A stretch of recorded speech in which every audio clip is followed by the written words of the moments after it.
such a rush, my baby, slow down, come find your love. I'm hoping you see me, come serve it up. Loving when you stir it up, that body belong on TV. Oh, this feeling I can't hide, you're feeling up my mind, and I just don't know why.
Hey, good morning.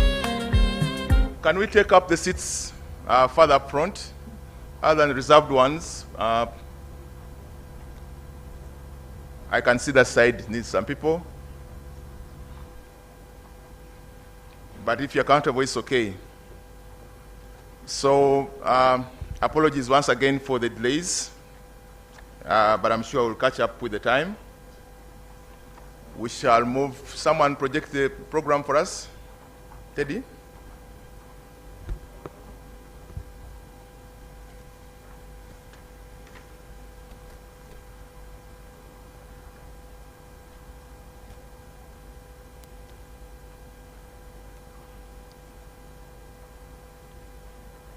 So we're going to start with our keynote address.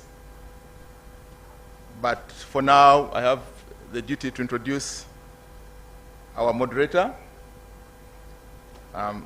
Lorienne Ines. Lorienne is a practitioner in GIS, geospatial, and earth science of 25 years or more. And she works as business development manager for Esri International in charge of Africa. Lorienne, please come and take up the moderation. Thank you.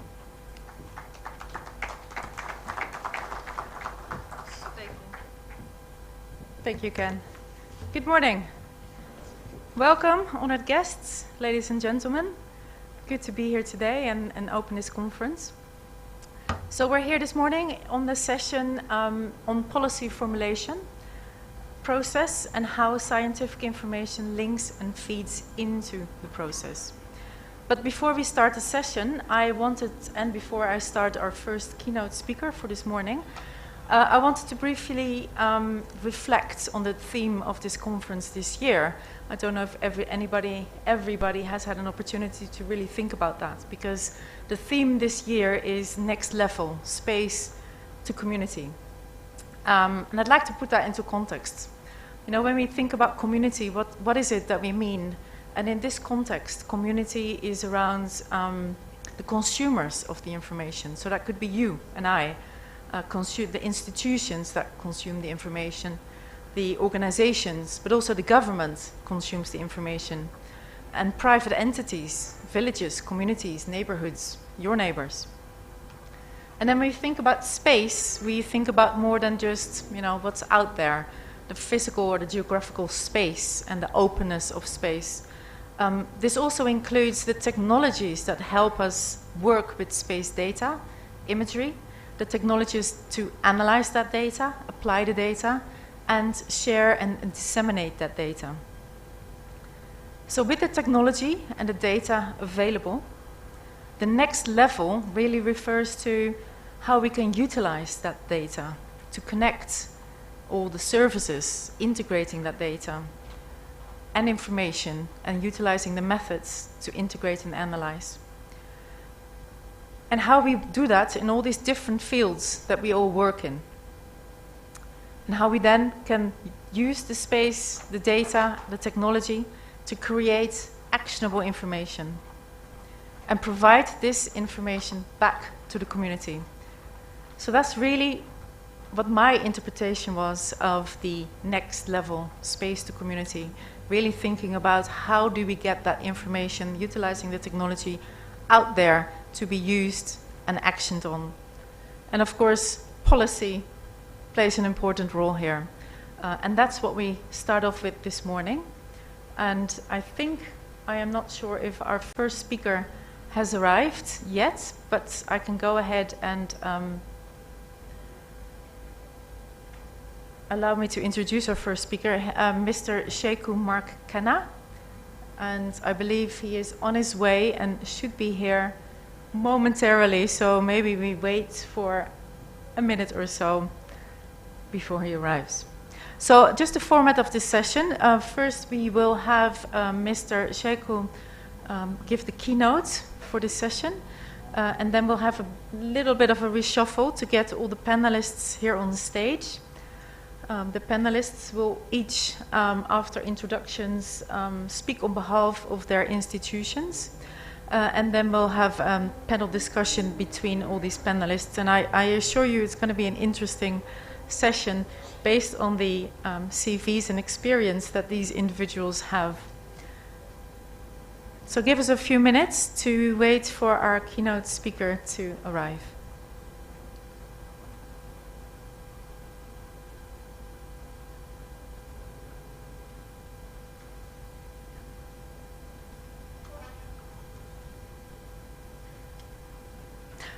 But what I could do is do what I did last year, entertain you with a really bad geography joke.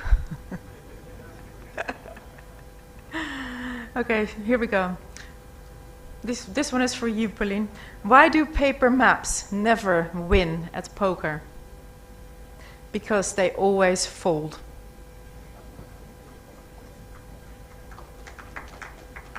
Okay, this is an easy one. I know everybody knows this one.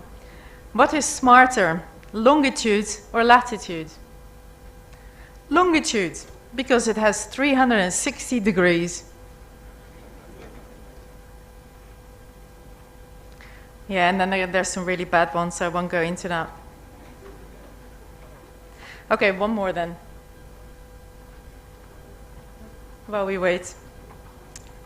What did the sea say to the shore? Nothing, it just waved.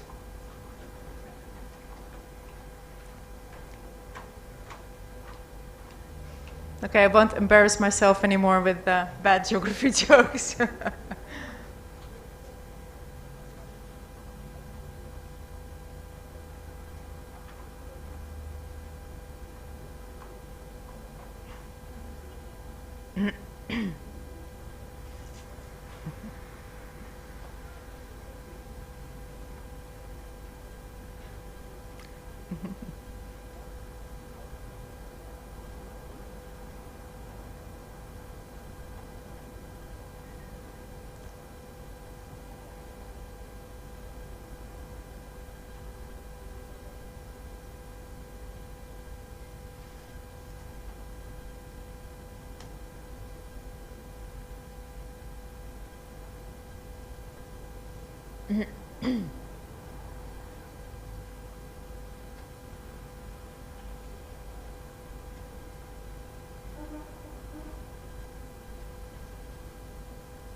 Okay, welcome again, everybody, honored guests, ladies and gentlemen. We're going to open the session. I would like to introduce our first keynote speaker this morning, Mr. Sheku Mark Kane. He is director of the Environmental Protection Agency Sierra Leone, and is a seasoned professional and a driven Sierra Leonean with vast knowledge and skills in environment and development, climate change, impact assessment, and strategic planning. He has worked across the environment and development domain and has contributed a lot towards policies, programs, and decision making, particularly in the field of environment and climate change in Sierra Leone. I'd like to invite Mr. Kane to come up on stage to speak to us about the topic of policy and linking policy and science. Mr. Kanu, the floor is yours.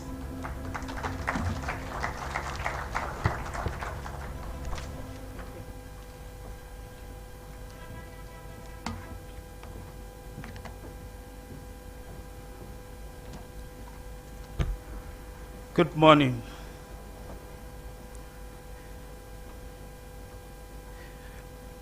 I am Sheku Mark Kane from a small West African country called Sierra Leone. A country with a beautiful natural features of white sand and nice forest.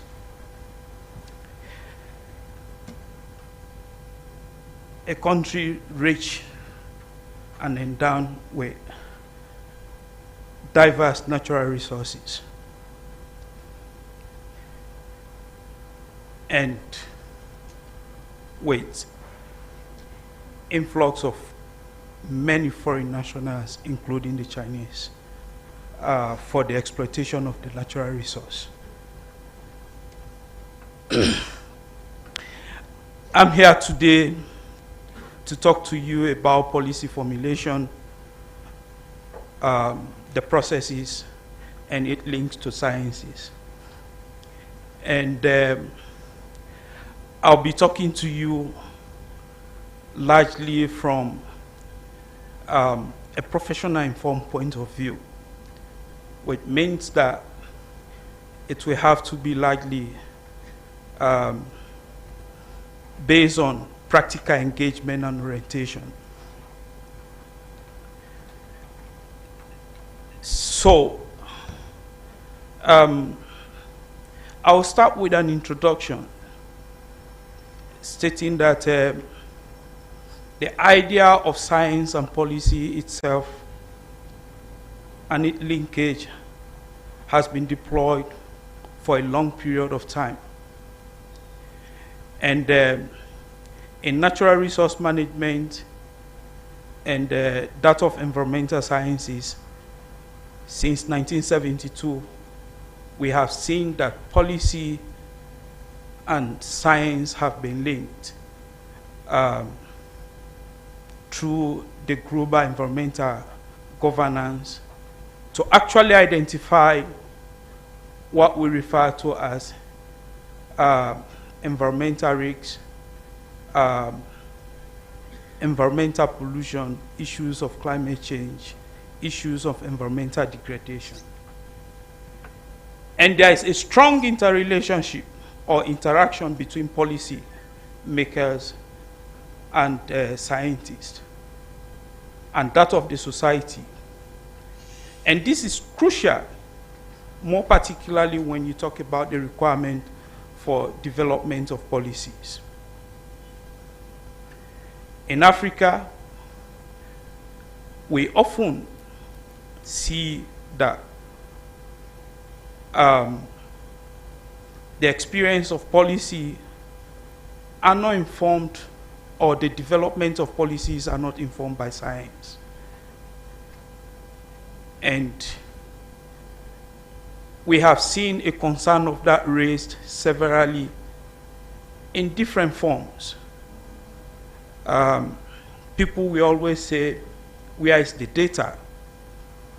Where is the evidence? How did you arrive at certain decisions? Whether it's social, whether it's political, whether it's environmental, the call for the link between science and policy has been very eminent. And I'll tell you, one of the people I follow so much on social media, Professor Zipalu Luamba, in one of his statements, he had said that the problem with Africa, for example, is that those with the ideas do not have the authority, and those with the authority do not have the idea. This is simply linking science and policy, generating the knowledge or the idea, and then getting it informed by decision makers, or using that idea to inform decision making. So, policy in its definition is a broad statement that reflects future goals, aspirations, and it's geared towards solving a problem, providing solution, or creating the enabling environment for functions of specific attributes. And in which sense you really need the information, you need the knowledge, you need the data, and you need the accurate science to actually help provide that solution, solve the problem. So science is knowledge, and it describes both the process and outcome. The process of obtaining knowledge and the knowledge obtained is actually what science is. So you want to talk about solving a problem of deforestation. What is the current situation? Know what are the problems, factors responsible for deforestation. And then when you establish it, you are really able to talk about how you will solve the problem of deforestation. And how do we link them? When we talk about science and policy linkage, we talk about a social process which actually encompasses relationship between science and other policy processes. And it allows a co-evaluation of other actors and a joint construction of knowledge with the aim of enhancing decision making. This is a common definition by the United Nations Environment Programme, for example. So, but before you talk about science and it linkage to policy formulation, policy formulation means really a process and not a one-time event or an affair.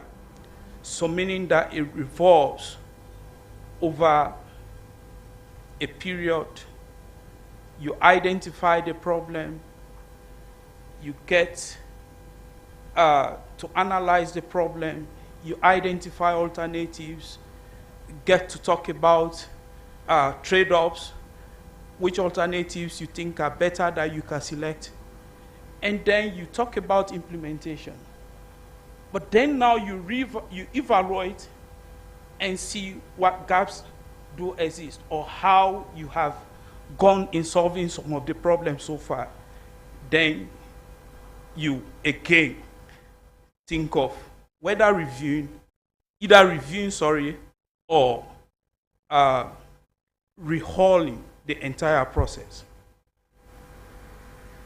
So it does not evolve with the activities of a top-level executive alone, but it's normally a top-bottom approach, meaning that all stakeholders are relevant. From the community, like in our country, from the local community to chiefdom level, to district level, to regional level, and then to national level. And that's why consultation is key.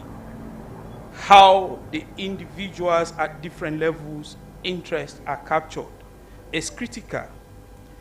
So therefore, the process of policy formulation really involves negotiation, bargaining, accommodating each other or many of the different interests, which eventually becomes a policy with a process of legitimizing whatever you agreed on.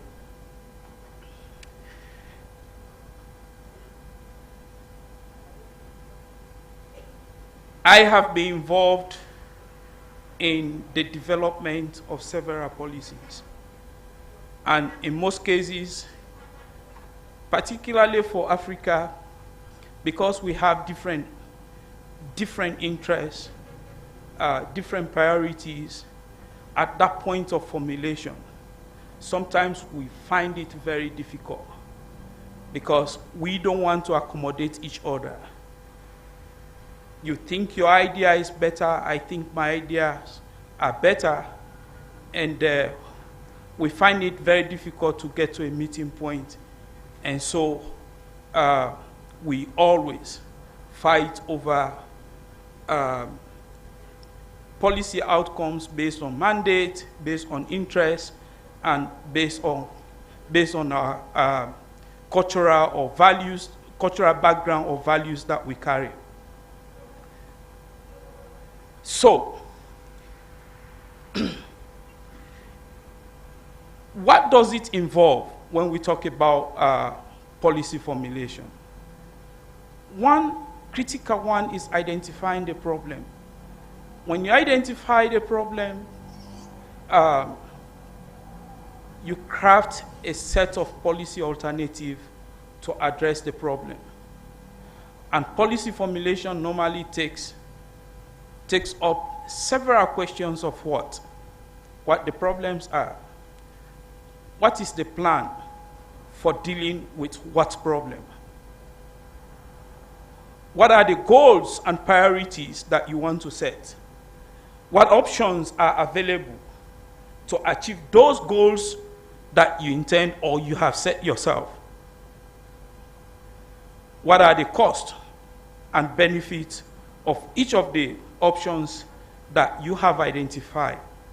And what externalities, whether positive or negative, are associated with each of the alternatives that you have set yourself? This is critical.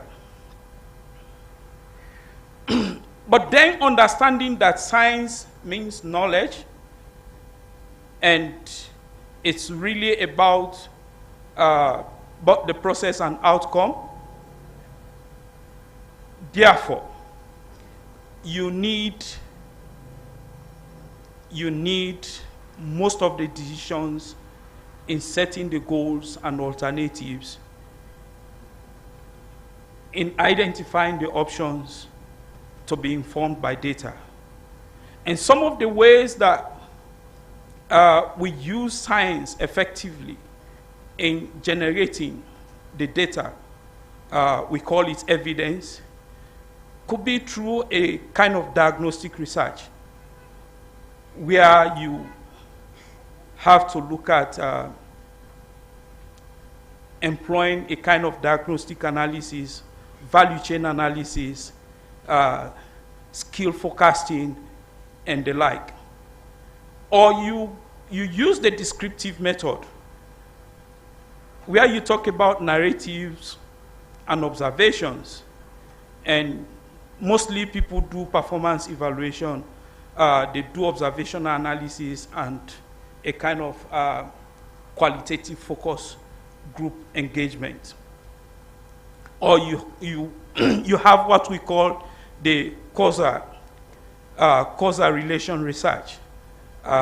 Normally, this is more scientific, where you talk about the randomized control trial and the quasi-experimental evaluation, etc.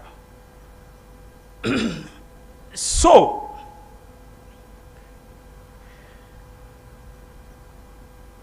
when you get to employ all these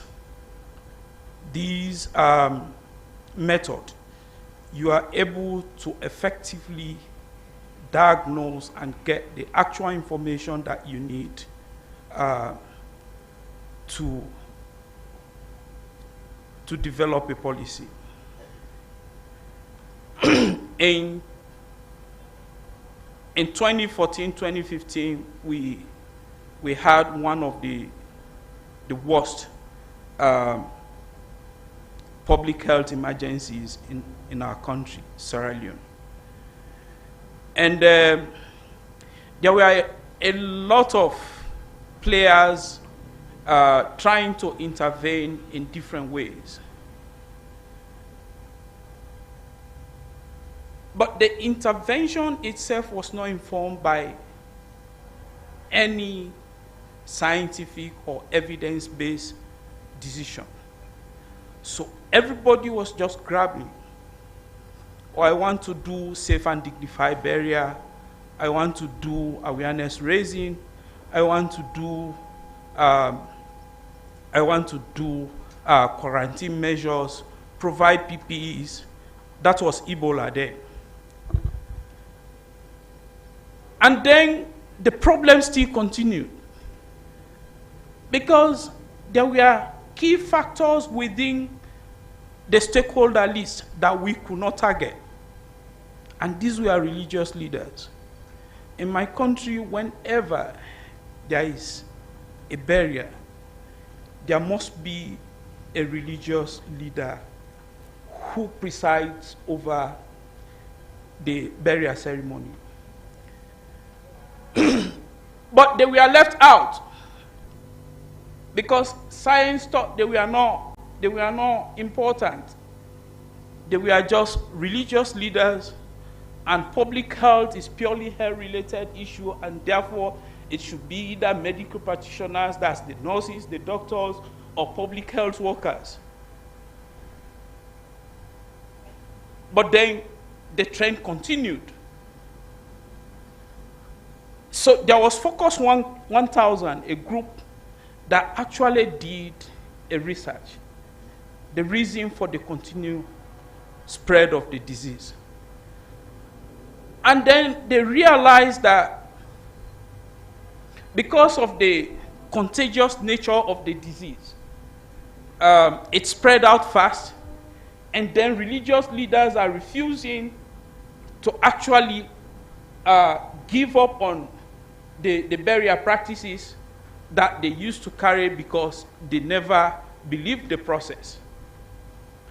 Science has not made the process very clear to them to understand that they can do the burial from a distance without touching the corpse, without going close to the disease to pray for them.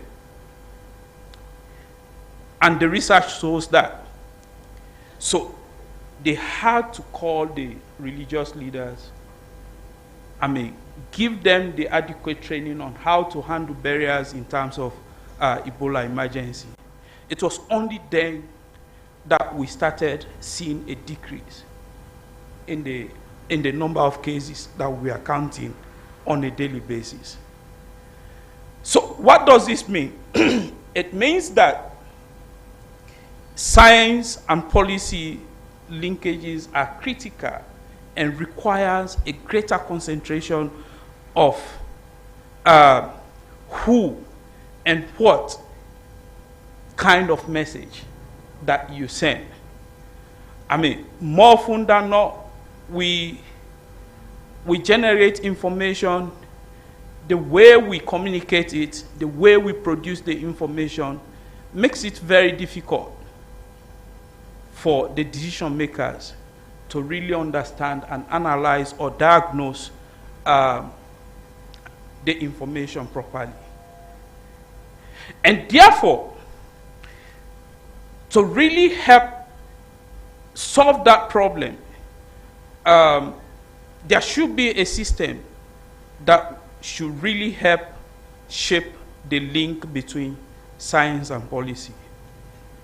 And three critical things that we should be able to look at are: one, the demand; two, the exchange function; and three, the supply, the exchange function, and the demand aspect of it. What do we mean about the supply?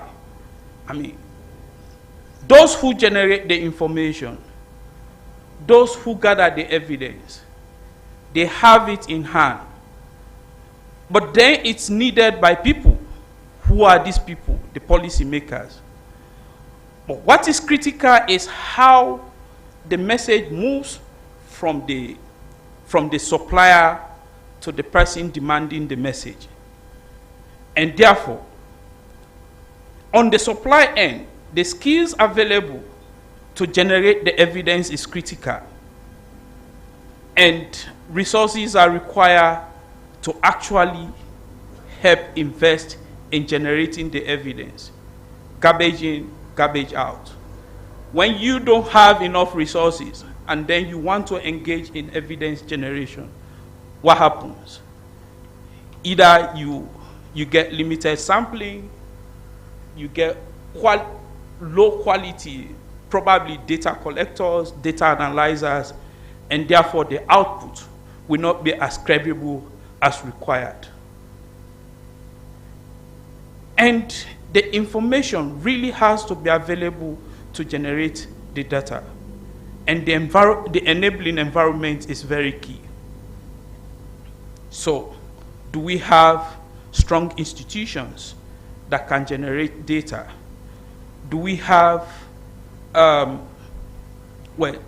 strong policies, legislations that really encourage data generation and dissemination? What's the policy for open data access, for example? What's the attitude of people towards giving out information or collecting information? For example, I work for the Environment Protection Agency. One of the key functions is to ensure that all development interventions that do take place in my country once it is making use of the physical environment, do environmental impact assessment. And that's a key document relevant to inform policy and decision making. So, in my institution, we have an open access policy. All environmental impact assessment study reports are uploaded on the website of the agency, and you can access it at any time, freely. Is it the same for all institutions? So that those who have the ability to gather, analyze, and disseminate the information have access to it. It's critical. But when this data is available and when scientists have received this, the key question is, how do you exchange the information with the policymakers, those who are key, relevant in utilizing the data? Are there communication strategies? How do we align the research with the policy process and evidence gaps, for example, that we have within our different countries? Do we have coalitions for advocacy?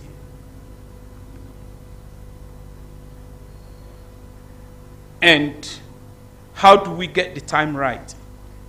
It's critical. Because at the end of the day, if you are not able to get the information right and communicate it well, policymakers are not interested in it. For them, what they want is, we've seen this problem, we want to solve it. And at a point, I was talking to one of my colleagues. That was a month or two ago. We are in Paris on the plastic negotiation. And we are talking about how you influence decision-making at national level.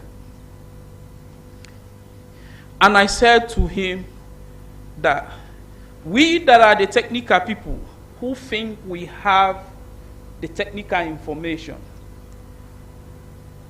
have not created the relationship very well with the policymakers. And come to think of it, like in my country, there is no special qualification to become a president of the state, for example. I mean, The requirement as per constitution is that you should be able to read and write. Full stop. So is that enough?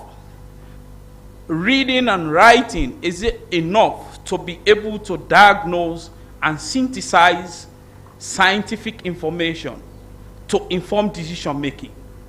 The answer is no, to the highest degree.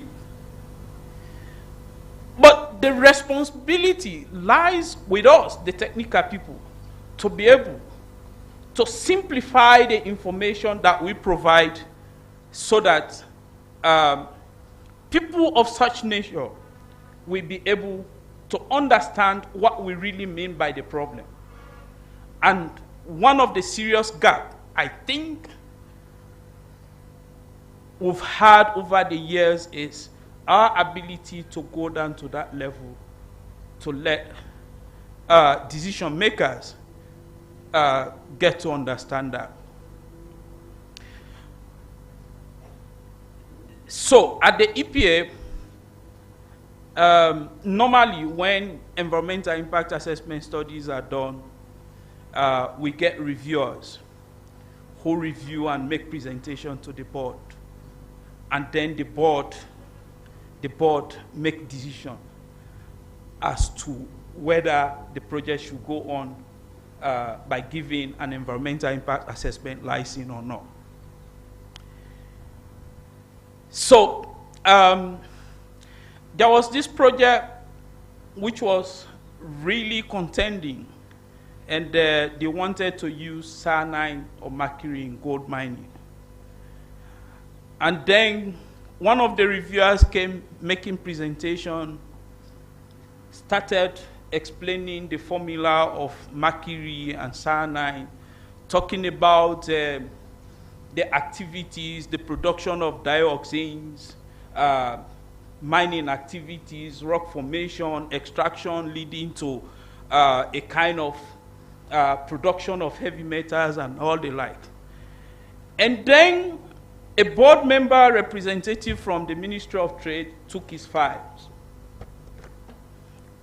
wanting to walk out of the board meeting.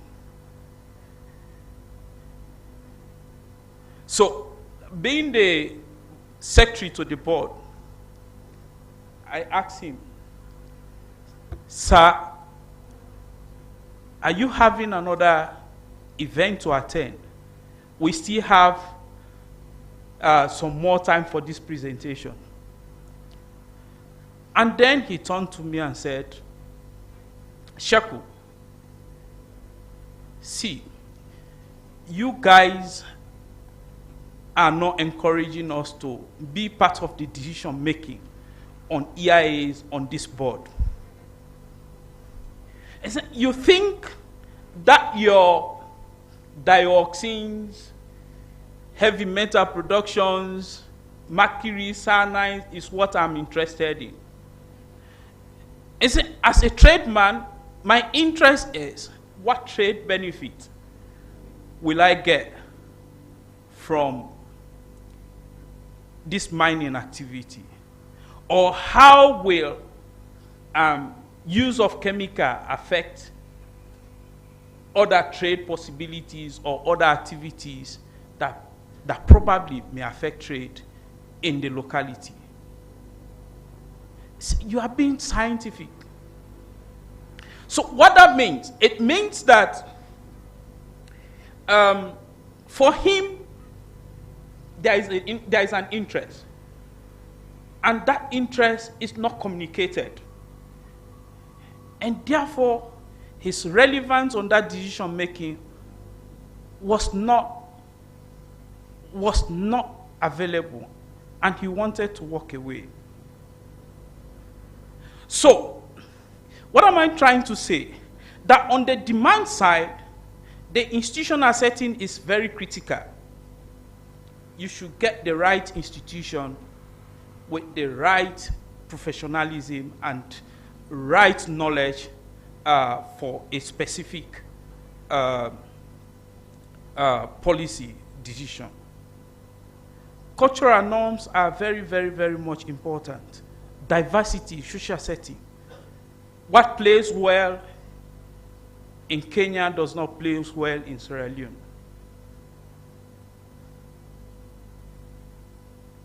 I may be wrong, but I know that the common language here is Swahili. In Sierra Leone, you have, the pidgin is not official. You have more than 12 languages.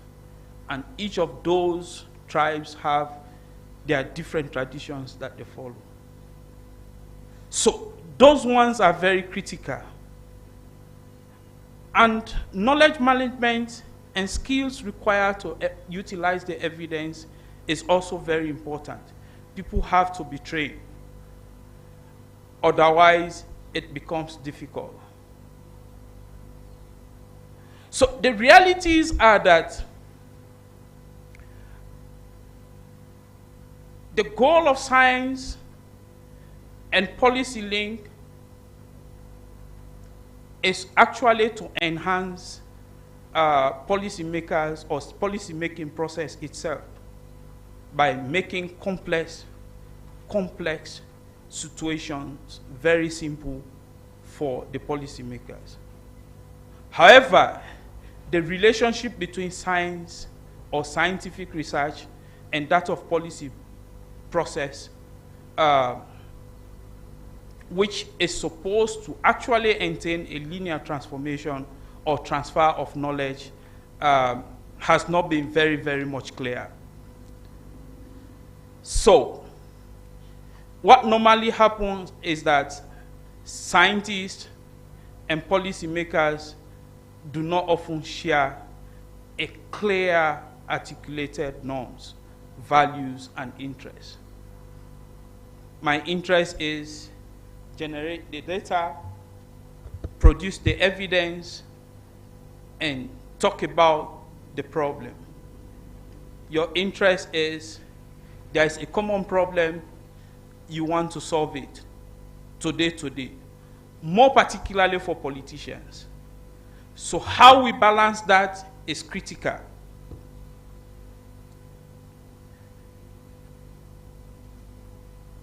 So for science, for example, trust is normally established through what we call methodologies, peer reviews, replicabilities, and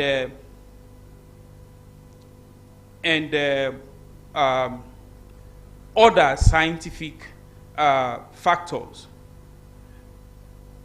But for a policymaker and a politician, what they are interested in is representative democracy. Is it legislative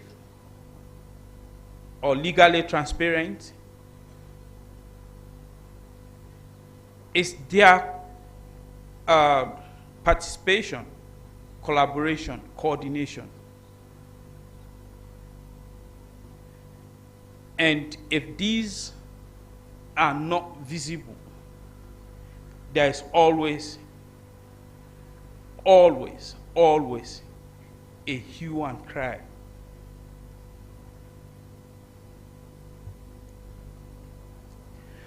So, we know that the trend of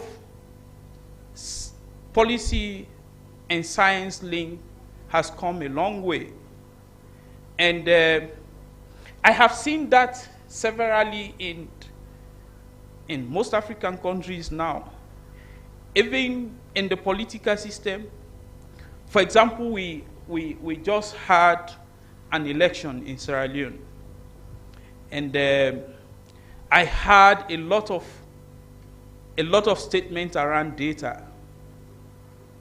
And data is science.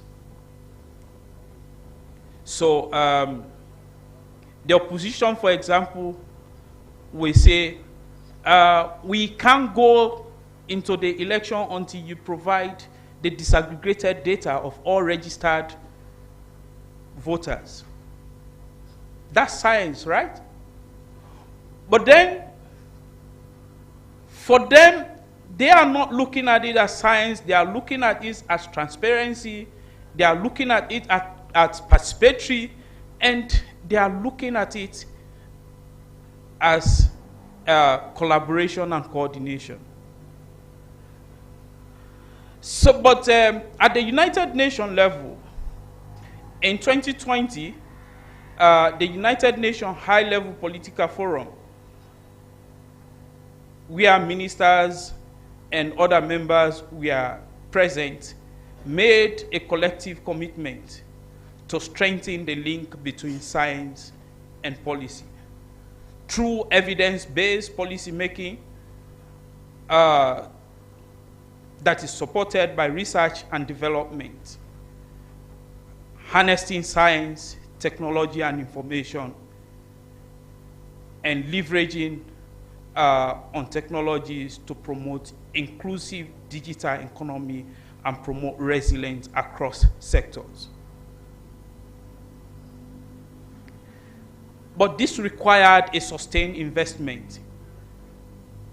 And if we invest sustainably in each of these areas, we are sure of achieving fundamentally the 2030 Global Development Agenda, which is the Sustainable Development Goal.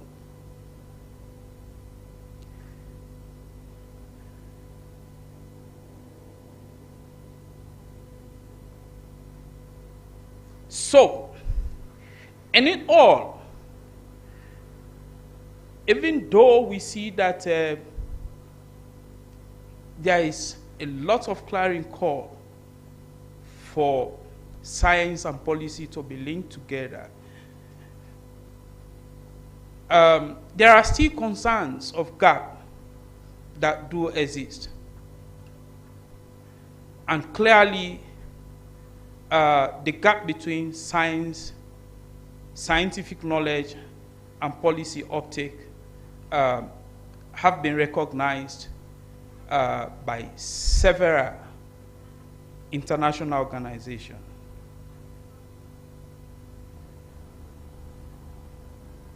So, for example, every year we do go to the United Nations Conference on Climate Change with a huge IPCC data and report, voluminous. But then there are concerns that we are not near the achievement of the pledge of the Paris Agreement to get our global warming below 2 degrees Celsius.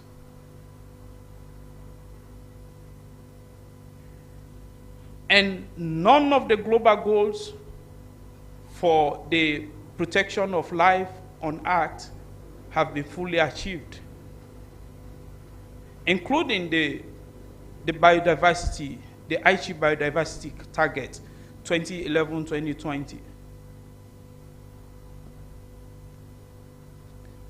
So the society is not on course to achieving the land degradation neutrality, where degradation is minimized to offset by restoration.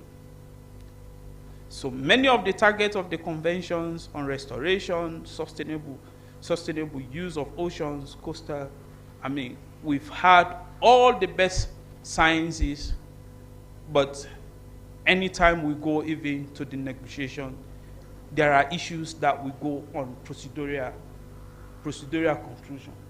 We don't meet on how we really want to achieve this target.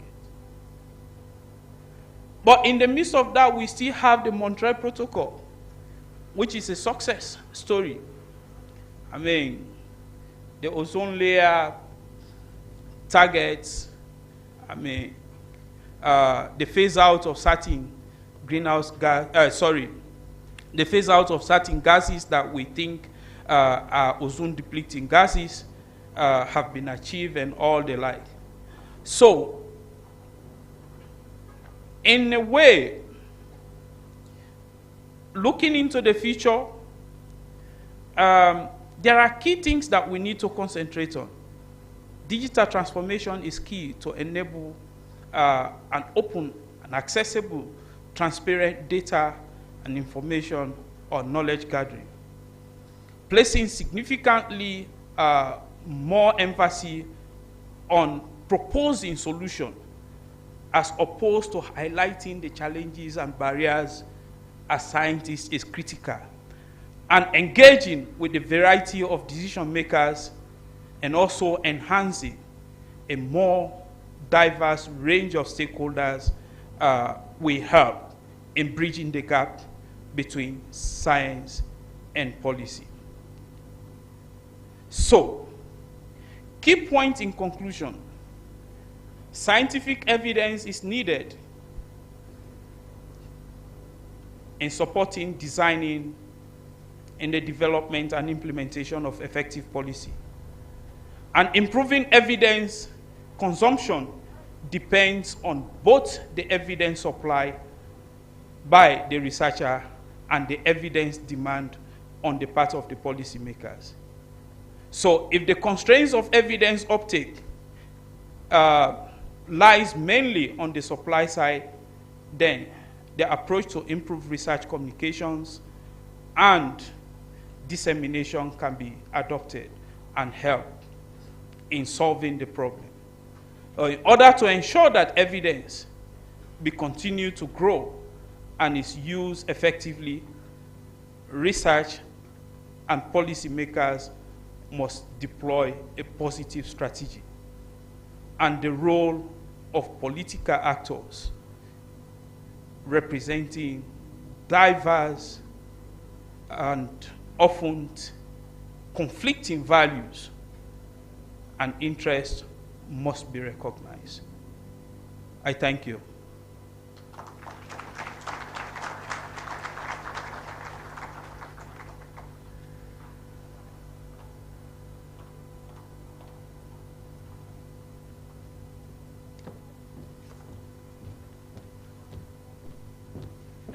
Thank you very much. Thank you. Thank you. Thank you, Mr. Ghana, for providing us with your insightful keynote and perspective.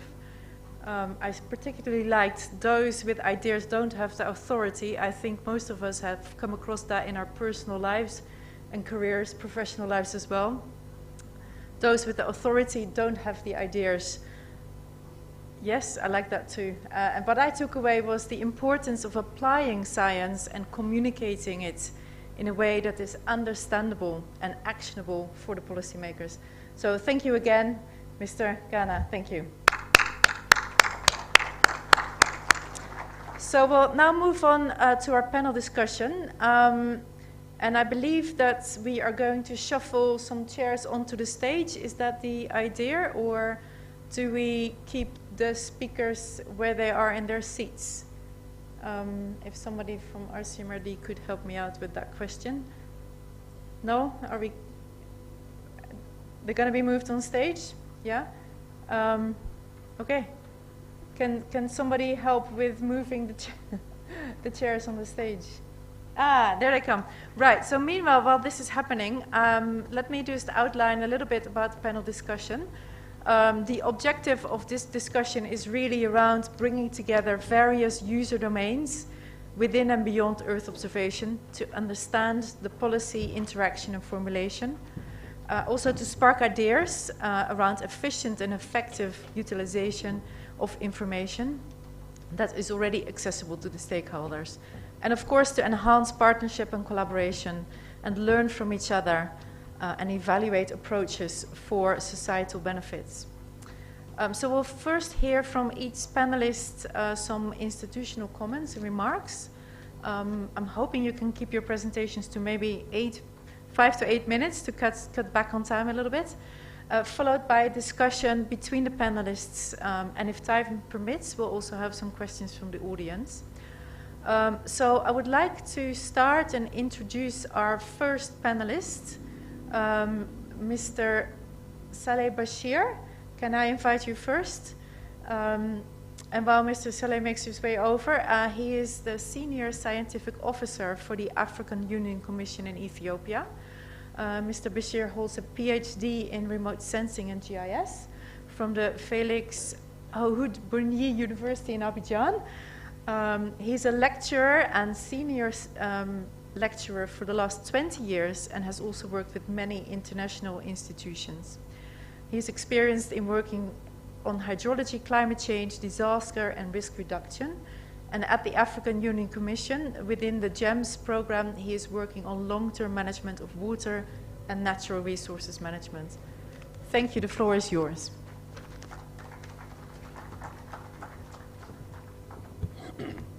Thank you, moderator. Thank you. Good morning, everybody. Excellency, Director General, dear guests. Thank you for the opportunity for me to share a few information on the African Union Commission and some activity we are doing related to the topic of this conference. The African Union Commission is a secretariat. It's a secretariat of the African Union. So we have African Union with a president who is a head of state, and then we have the African Union Commission, and we have a chairperson. So the objective of the African Union Commission is mainly to represent the African Union and then defending the interest of the institution, to initiate proposal to be submitted to AUC organs, because we have around 10 organs, and acting as a custodian of the AU Constitutive Committee. It's also to provide operational support to all AUC organ, and then to manage also the budget. That's what we are doing also, elaborating, promoting, coordinating, and harmonizing the AUC program and the policies with consultation with the regional economic communities. So, in terms of we have 10 we have organ. I will just give you a few organs. We have the Assembly, we have the Commission, Economic and Social Cultural Council, we have the Executive Council, the Pan-African Parliament. This is really few organs I'm giving. In terms of activities, in terms of program we are implementing, which are really relating to the topic of this conference, I would like to start by one of the program which is coming from a collaboration from European Union Commission and African Union Commission. One of the program is the GEMS and Africa program. I'm very happy that Rcmrd is one of the consortia. It's a program involving 165 institutions, African institutions, including private sector, NGO. So one of the objectives of this program is really to build the capacity, human capacity and the institutional capacity in the use of EO, and then also to promote the use of Sentinel data and all EO, honestly. So we have the GMS. It's a program funded with 30 million euro. The one of also a second program working on EO, and it's the CLIMSA. The CLIMSA, it's really to provide member states and the regional community innovative and collaborative solution to manage climate-related risk consideration in their sustainable development policy, planning and practice decisions. So we have CLIMSA. We have a third one, which is the DRR, disaster and risk reduction. And AUC, one of also the objective of this program on disaster and risk reduction is really in terms of follow-up on the implementation of the Sendai framework. All these programs, most of these programs are really using space science capabilities. And because of that, we noticed that there is so many space agencies, so many institutions using space science, space images also. The African Union now had put in place what we call the African Space Agency. I'm very happy to see our brother Hombulani, who were honestly one of the actors who worked for a very long time. Before even me, I joined the African Union Commission. I'm very happy the CEO of SANSA here were among those actors who work very well on the African Space Agency. And you know very well, now we have, at the African level, an African Space Agency based on hosting Egypt. And thank you to all the main actors who really work to reach the objective. One of the objectives, honestly, is to coordinate all African Space Agency activities.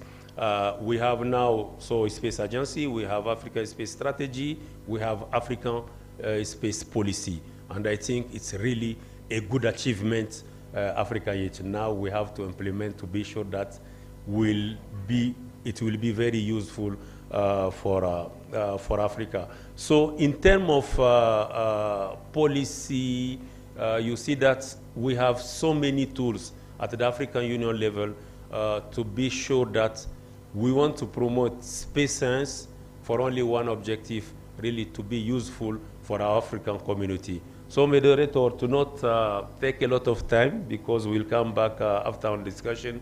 So this is a quick presentation on the Africa Union Commission and what we are doing related to the topic of this meeting. I thank you. Thank you very much, Dr. Bashir, for that introduction. Next, can I invite Mr. Humbelani Moudal to join us here on the stage? Mr. Moudal has more than 20 years. Yep. Mr. Moudal has more than 20 years experience in technical and management in space science and technology, specifically in Earth observation systems, remote sensing applications, and geospatial technologies, coupled with extensive knowledge in the development of policies, strategies, and implementing programs in those areas. Mr. Moudal holds a master's degree in satellite remote sensing from the University of Paris-Six in France, and he's currently the CEO of the South African National Space Agency. Welcome.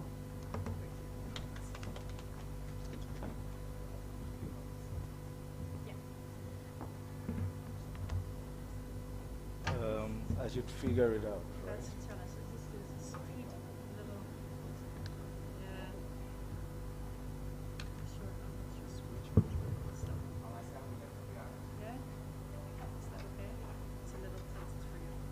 Yeah, I'm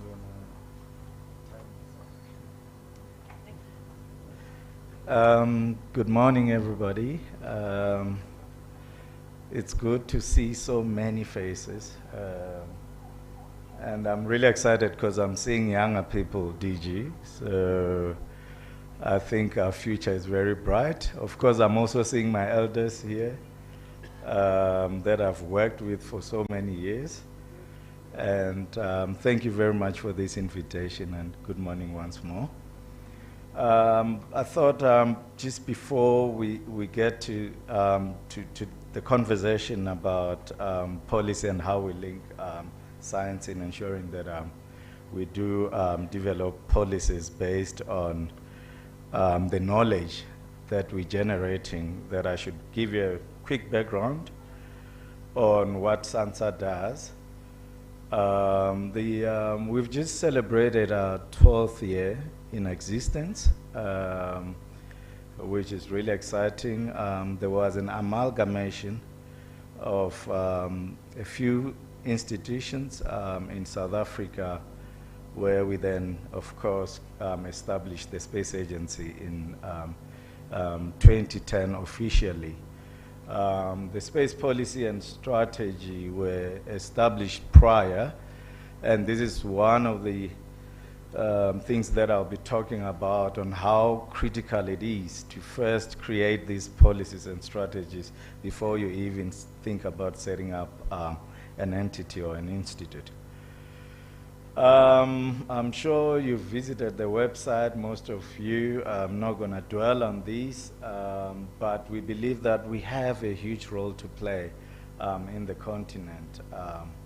And of course, by unlocking the potential that space has. Earlier on with the DG, we were talking about how many friends we have in this continent. And of course, all of those friends are in this continent because they've also realized that there is a huge potential in this continent. And therefore, it becomes very critical that we get organized internally first and then be able to partner and work with our friends.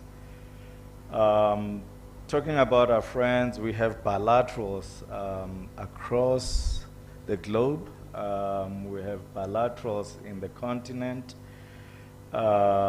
This is part of my East African leg where will be engaging with the Eastern African space agencies on how we can collaborate and build technological capacities. But it's also critical that we do create this strong alliance within the continent to advance our interest. That's in Europe, that's in Asia, Australia, that's in Africa. And we do have also multilateral arrangements across the globe. The space agency is created as a public entity, meaning that our main shareholder is the government of South Africa, and therefore in everything that we do, our efforts and the work is in response to the national policies, which is critical. And we set up in 4 programs. Of course, these are all supported by administration at the head office in Pretoria.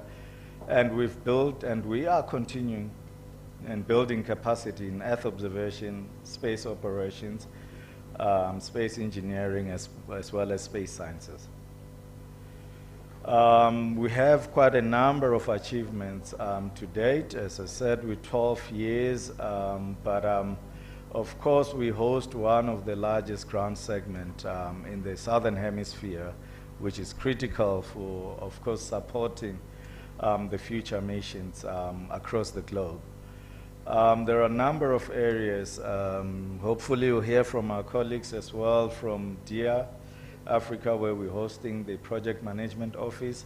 But there are a number of areas that we are focusing on building capacity, which I'll share with you because we've moved slightly from just your ordinary traditional mapping to get into the provision of knowledge generation, as well as beginning to look at what we call Earth intelligence or environmental intelligence, which is really exciting for the space agency, and we would like to cooperate with the rest of the continent in building this capacity.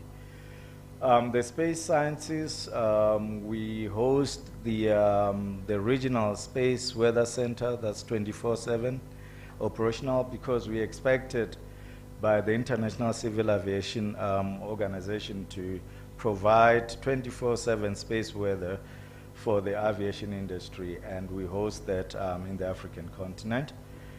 In the space engineering, we've built quite a few satellites. I think we over 10, if not 12, satellites that we've built, designed in South Africa and launched.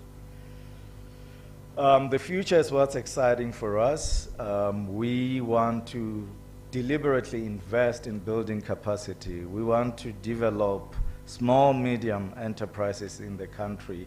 And we want to also invite you in some of the funding instruments that we have that we can work together in developing applications based on, of course, our needs, our common interests in the area of Earth observation.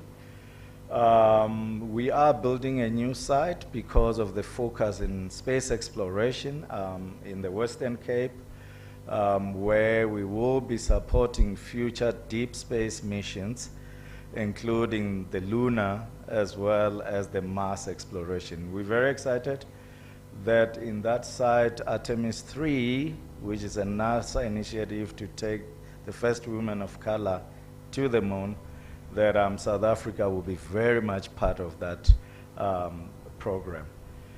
In the space science, we'll continue in building the capacity, which is critical, as I said, on the Space Weather Center that we have. We have a concurrent design facility which is meant to shorten the design of your satellites as you embark on the satellite development program, which is in Pretoria. That facility, again, it's open for the rest of the continent. Young engineers are welcome to South Africa to come and work with us in designing future missions. And we find that to be one of those areas. But we also are upgrading our assembly integration and testing facility in the Western Cape, which is critical, not just for the satellite build program, but also critical for industry development as well as building human capital. Where are we going? Again, it's exciting. You can see we're taking off from the launch services to the space exploration. And this is really a new era for South Africa, which it's exciting. We have an extensive set of portfolios from very high resolution data that we have access to with a footprint that goes almost to the equator, which again, that the Earth observation data center that we have, it's also open for those who may want to have access to our Sport Archive, Landsat, and a number of portfolio that we have. But what's critical here, again linked to the speaker from UNEP that was talking about data as well as how that influences policy making. Our role as the space agents and as a public entity is to ensure that we empower our government and support them to build a capable state in South Africa. And of course, the applications, products, and services that we focus on are informed by our policies. The Space Weather Center, we want to enhance, of course, the capability. We're building GNSS stations across the continent. In last month, we were in Zimbabwe, where we were building one of those. But it's critical because ultimately, if you're not building human capital and you're not creating opportunities for youth and women, all you do and the way that they're going to assess, your impact as principals that are investing in these programs will be very difficult. And therefore, our focus as well is to ensure that we create an environment that's conducive for industrial stimulation as well as industry growth. Talked about the infrastructure. We want to use our geographic advantage in the Southern Hemisphere, where we will be hosting quite a number of other advanced space nations, particularly those who are focusing on deep space, probes, as well as the Lunar and Mars initiative. We have invested quite significantly in the development of this site, which of course is going to be supporting the lunar mission 2025-2026. I touched on the concurrent design facility. That's how it looks. As I said, young engineers are welcome to come and work with our engineers in South Africa in designing this as well as in assembly, integration, and testing. With regard to the space exploration, we are very committed. We're taking that seriously. And we're looking at a number of our friends, as I've said, NASA already. And of course, we're talking to Roscosmos as well as CNSA in a number of space exploration missions. Lastly, the vision that we have in South Africa is to build a spaceport that will ensure that, of course, we can design, build, and launch in the African soil. And that, for us as South Africa, is really exciting. But we do so, again, with a view of building human capital, as well as ensuring that we grow our industry in South Africa as well as in the continent. Lastly, which is very important for today, is how do we then empower communities? We talk grassroots innovation. We also talk about how you build local capacity as well as capabilities. And we're doing that through what we call the discrete development model. That is a presidential initiative where we're beginning to really focus on what are the societal challenges or what are the societal needs, and design the programs, the products and services on the basis of that. But we want communities and societies to take ownership, because if you don't bring that sense of duty to all of them, the sense of responsibility and appreciating what space science and technology can do becomes less and diminished. And therefore, we want to involve communities in building these capacities, which is critical for the space program. I would like to thank you. Thank you very much.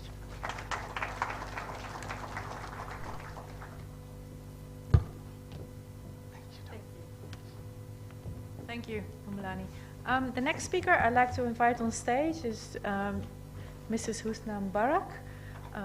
Ms. Husna Mubarak is the team leader governance of land and natural resource and gender at FAO in Kenya, and she also serves as the focal points for indigenous people. She has expertise in land, environment, and natural resource management, policy and governance, gender and development.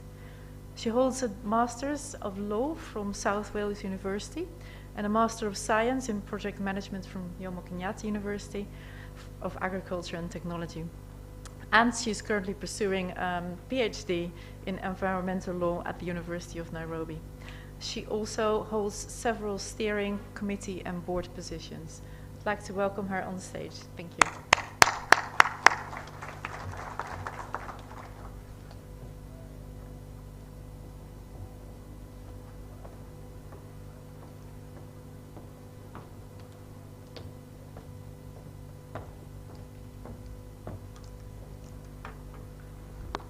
Good morning.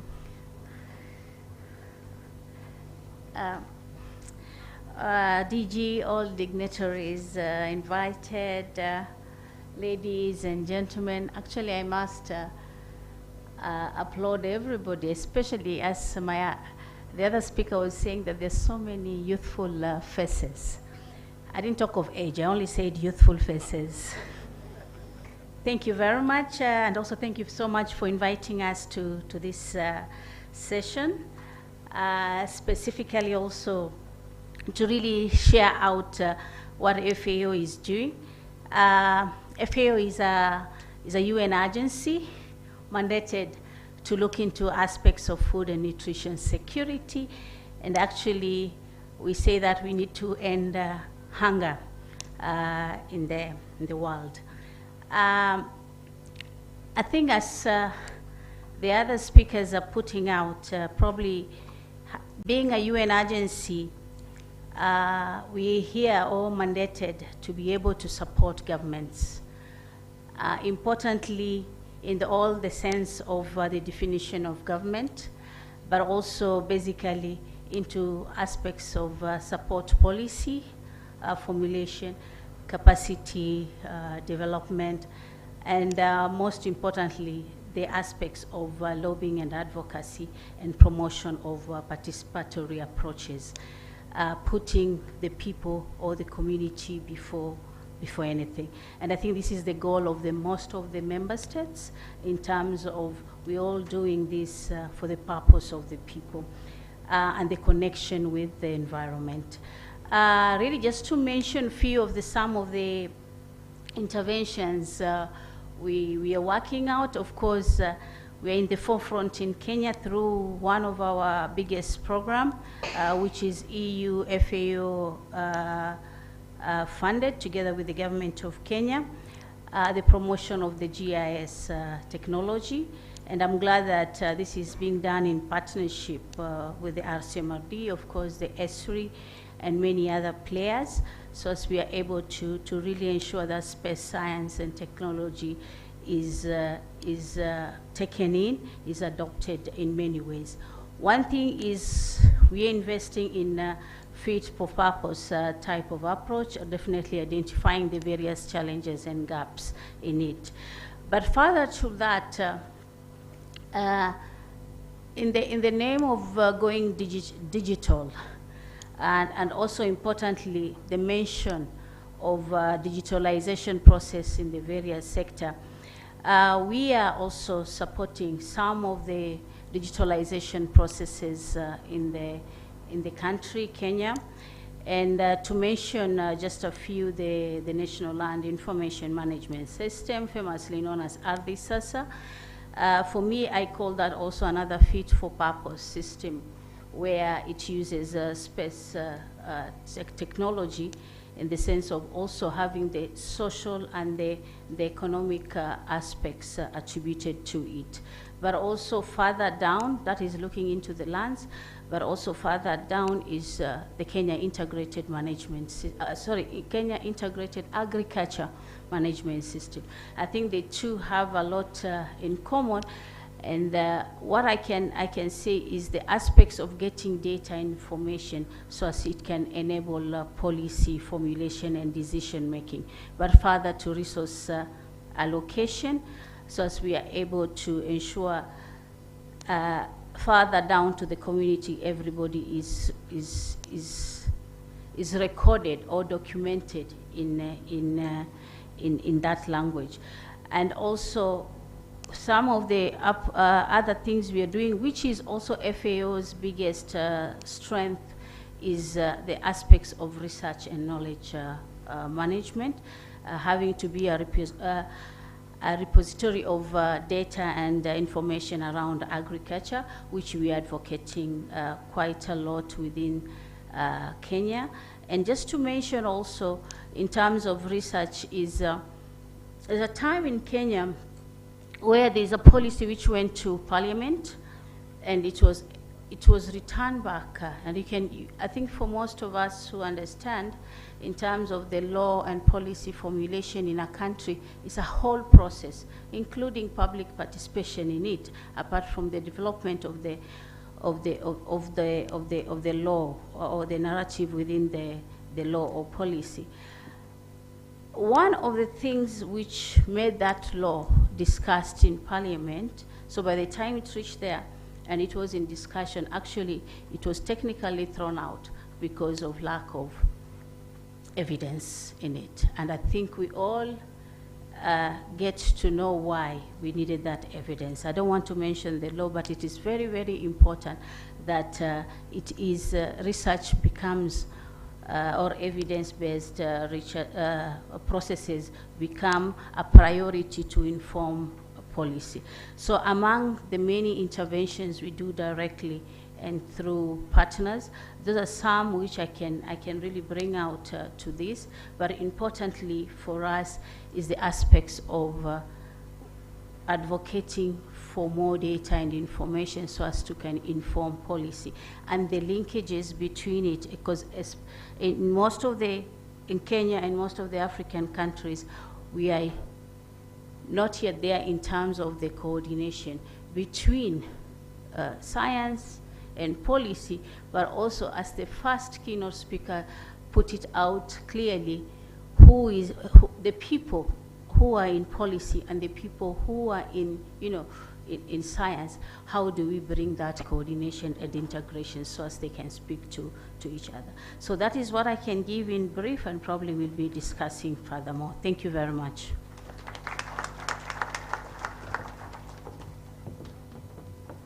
Thank you, Mrs. Mubarak. Our next speaker that I'd like to invite is Mr. Davy Chilonga, Permanent Secretary, Ministry of Lands, Housing and Urban Development of Malawi. He has 21 years experience in the Land Administration Unit and was team leader for land reforms implementation.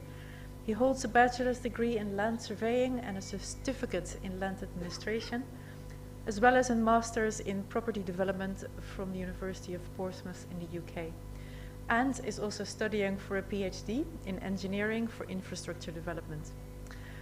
He personally believes oftentimes that you cannot reform unless you deform the form. I'd like to invite Mr. Davy Chilonga onto the stage. Thank you.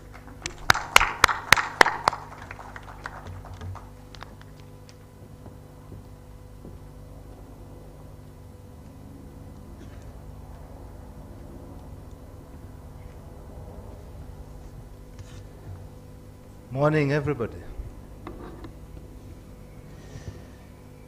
So, thank you for having me, the DG and all the dignitaries here present. I'm from Malawi, the home heart of Africa, very peaceful country, even when it comes to land administration. I'm working with Minister of Lands, and our vision is the equitable access of land and housing services for the entire general public. We have several departments which often rely on using space information to support the communities. Department of Service, which I have the Surveyor General with me here together attending this conference. We have Department of Lands, Department of Physical Planning, Department of Housing. They all rely on space data in their execution of service delivery. We've created new departments, particularly the Department of Land Information, so that we have a dedicated team managing the data which has been digitalized. We've developed land information management system. So that department will oversee how the data being captured by the Surveyor General and team is utilized accordingly with the attribute data through the Department of Land Information. We've worked very closely with the regional center here to the extent that apart from the interventions which Malawi government has been undertaking in the land reform space for the last 27 years. We had done a lot of studies. I heard somebody here saying that policymakers, they rarely have the knowledge. But I want to assure the audience that in Malawi, we undertook customary land utilization studies, public land utilization studies, and estate land utilization studies, and other ad hoc studies to inform the development of the national land policy and other supporting policies.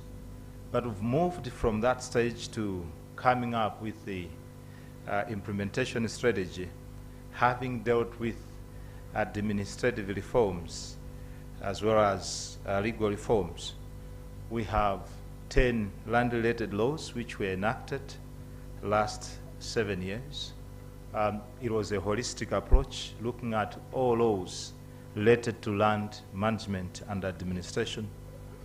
And the regional center here, in particular the DG, supported us with technical input to come up with the land reform implementation unit to oversee the implementation of those administrative policy and legal reforms. So we are at a stage where we are implementing them, and we are oftentimes using the space technology in the land titling process. So we believe we cannot reform unless we deform the form, and that's what we are doing. Thank you very much.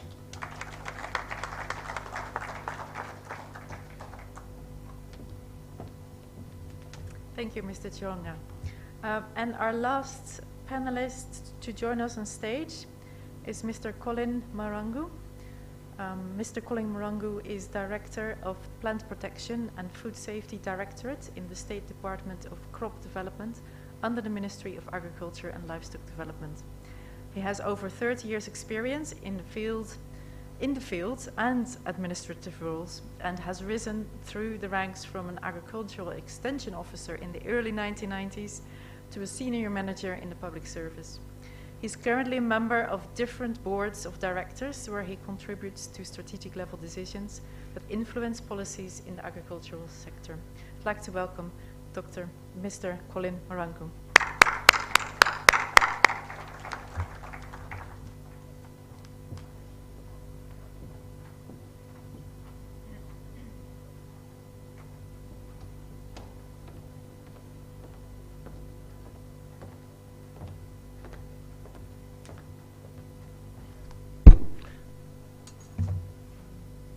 Good morning, everybody. Habari zenu. I want first of all to start by welcoming you, all our guests who are not from Kenya. I want to welcome you to Kenya. As the moderator has put it right, I'm Colin Marangu. I'm working with the Minister of Agriculture, Kenya, and I'm in charge of and directorate in the ministry called Plant Protection and Food Safety. I want to start off by maybe giving you just the objective of our ministry is to ensure that we are food and nutrition safe, and to do that, plant protection is key. I'm a consumer of what most of you do here. Me, I'm not a space science engineer, I'm a plant protection specialist.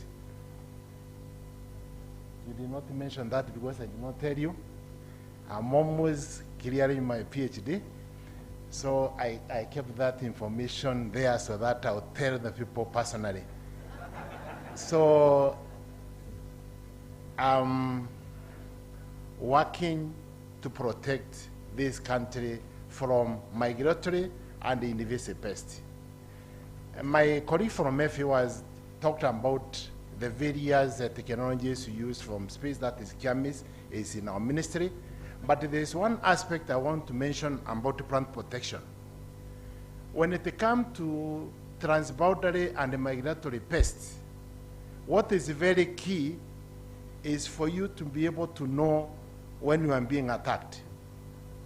In 2019, when the locusts came, because of science, I was able to be, or rather I was informed about the innovation when the locusts were leaving Yemen on 24th December 2019. And because of what somebody said here, of some of the policy makers, I was told by somebody who not to mention what you are telling us is not true. Can we go for Christmas? Fortunately or unfortunately, on 20th December 2019, when everybody was enjoying Christmas, Kenya was invaded by desert locust. Science. And for that reason, when we were attacked, everybody became awake. And that is a sign we started looking for partners. And luckily, I landed here. And through the program funded by Medida Gate, we will be able to get a project which we are able now to get real-time surveillance of pests invading this country. So I'm a consumer of your services, and I'm looking forward for more interaction as we move on. Thank you so much.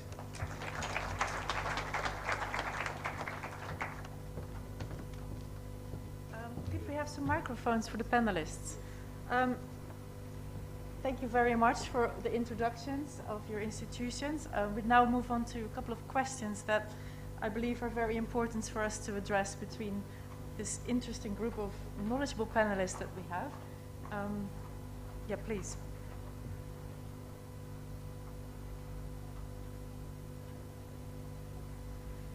While we wait for the microphone, maybe Dr. Manuel, you wanted to say something?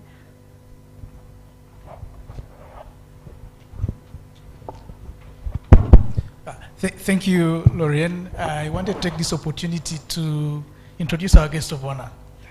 I think the panelists would want to know who to address. Who is our chief guest, the chair of our Conference of Ministers, the Honorable Judith Nabakova from the Republic of Uganda. Thank you very much.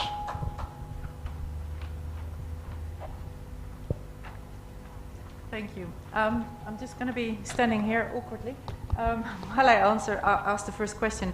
And I believe this first question I would like to address to Devi and Saleh. It is in relation to policy formulation. Your understanding of the policy formulation process, and where do you think your institution fits best in the process? And I'm really interested to hear the African Union perspective, as well as the perspective from Malawi. So could I start off with you, Dr. Saleh, Dr. Bashir, to answer that question? Thank you. Thank you, moderator. African Union, it's, let's say, a policy bodies, because we are spending all our life, all our time talking about policy. It can be on trade, on it can be on trade, gender. So on, in terms of policy, African Union is a whole body of really taking policy. So we have a procedure in terms of policy, and I saw the points we fit almost, because we fit almost on all that point you are proposing. Because before taking, it's based on the collaboration with regional economic community. So one of the strategic framework we have, it's the Agenda 2063. So before everything should really fit in that agenda, where we have 7 aspirations. So first, it's really in terms of to identify in terms of priority. And then there is a stakeholder consultation always to see that if really the policies we want to take fits also and agree, because I remember to avoid this gap between the technical and then the stakeholders. So we have in permanence a kind of stakeholders really consultation, and then it will come to the drafting of the policy proposal, and then the review, and then adoption of the policy, and then we have the implementation, and then it's going through the AUC process also, starting by the permanent community representative, what we call the PRC, and then the Executive Council, and then the General Assembly, and then to the head of state. So in terms of policy, so it's a kind of normal, a common business at the African Union Commission. So this is what I want to share with you. Thank you very much, Dr. Bashir. Thank you. I also was interested to hear the Permanent Secretary's view on this, and where your institution and your country are right now in relation to the policy-making process. Thank you very much, moderator. So, Honorable Minister and colleagues, as for Malawi, I think we have done enough of policy. Yes, it would require some updating, but I think the challenge I see sometimes is having policies with less implementation.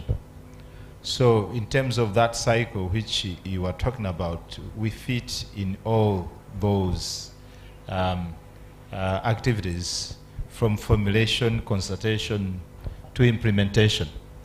But I think Africa has done a lot in coming up with very good policies, and we should desire to make sure that these policies are implemented, and that's what Malawi is doing. Thank you. Thank you for that.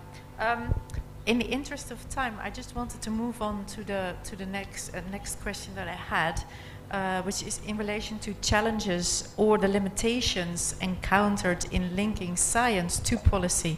And I wanted to give the floor first to Husna to answer that question in relation to FVO. Thank you. Thank you. Indeed, the linkages in terms of science to policy, probably I'll say is working out in few years, but before then probably there has been quite some challenges. Why I say that, because I earlier also mentioned in terms of linking the science community and the policy makers is still wanting in many ways. One of the biggest challenges is that coordination and integration of the two units, but also importantly, for a long time we have ignored the academia because there is a lot of research. Actually, if you look at the basis of all this research and projects done at graduate level, master level, even PhD and further up, those research are really done with the people around different aspects. But what is missing, they end up in, presented within the academia, within the university, and they end up in the libraries. But that connection with policymaker has not really been out there.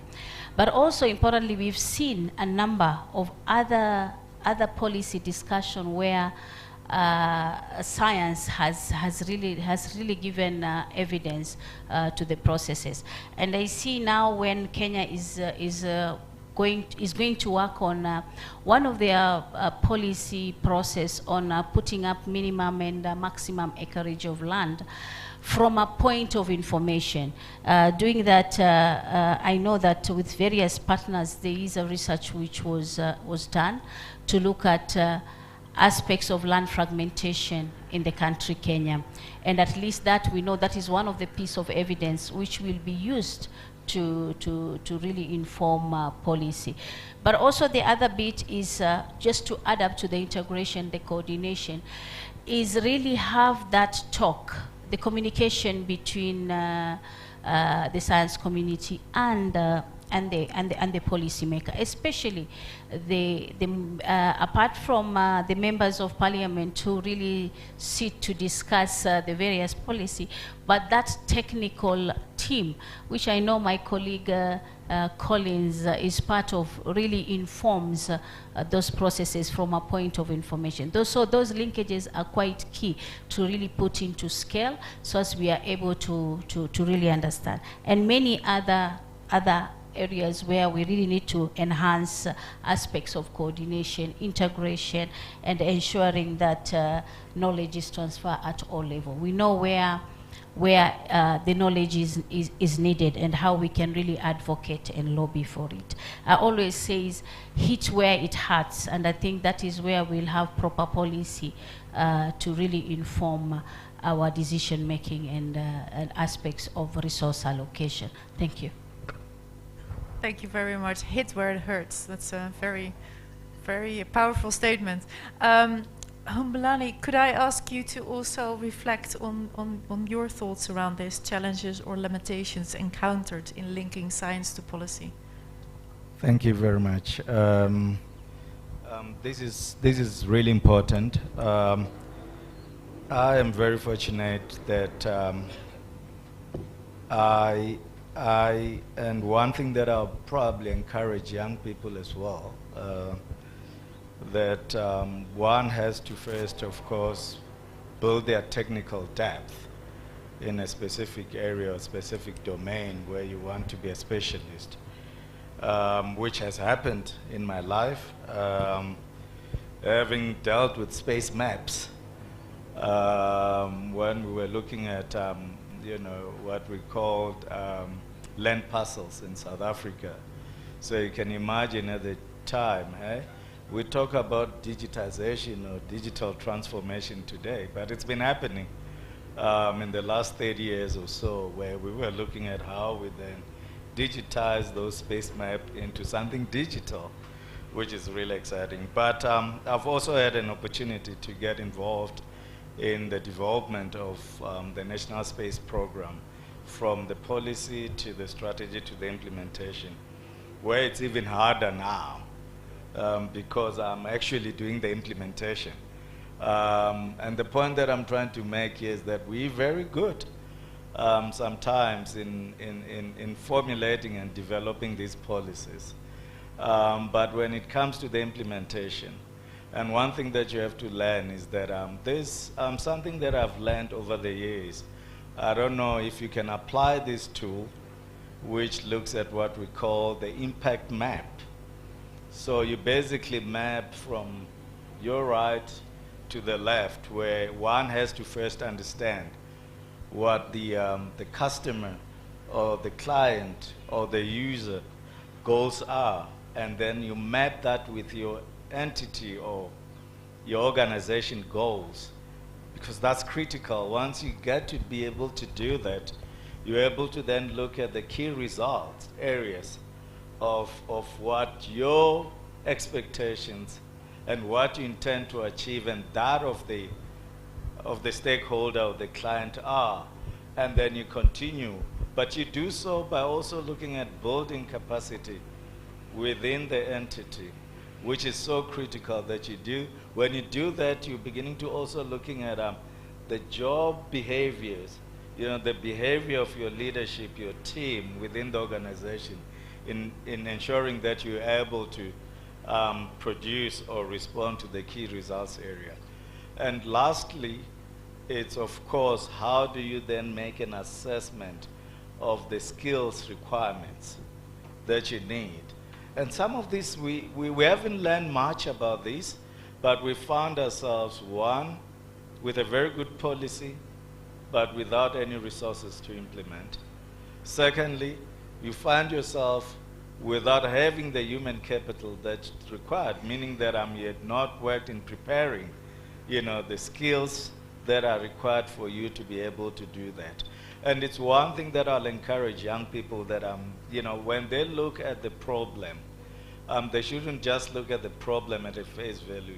You need to do what the key speaker talked about, in-depth analysis, the diagnostic of looking what's the root cause of that problem, and begin from there, moving towards looking at how and what are the other tools that you require to implement your policy successfully, which is very critical, particularly when you're looking at this theme today, where we're saying, are we really getting to a level where we are responding to some of these societal and community requirements when we're sitting as scientists and engineers thinking that we know and understand what the problem is, whereas people that really understand and the challenges that they're facing are the people right at the community level, which is very important as we begin to design this, that the consultation should not happen when you have the green paper or the white paper. The consultation happens right from the brainstorming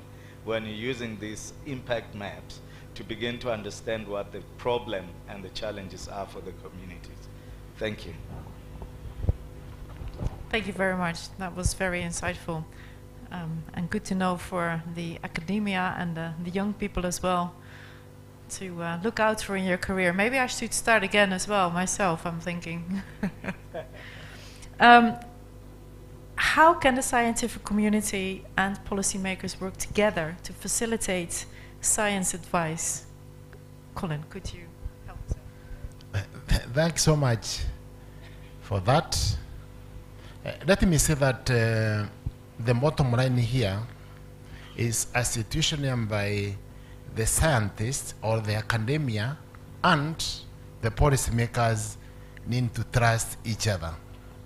I want to just reflect on something which people started talking of it a long time ago, climate change. I think way back in 1990s, the academia or the scientists started warning the policymakers that there is some danger of climate change and we need to be prepared. And it took them almost 30 years to start thinking of policies to address climate change. So here we need, the two parties need to trust each other, such that when you are told there is imminent danger and this is the evidence, you need to trust the academia. But in Africa, let me quote Africa, I don't know for what reason the two don't trust each other. It's like the policymakers who are normally the people in authority mostly, they have a tendency of not trusting what they are being told. And in our country here, during the policy making process, we normally they take this policy through a stage where you call communities to participate in giving their views. And sometimes you can find a very good policy which can be shot down by the same community because they see it from another angle. These are the learned, the scientists, they are coming with their theories. They call them theories. So we, for these things really to work, we need to create that trust so that we can know anybody coming from this side has got a reason why he is giving this data, and then we can proceed. Because for me, I look at what now every country is struggling to come up with a climate change policy to address something which is already with us. But if we trusted the people who told us in 90s, now we should not, I'm sure, even if things could have happened, at least could have gotten mitigation ways of mitigating it. So thank you, and I think what I want to say is that we need to have that trust, that the policymakers should trust it so that the science can work. Because science is about facts. They are not theories, they are facts. Thank you. Thank you very much. And the important point as well is trust is earned. I wanted to ask all the panelists to give their closing remarks in relation to action or thoughts of what is needed for the scientific community to efficiently and effectively support the linkages. So I wanted to start with Dr. Bashir to give his closing thoughts. Thank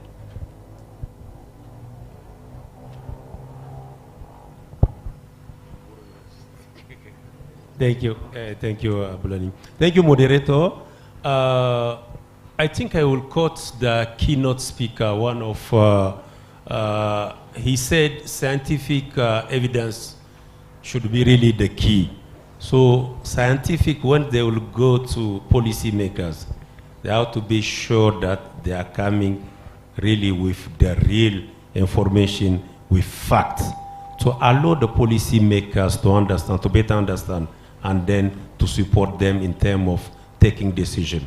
So there is the scientific, and then to know there is another keyword in terms of to know exactly how to communicate and then how to translate your needs. When scientific are going to policymakers, they are going with fact, but also policymakers, there is, let's say, a need of a capacity building to understand a bit, because scientific, whatever you will say, they will come with time to time with technical language. So the policymakers should have a kind of small capacity building to better understand. So it's all about communication and really understanding each other, because they have the common goals. It's really to come up with a real policy helpful for the community. Thank you.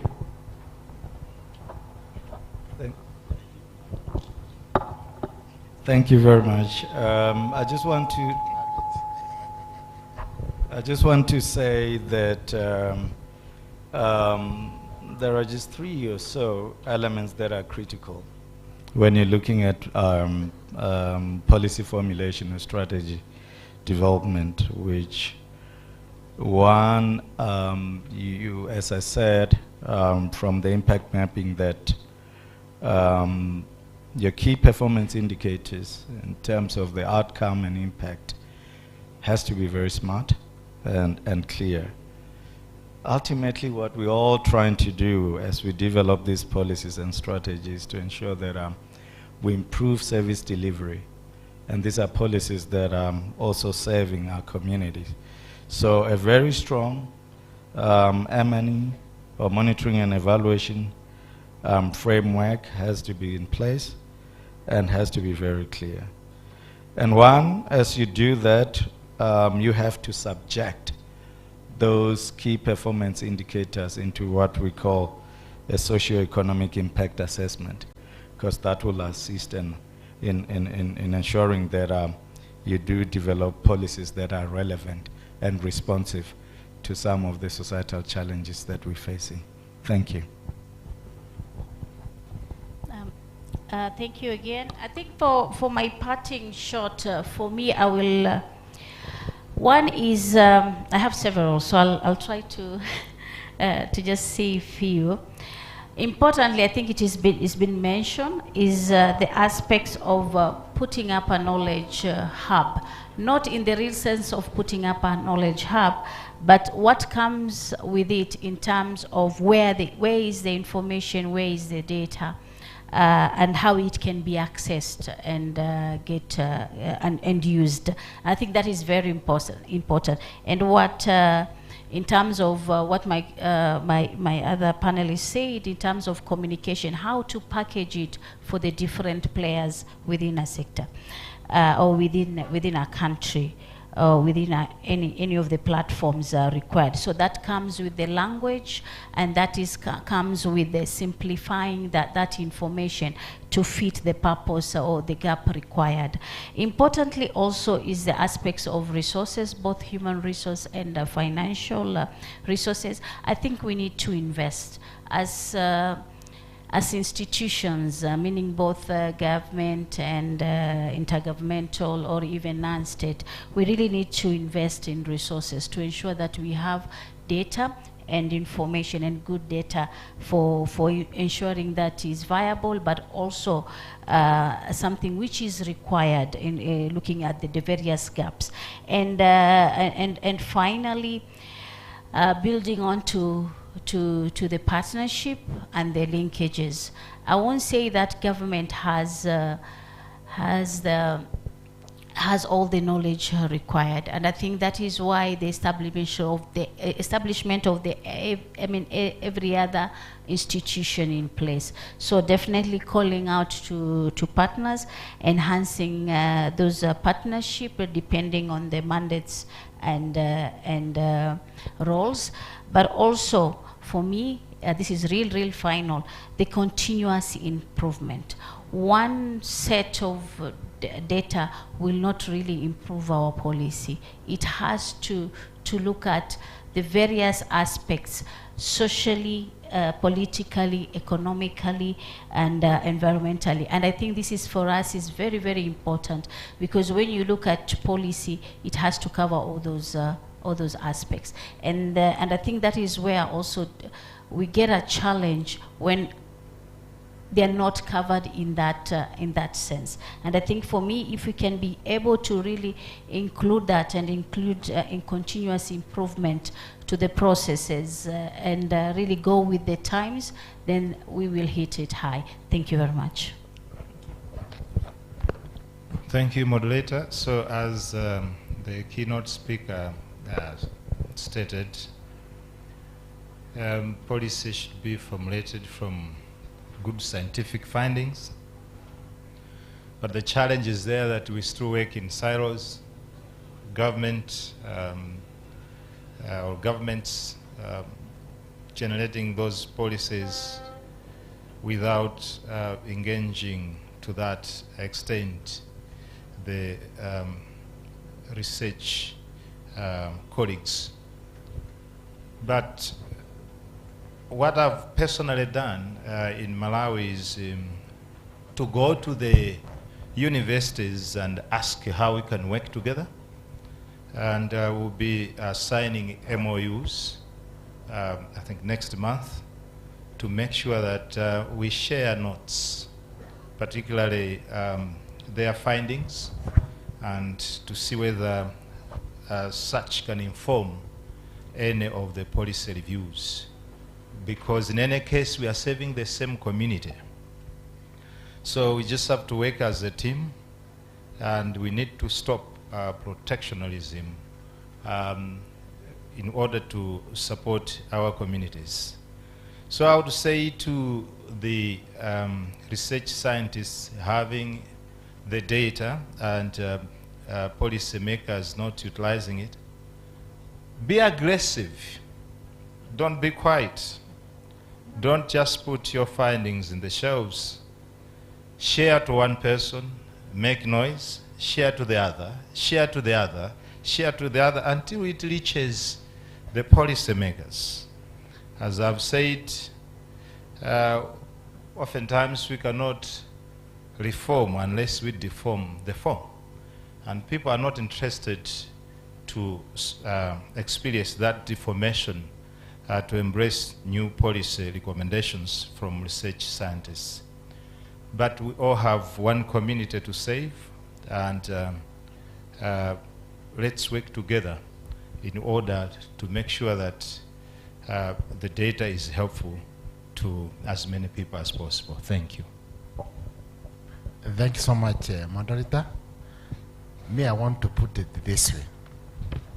One, we need to know why there is a gap between the policymakers and the academia.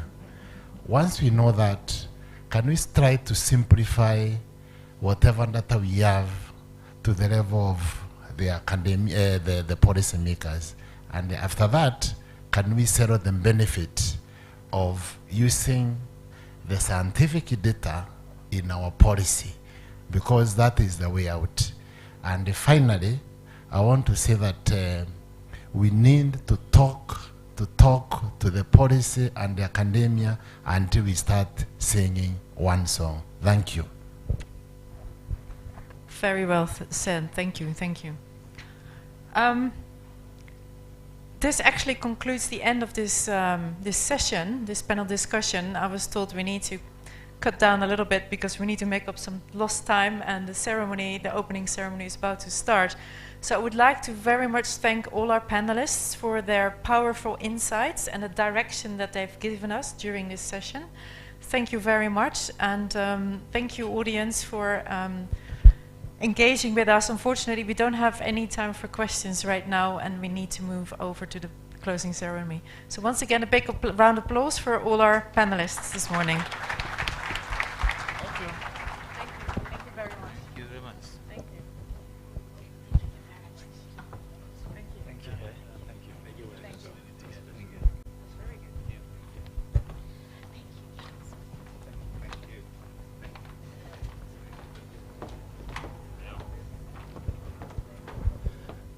Good morning. A round of applause to our panelists once again. We are grateful to have them today. And thank you, Lorraine, for that as well. The conversation continues. I hope you'll be able to enjoy the afternoon sessions. That will be discussing policy now in various thematic areas. Now that we shift to the opening ceremony, I'll request my colleagues to help me clear the stage because we have wonderful performances from our... Just hi. They can't hear me. Can I hear the drum? Can I hear the drum? Amazing. So it's we expect them here. So we'll start by having our national anthem. So I call upon our students from Regional Center Training Institute to come forth for the national anthem as we transit to the opening ceremony.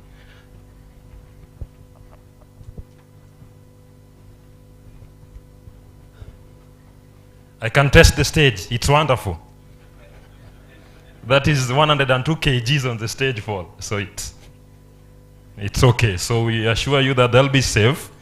But the style is possible that they'll be able to have after the national anthem. Don't try this at home, okay?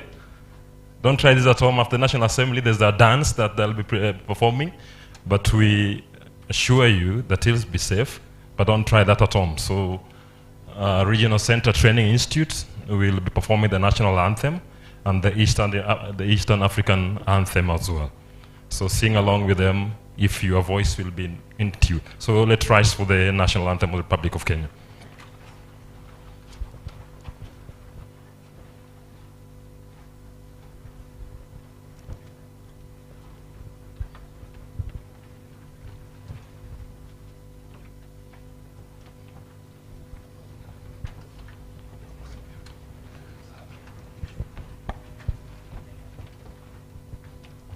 A round of applause as they get on the stage. Beautiful ladies and gentlemen. The future is here, right? If you can't see the future is here. Welcome.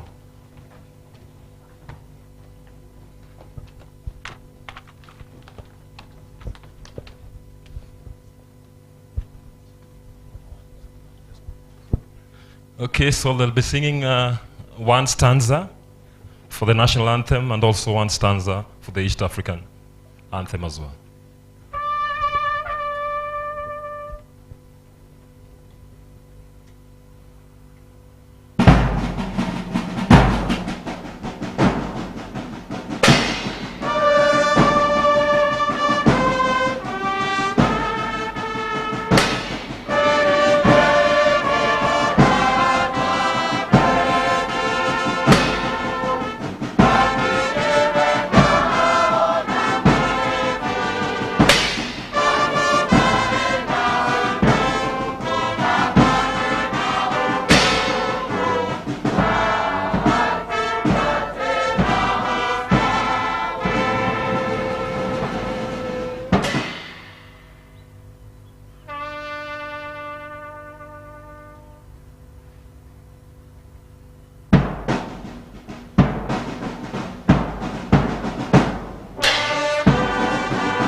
Thank you for that. So we have the entertainment beat taking shape.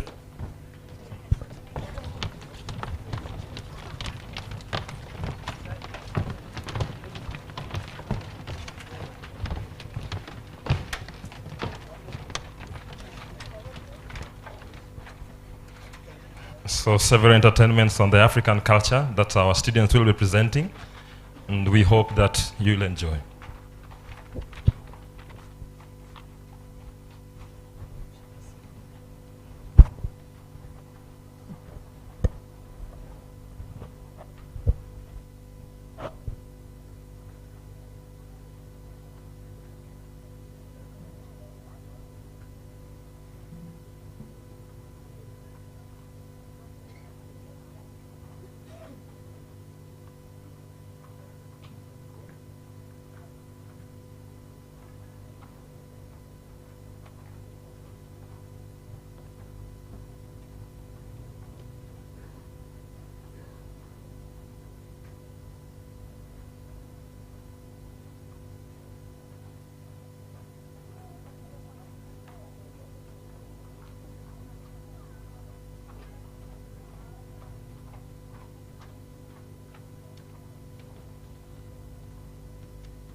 So as we wait for them to set up, so my colleagues from Kenya, how do we call missed calls in Kiswahili? Who knows how we call a missed call in Kiswahili? Kenyans who are here. Do we have missed calls in Kiswahili? Miss Koli. Interesting indeed. So the group will be performing on various African cultures. There'll be a dance from Kalenjin, a dance from the Kikuyu community, a dance from the Luo, and end with the Luya dance. I hope at the end of it all, our colleagues from Africa and beyond, you'll be able to learn on few dance styles that you can perfect tomorrow. Tomorrow we have a cocktail event, so we hope by then you'll have perfected the dances from Kalenjin, Kikuyu, Luo, and community, and Luoya's community. So the group that will be performing before us, the troupe was created in 2016. The patron is Ochiengo Vincent, the director Ombina, sponsored by Biopama. Know that during the sessions you'll be able to interact with various colleagues from Biopama, and I hope you'll be able to learn more from that. So Biopama sponsors the event that will be happening here in terms of entertainment, and this is a group of students from the Regional Center Training Institute that performs drama, music, and dance for competition, recreation, and entertainment. Under the institution's management, it has competed in several national polytechnic competitions in Kenya, and emerged one of the prolific institutions in visual and performing artists. We do African creative dances, dance, and music.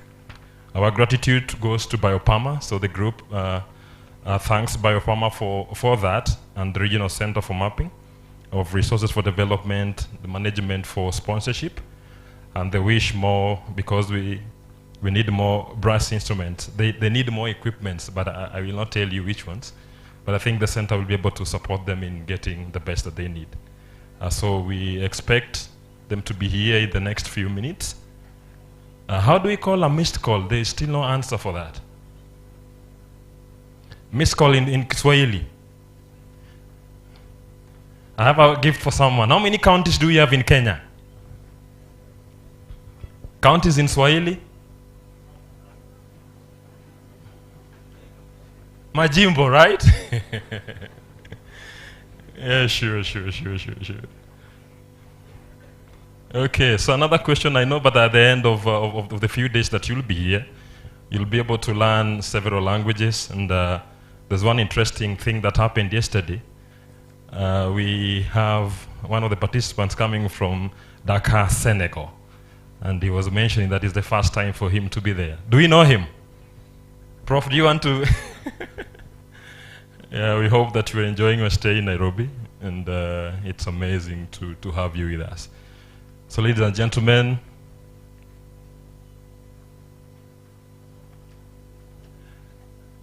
I should confirm if the drum guy, if they can hear me still, right? You will pardon them for that, because they're putting on some African attire that has to accompany that dance. So the African attires that are normally worn when we dance certain kind of songs. And I know it's taking time for them to put it on, because it's the same group that was performing the national anthem.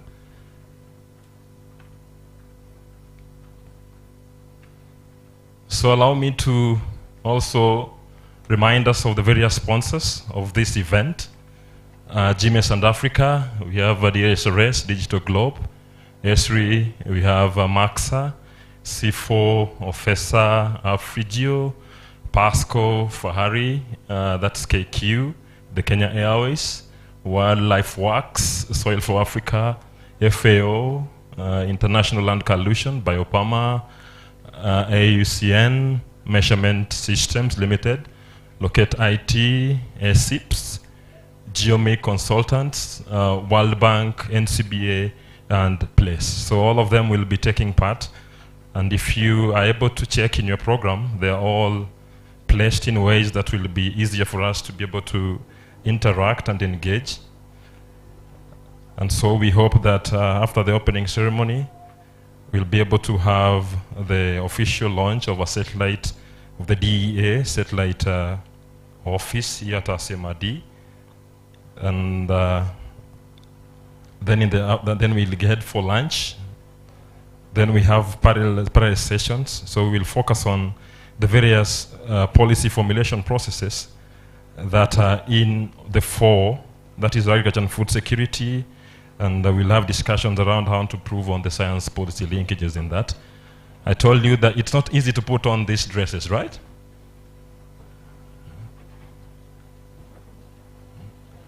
So there is the Luya, there is the Kalenjin, there is the Luo, there is the... Did I mention Kisi? I didn't mention Kisi, right? Kalenjin, Kikuyu, Luo.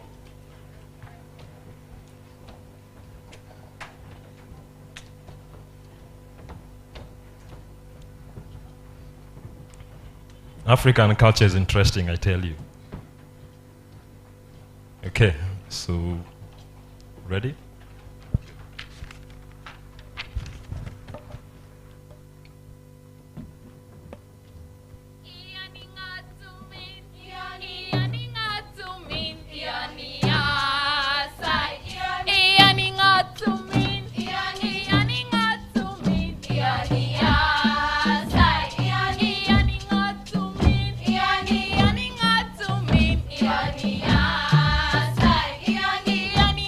To me.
from the Kalenjin community.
Kang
Yeah.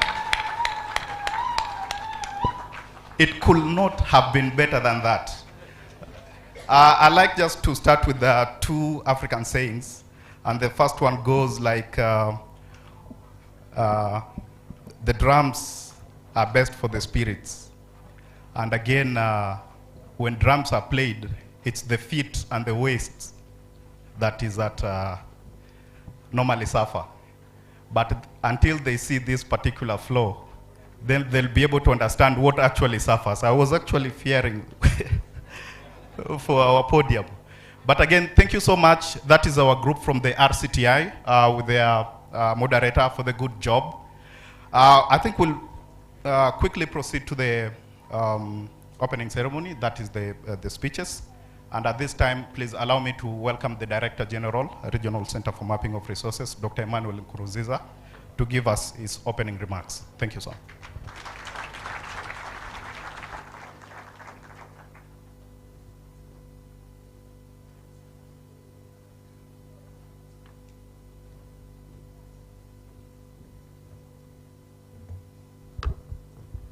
Thank you very much, David. Can we give our team, the entertainers, another round of applause? Our guest of honor, before I begin my remarks, I think I need to emphasize that the people dancing here are not majors of dance and drama, but they are surveyors, cartographers, photogrammetrists, and GIS people who did this as part of their extracurricular activities.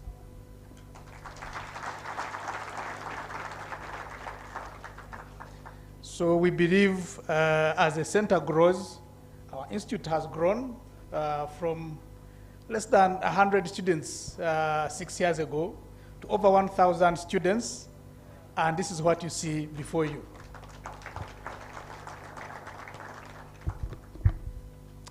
Our chief guest and chair of our Conference of Ministers, the Honorable Judith Nabakova, distinguished dignitaries here present.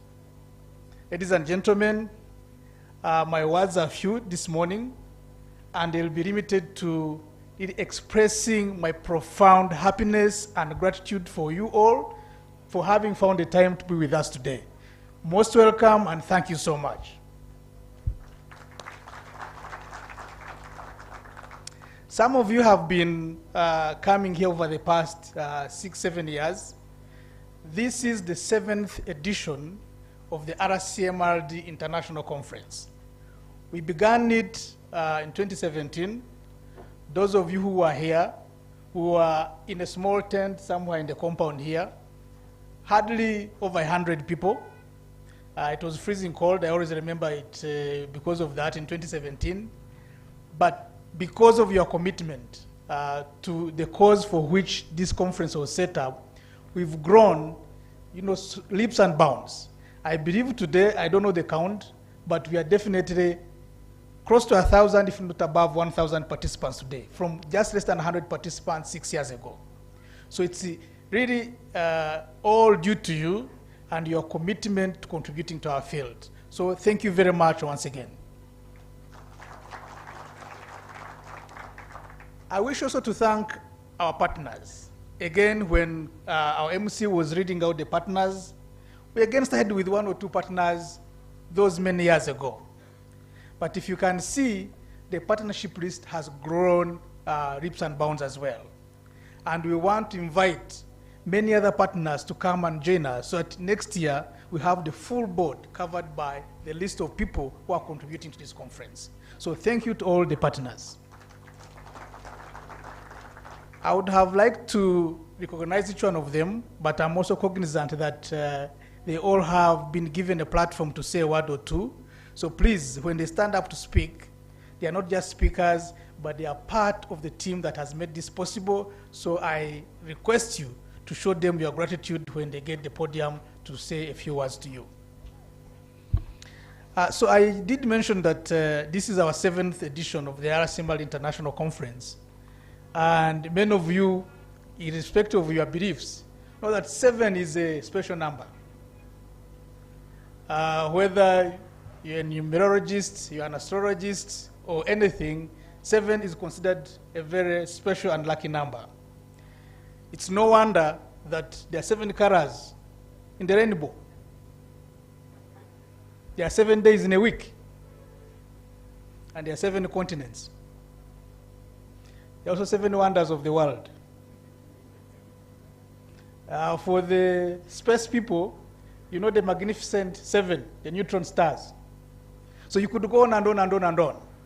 So I wish to say that this is a special occasion, being our 7th edition of the international conference, and I hope it is a start of great things for all of us in building the impact of geospatial technologies and space science on our continent. The theme we have today or this week, which is next level, space to community, the previous speakers have spoken to the importance of choosing that theme. And I want just again emphasize it. The first 2 words, next level, are in capital letters, and it's for a good reason. And I want us to go to the next level, both horizontally and vertically. Vertically by really more innovations, more work from what some of our colleagues like Umbulani were talking about, going to space, doing more discoveries, investing in technology, learning more, but also horizontally by extending these benefits as far wide as possible to our communities, to different sectors in our societies.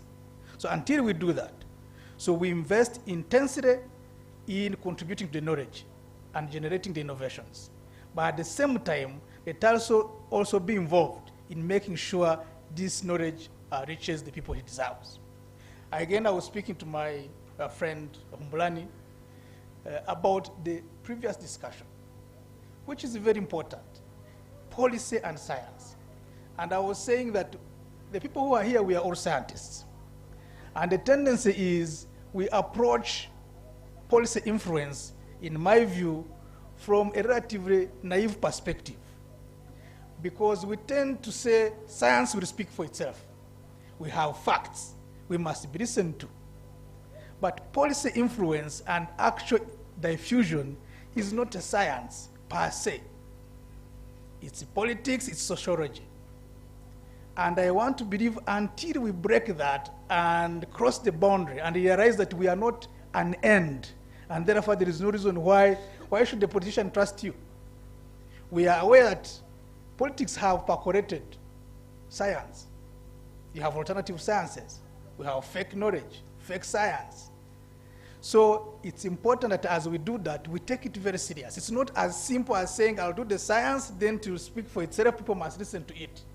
Let's go to the next level and understand we must actually invest in ensuring it crosses that boundary.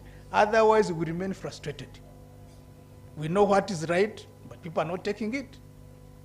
So it's important that as we discussed this week, we are able to reach that level of not really talking about it again, getting frustrated every year, but rather discuss how can we get people to listen to us. Again, before I really conclude my short remarks, I wish to congratulate also one of our partners, Digital Earth Africa, who will this afternoon, I believe the managing director will say a bit more about it, but I need to say it, have given us the honor to host their satellite office, their continental program, but they've chosen Rcmrd to be the host of their satellite office in the East African region.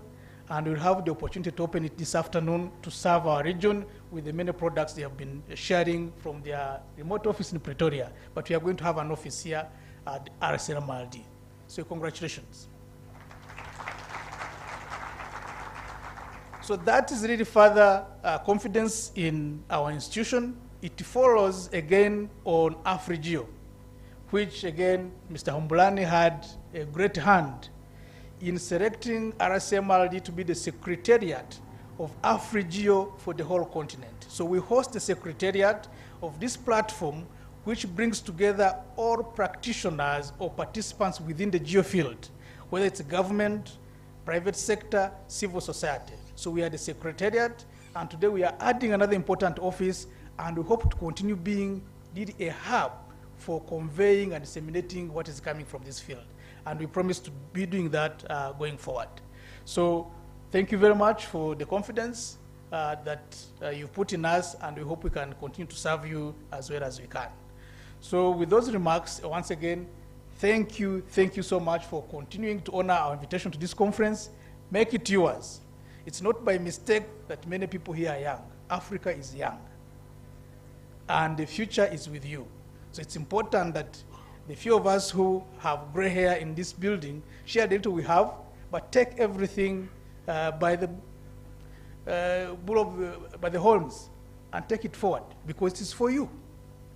And we believe we are bridging that gap because you are approaching the front table. You know, the gap between the guest of honor and the many young faces is now very narrow. So please get it and take it forward. I thank you very much for your kind attention.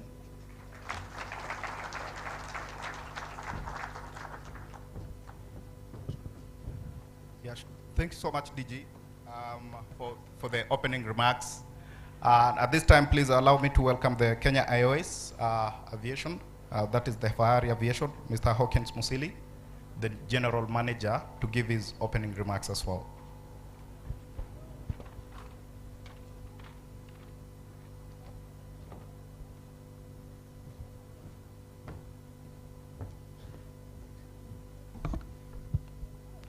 Good afternoon. It's always a pleasure to come to Rcmrd International Conference. And for us, it's our second time of involvement in this particular space as the Kenya Airways Aviation Group. I represent one of our subsidiary organizations. It's called Fahari Aviation. We are mostly in aviation technology, and the theme of the conference this time is next level, space to community. And you know what our mission is? To transform African communities through sustainable technology. So we are actually a convergence of purpose. And what we've been able to do with Rcmrd through the less than 2 years that we've been partners shows the amazing potential that exists in our synergies. So allow me to make a few remarks to that end. I won't be long. I know we are short of time. I'll make sure I cover. So as we gather under the banner Next Level, Space to Community, we delve into a realm where data, innovation, and connection intertwine. I like that we want to take everything to community, to impact. At the end of it all, I know in our various spaces, there's a lot of work that goes on before we see impact in our communities. But once we work backwards, we are able to focus on what actually creates that impact. The chosen theme embodies the essence of progress. Its essence in being information as the beacon that guides us from observation to understanding and from understanding to action. However, this lies not merely in collecting data, but in deciphering its patterns, infusing it with meaning, and catalyzing its potential for the betterment of all. Herein enters what we deal with, which is unmanned aerial systems, or generally the technology. The silent aviators of the silent aviators of innovation. Drones reveal secrets from the skies, stories etched in pixels and codes. Among the vanguard of progress, drones have reshaped possibilities across diverse applications, including the very heart of fire aviation's impact in agriculture and in mapping. Allow me to paint the picture of transformation through the lens of fire aviation. In agriculture, fire aviation drones track growth, ailments, latent potential of crops from above with an aim to drive sustainable agriculture, diminishing waste, and nurturing harvests that sustain us all. We've fortunately been able to create significant impact in the tea sector, and we've seen a lot of interest from the other sectors across the agricultural value chain. Moreover, the resonance of our work reverberates through the field of mapping. With speed and precision that eclipses traditional methods, our drones redraw the boundaries of land surveying. With unmatched speed, they trace property lines, compute earthwork volumes, and oversee construction progress. Thank you for your presence here today, for your dedication to advancing our shared understanding, and for embracing the boundless potential of next-level space to community. Together, we embark on a quest to uplift our communities, armed with knowledge, inspired by innovation, and driven by a desire to make our world a better place. Thank you, ladies and gentlemen.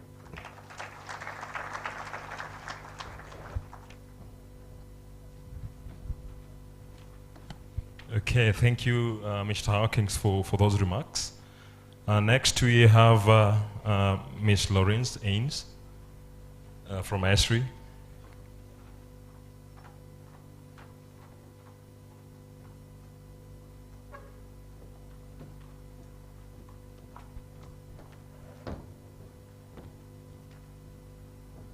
Welcome, honored guests, ladies and gentlemen, and thank you, Rcmrd, for allowing me to say a few words on behalf of ESRI.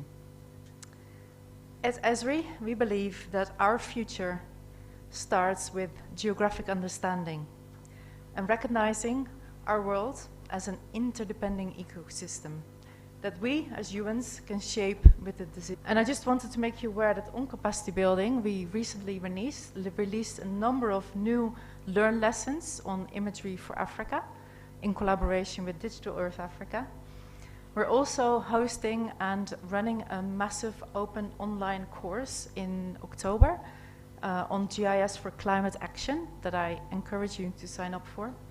And in November this year, we will be running a GIS for disaster management workshop in Botswana in collaboration again with Rcmrd. I'm excited to be here, and so are my colleagues. And on behalf of all my colleagues at ESRI, I would wish you a great conference. Thank you. Thank you. We do value the association we have with ESRI as well as a center. Next we have Usna from Food and Agriculture Organization, FAO of UN, Kenya.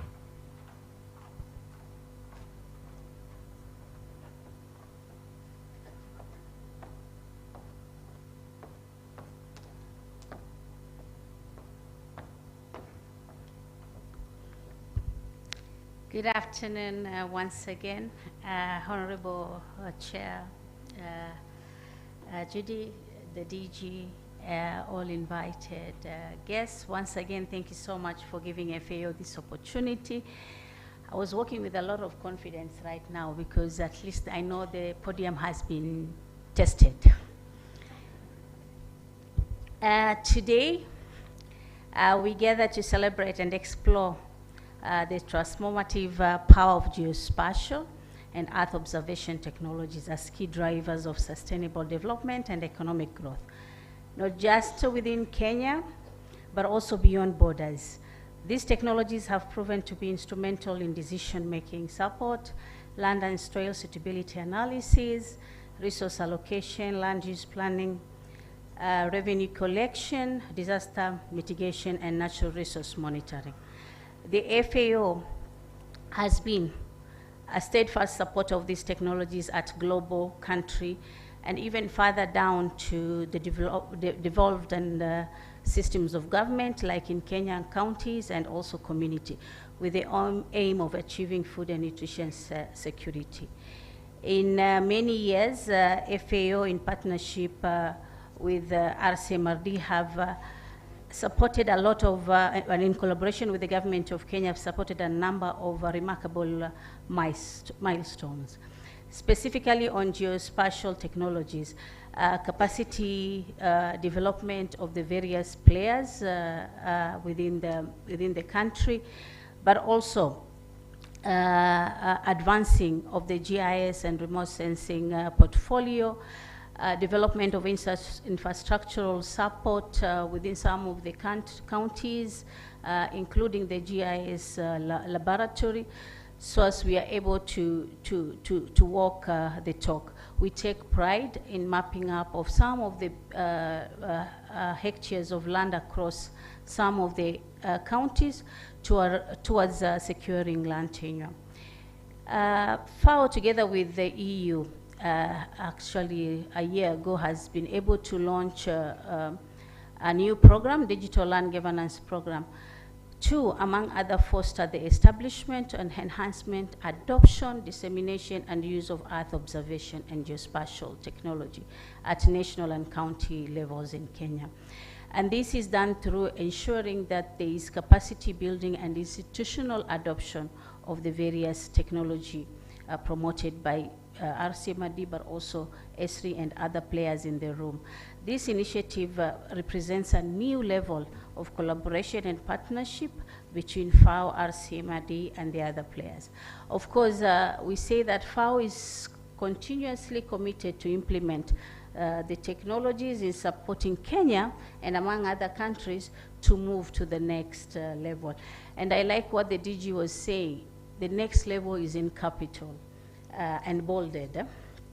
So some of the areas of intervention related to geospatial technology, I think I also mentioned earlier when I was in the earlier panel, of course, is the support going to the Ministry of Lands, Public Works, Housing and Urban Development in the digitization of the land records and processes through the National Land Information Management System, famously known as the RDSASA, but also supporting the establishment of an additional 25 GIS laboratory at national and county level to improve efficiency and effectiveness of evidence-based decision-making. And this is what we are now all discussing at all levels. This will enable mapping and georeferencing parcels of land, natural resources, utilities, services, and create easily adaptable geodatabase. These efforts are aimed to delivering informed policy decisions, reinforcing achievements of food and nutrition security, and ensuring that there is improvement in livelihood support system and promoting a responsible infrastructural development. Further supporting some of the other avenues, one of them is the completion of the Natural Resource Atlas for Kenya in partnership with the National Land Commission, which is an independent commission mandated to be able to manage public land. And in the event of ensuring that there is an inventory, this is one of the activities we are supporting, so as we can be able not only to understand that, but be able to interact. And this is where now Rcmrd played even a bigger role to ensure that we are able to create a geoportal. So as the atlas is not only in paper, but we are able to interact with it digitally. And of course, supporting the integration of land information management system, which other systems such as the Kenya Integrated Agriculture Management Information Systems can be able to integrate. KIAMIS, in short, actually, it enables registration of farmers into a comprehensive central farmer registry, but also will be able to ensure that there is value-added services to that, which is will be within the portal, and be able to bring out inputs such as e-voucher, and be able to have extension delivery done well. And I'm sure we all understand that this will be information given by the Kiami, so as they can be able to not only provide extension, but be able to know where is needed more. Credit management, mechanization services, and this is actually something which has been taken up by the government of Kenya through the Ministry of Agriculture and Livestock Development. So as we dwell into the discussion and insights brought forth by this year's theme, our key objective become crystal clear as we strengthen partnership, collaboration, learning, communication, evaluation approaches with a steadfast focusing on maximizing the societal benefits. Together, we embark on a journey to the next level, again in capital and bolded, leveraging the vast potential of the space technology for the betterment of communities. Let us seize this opportunity together to forge meaningful connection and build sustainable future, where geospatial and Earth observation technology serve as a catalyst for the transformative change. As I conclude, let me extend our heartfelt gratitude to the EU for their unwavering support in realizing the vision of the government of Kenya. And of course, through the program, we are poised to make significant strides, fostering innovation and supporting efficient and effective land governance through accessible digitization and digitalization of land sector and processes for sustainable agri-food system. This is for better production, better nutrition, better environment, and better life. And of course, in the name of leaving no one behind. Thank you all for being part of this remarkable event, and we look forward to the inspiring discussions, fruitful collaborations, and future where technology and community intersect for the greater good. Let us embark on this journey with a lot of energy and dedication as we embrace the next level of spatial development together. Asanteni sana. Thank you, Usna, for those remarks. And FAO is here with us throughout the week, and we hope that we'll engage and interact with FAO during the process, during the RIG process. So allow me also to have Mr. Colin Marangu from the Plant Protection and Food Security Directorate, Kenya, Ministry of Agriculture. Thank you.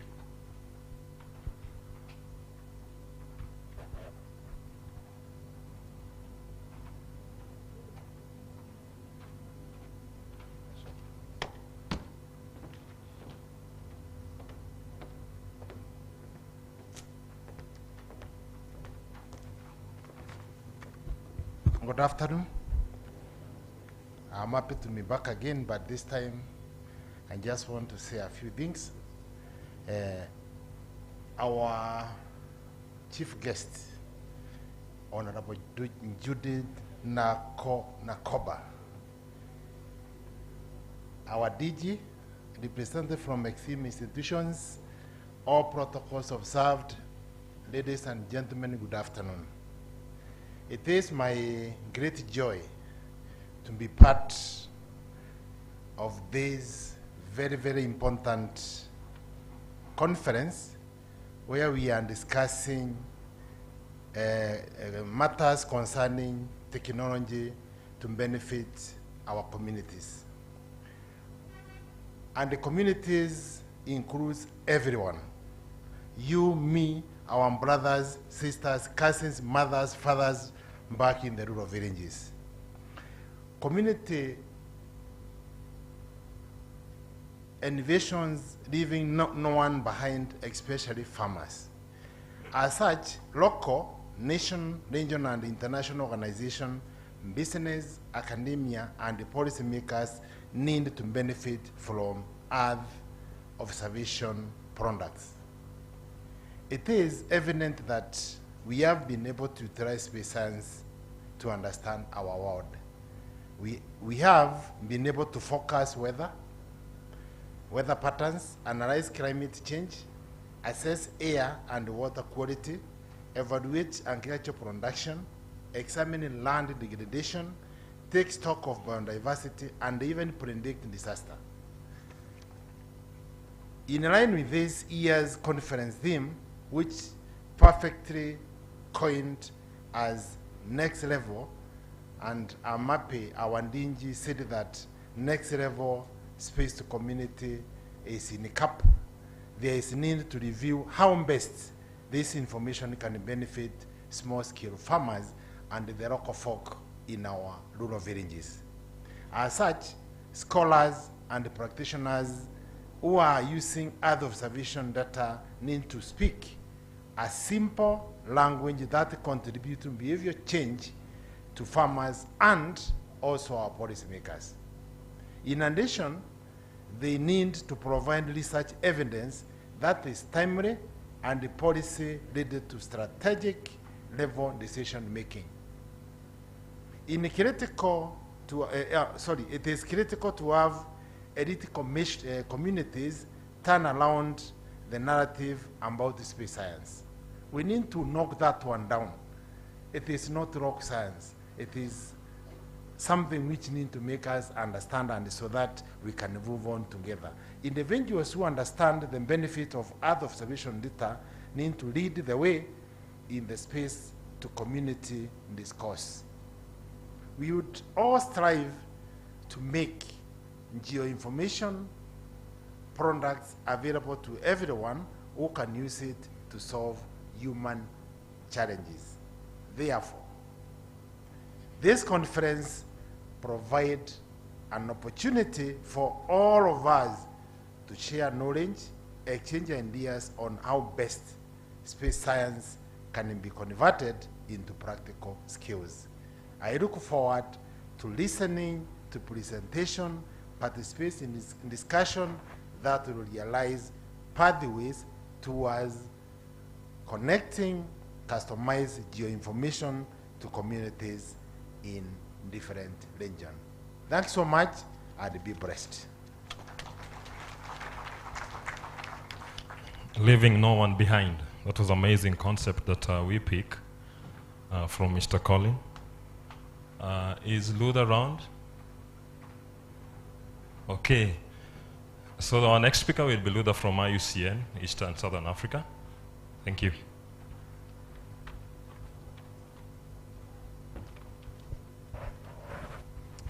Thank you very much, Mr. MC.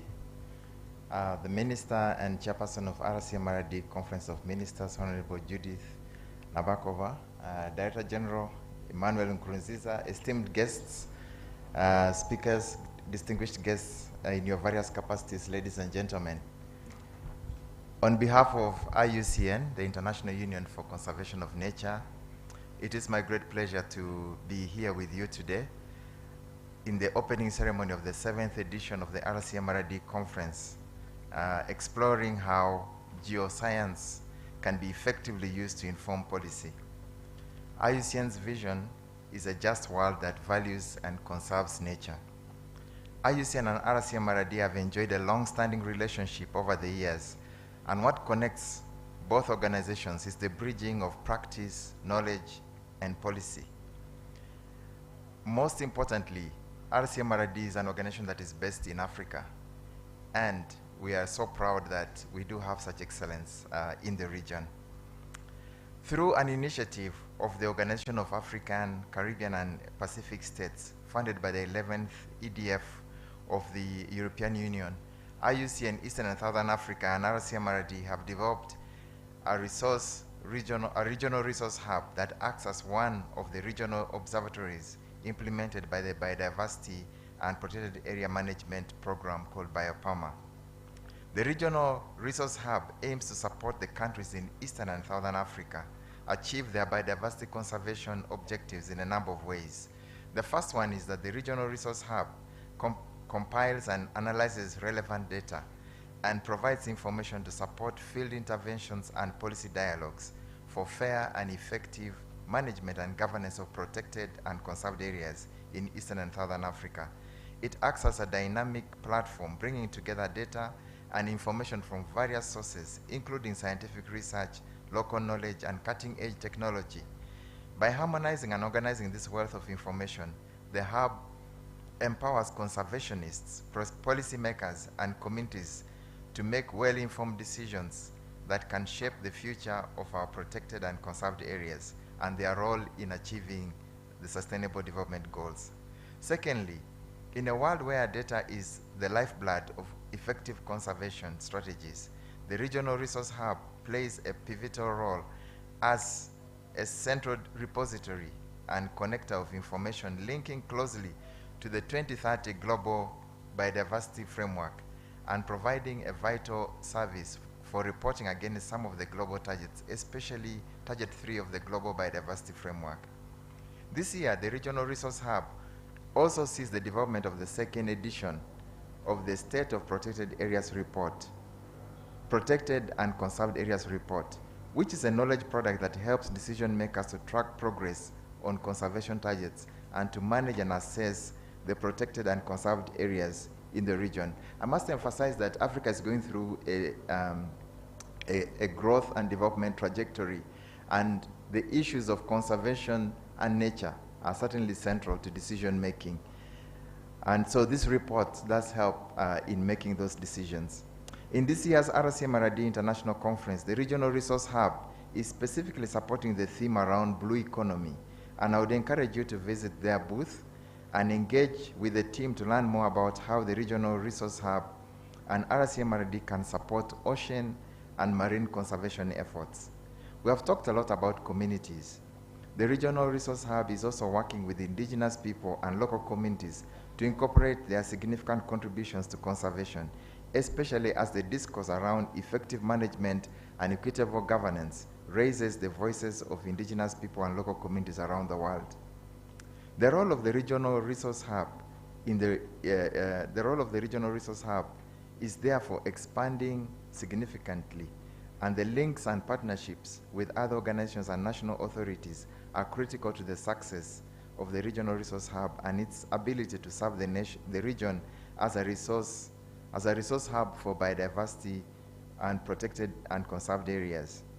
I would therefore like to encourage you to find out more about the work of the Regional Resource Hub, visit them in the exhibition space, and engage with a very competent team there to discuss how you and your country can contribute and benefit from the mapping and analysis carried out.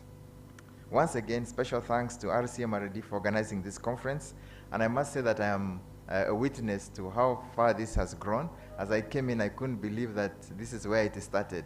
100 people, and I was part of that 100 people at the beginning. And so thank you so much, DG Emmanuel and the whole of the Rcmrd team, and I wish you all great deliberations in the next 3 days. Thank you.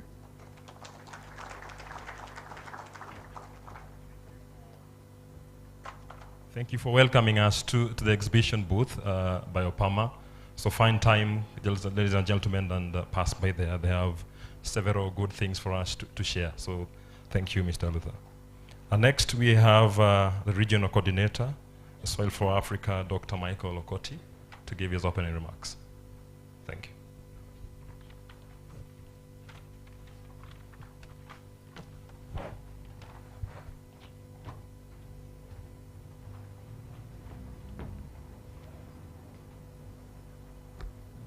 Good afternoon. Our chief guests, the DG, let me start by saying one quick thing. My name is Bernard Waruru, and I'm representing Michael Okoti, my colleague and senior, who is the Regional Hub Coordinator of the Soils for Africa project.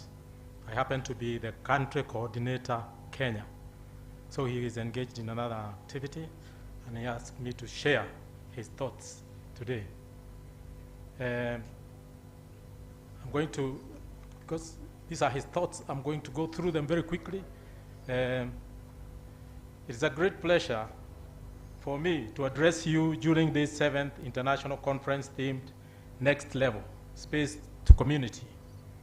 To the organizers, my heartfelt gratitude for the platform you have offered me to address distinguished participants on the theme of this conference, and hope that my contribution will be useful in stimulating discussions to achieve the objectives of this conference.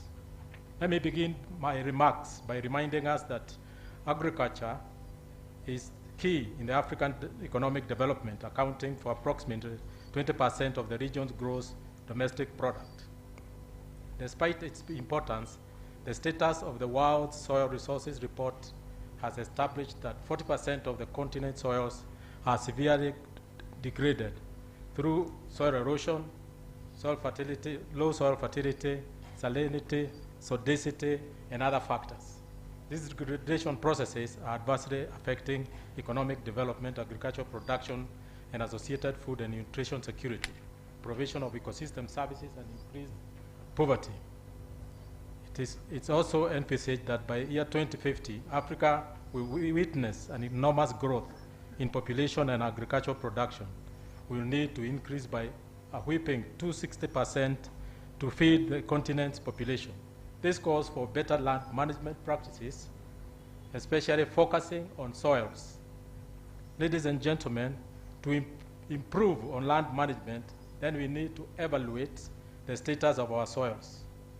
We know that the characteristics of soils may vary very rapidly over short distances, and the inherent properties of soils, be it fertility, level of resilience against degradation, have to be known in space and time in order to implement adapted soil management strategies.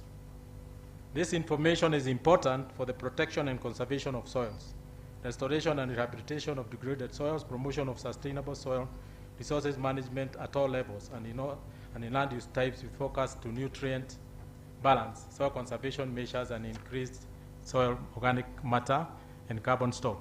Similarly, there is the need to enhance soil information by using state-of-the-art methods of digital soil mapping and advocating for having effective national soil information systems. And the soil information system is an integrated, centralized information system that consolidates all the data starting from the survey, sample, soil testing, and analysis to final output generation for soil mapping and recommendation. It also facilitates effective monitoring through easy access to information. Soil maps are the basic tools for the evaluation of the production potential of the land, and therefore directly influence land use allocation and policies. Adequate soil information is needed for policy decisions, particularly in context of increasing economic and social integration and the vast diversity of tools and methods. To address this, the Soils for Africa initiative, funded by the EU, aims to develop a soil information system based on a sound sampling framework, uniform data gathering methodologies that are well documented and can be used for future soil quality monitoring at continental scale and for national level soil data collection and monitoring. The resulting soil information system will be hosted and maintained by an African institution. The soil information system is part of the knowledge and information system of the food, nutrition, security, and sustainable agriculture. This initiative provides an important support for innovations in the agricultural sector in Africa and actively connect organizations across Africa and Europe to promote synergies and an open science approach. The initiative serves the results as an open data linked with open Earth observation data. The initiative involves all African countries arranged in regional hubs. So we have 5 regional hubs, including the Eastern African region hub that we represent here. The initiative intends to foster functional ecosystems because the soil information system is a tool to target interventions that improve soil quality and provides insight on the impact of this intervention. The initiative also addresses climate change and resilience on land, as the soil information will contribute to the assessment of carbon losses from soil and identification of areas with high potential for soil carbon sequestration. And also, the initiative also provides a platform for the development of sustainable business models by service companies aiming at development of sustainable food systems. My colleagues, Professor Wallace Fatumbi from FARA and Dr. Mesele from IITA, have parallel sessions and will discuss in detail on Soils for Africa initiative. Ladies and gentlemen, in conclusion, harmonized land resource information throughout the region would allow a much more rational transfer of agricultural technologies, management practices, or knowledge of selected agricultural production enterprises and research resorts that would be transferred from one region to another or between countries with similar physical land resources. Such information would prove to be a sound reference base to facilitate communication among those involved in planning, decision-making, and implementation. Ladies and gentlemen, I hope that my views, which I share with you today, will help you more or less achieve some of the objectives of organizing this event. Last but not the least, I wish you all a very successful deliberation and hope that you come up with good recommendations, not only on what to do, but also on how to do and who should do it, nationally or regionally, to achieve our objectives. So, as Okoti signs off, he says that the science of today is the technology of tomorrow, and the soil comes first. So you cannot manage what you don't know. You need to know what and where. I thank you.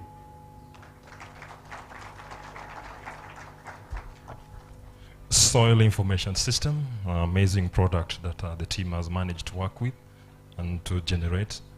It has information on various characteristics of soil. Find time to engage with them at the exhibition booth later on to be able to check what's in there and how useful it can be for all of us. So please find time and later on engage with them.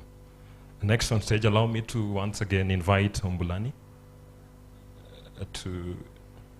for his opening remarks. Thank you.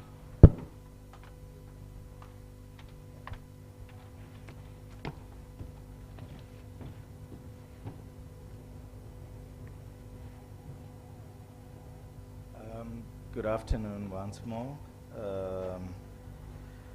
I am going to talk on behalf of GEO as well as AfriGeo, which is our regional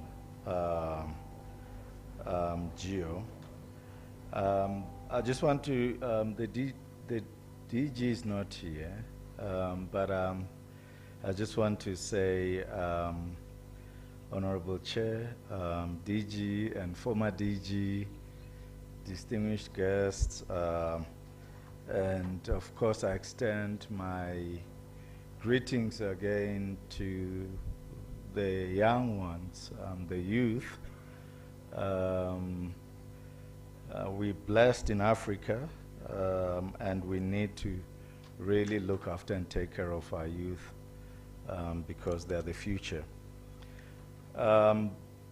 What I would like to take you back, as South Africa has been involved from the inception of the Group on Earth Observation, that in 2010,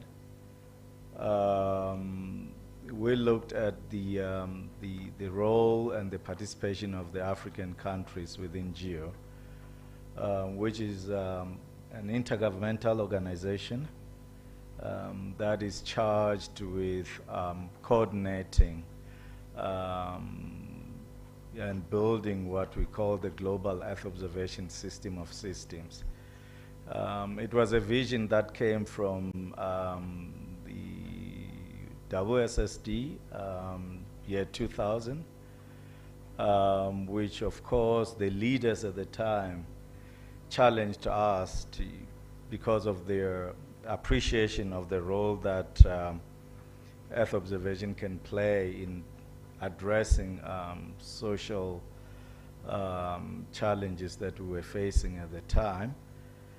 And so we can gladly say that the origin of GEO was in Johannesburg.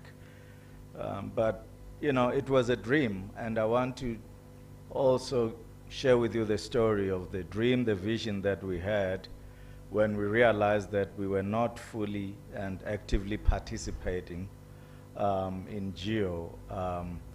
And we then, as South Africa, conceptualized the whole concept of strengthening regional cooperation. And in 2010, we came up with an initiative called AfriGeo, which was looking at bringing all African countries And we have about 31 member states. We're hoping that all of Africa will be part of AfriGeo.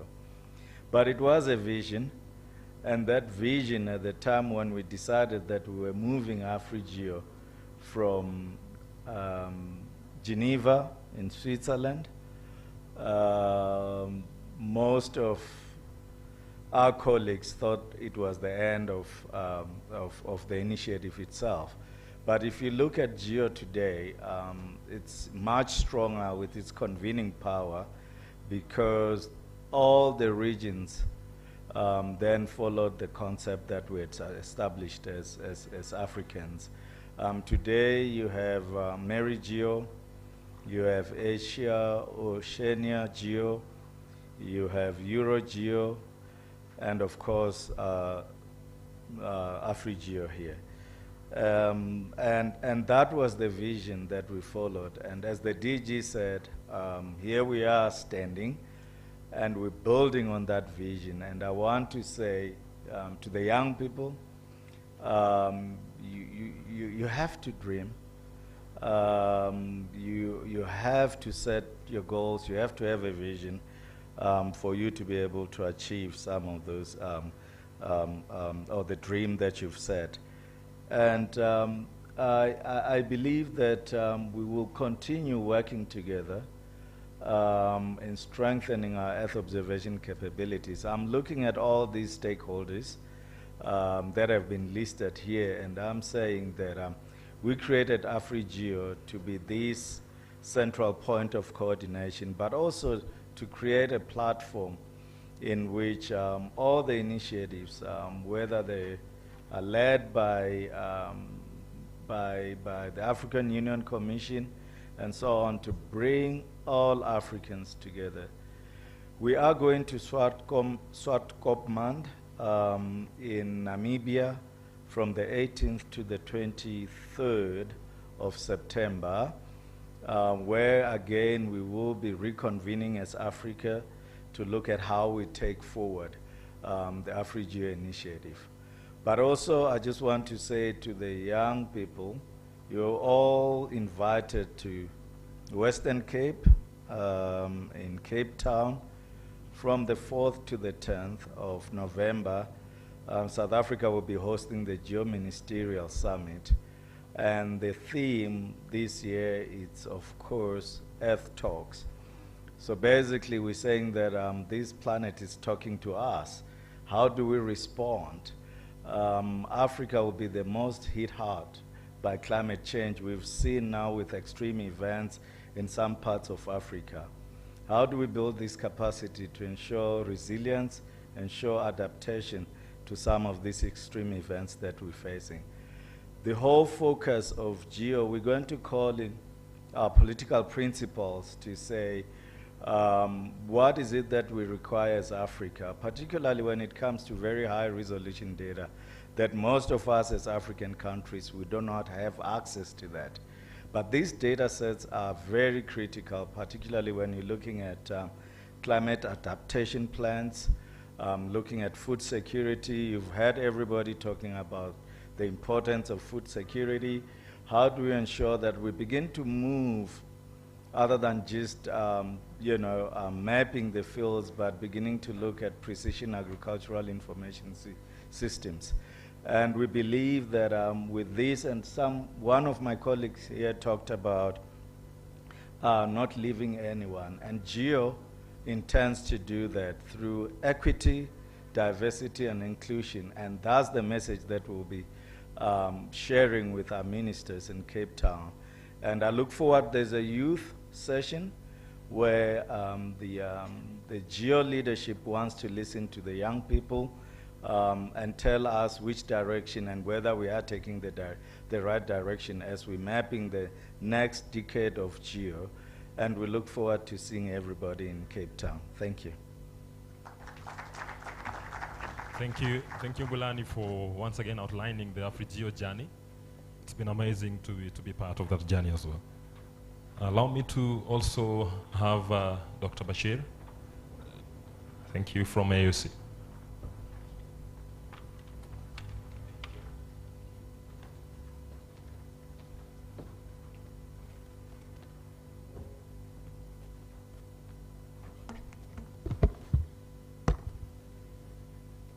Good afternoon. It's not easy. It's, let's say, lunchtime, but let us make it. Honorable Judith Nabakuma, Director General, all participants, ladies and gentlemen, all protocol observed. I convey to you warm greetings from the Commissioner of Education, Science, Technology, and Innovation from Africa Union Commission, and from also the coordinator of GMS and Africa program, Dr. Tigan Ouattara, who both congratulate Rcmrd on its 7th International Conference. It's an honor for me personally to be part of such an important gathering of the scientific and development community. My task here is a humble one. It's to set the scene of the linkage between science and the policy from Pan-African perspective. The subject indeed sits at the core of the African Union's institutional mandates of promoting continental development and integration through sound policy formulation and coordination. Our continental development blueprint, the Agenda 2063, is supported by science, technology, and innovation-oriented policy to build Africa's human capacity through the prioritization of education and skills development. The idea is to boost agricultural productivity and economic diversification. For sure, it's a little hope of an economical, prosperous Africa without long-term program on energy, natural resources management, biodiversity conservation, blue economy, and climate resilience. The scenario of economic advancement in the Northern Hemisphere teaches us one thing. Africa can only break the cycle of poverty and underdevelopment by promoting scientific innovation and implementing governance policy driven by data and research. This means we have to initiate education policy and the curricula that address our priorities in terms of access, quality, and relevance. It means what? It means we have to invest in the required infrastructure to build science hubs, center of excellence, laboratories, and the research facilities. We saw that during the pandemic, COVID-2019, we have seen that massive disruption caused by the pandemic in education and economic activities. The ability to respond to future pandemic will therefore be determined by the capacity to plan, our capacity to plan, our capacity to manufacture essential supplies, the role our treatment and share critical data. The same goes for the creation of digital infrastructure and the virtual learning facility to support continuity in education. Ladies and gentlemen, I'm very happy Ambulani part a lot about the youth, but our generation has been entrusted with the responsibility of pushing the frontier of human development through science and technology. Without doubt, one of the most important opportunities available for realizing this aspiration is space science. It's a strategic asset that drives innovation and leads to progress and economic development. It inspires future generation of scientists and engineers and drives global information exchange and communication. Space science makes us look outward from our planet to the star and beyond. It's a subject that strives to answer the ultimate question. How did our Earth and our solar system form and evolve? What is our place in the universe? Where are we going? Where did life come from? And are we alone in this space? We never know. The pertinence of this question is the reason why the African Union Commission initiated the African Space Policy and Strategy to give a priority and to promote data and information sharing, policy and institutional framework to catalyze the continent's sustainable development. GMS and Africa, being a vehicle of the African Space Program, has indeed been harnessing Earth observation for natural resources management. It supports decision-making, agriculture, health, education. Let's not forget that there is enough inspiration in our history to deploy science as a natural driver in transforming the continent. After all, Africans were the first among early humans to explore, discover, and make scientific invention. Africa discoveries span engineering, astronomy, mathematics, and geography. Therefore, as it was in the beginning, so shall it be in the end. Allow me to conclude with a quote from our founding father, Dr. Kwame Nkrumah from Ghana, who said, "It is within the possibility of science and technology to make even the Sahara bloom into a vast field with vegetation for agriculture and industrial development. This dream by Kwame Nkrumah must continue to be an inspiration for us to utilize science as the basis for our development policy." I wish to all of us a fruitful deliberation, and I thank you. Thank you, Dr. Bashir, for those remarks. And AUC has been the forefront of putting in place platforms for data access and sharing, and we are proud of that. So allow me to welcome Dr. Thembi to give a few remarks. Thank you.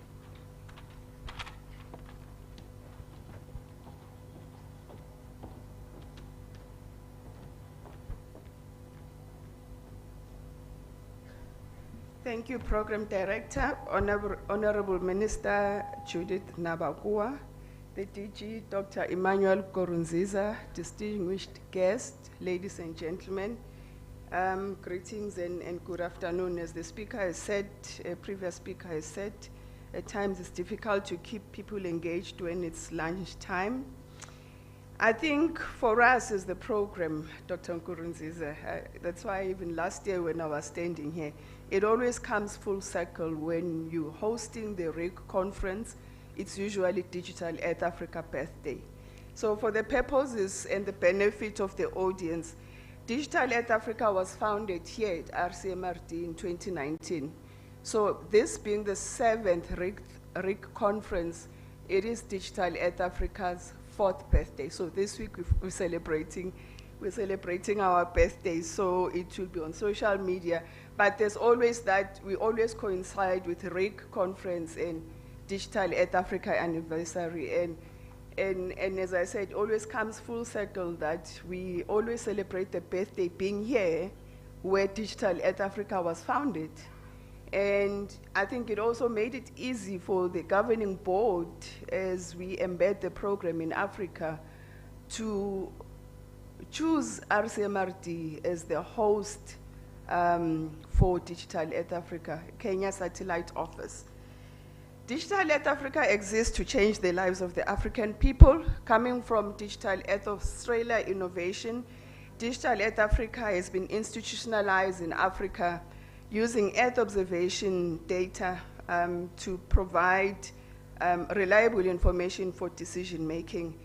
Our mandate is premised on sustainable development goals, keeping number 13, that of climate action. We have quite a few thematic areas which I'll speak to when we launch the office itself.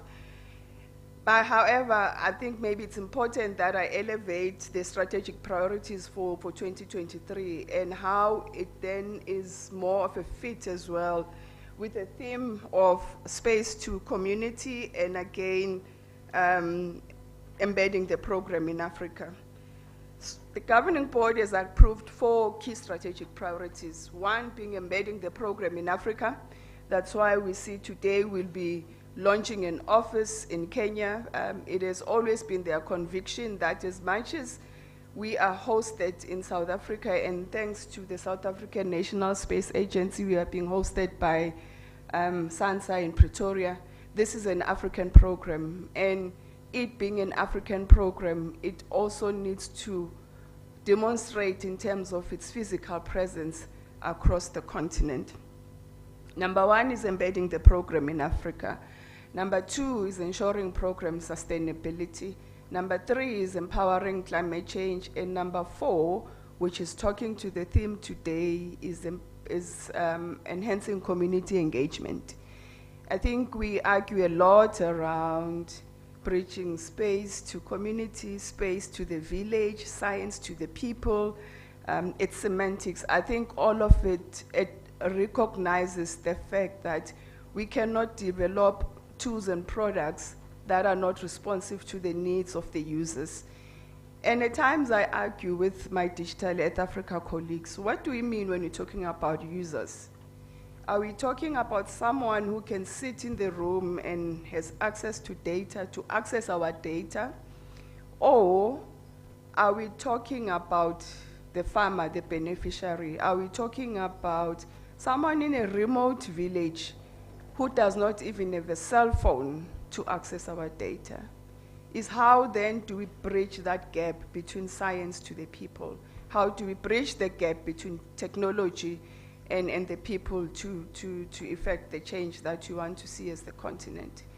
I argue as well that if we're talking about agriculture and food security, the most food insecure people or communities are in the most rural, remote areas and will not even have access to the data that we are providing to resolve the food security challenges.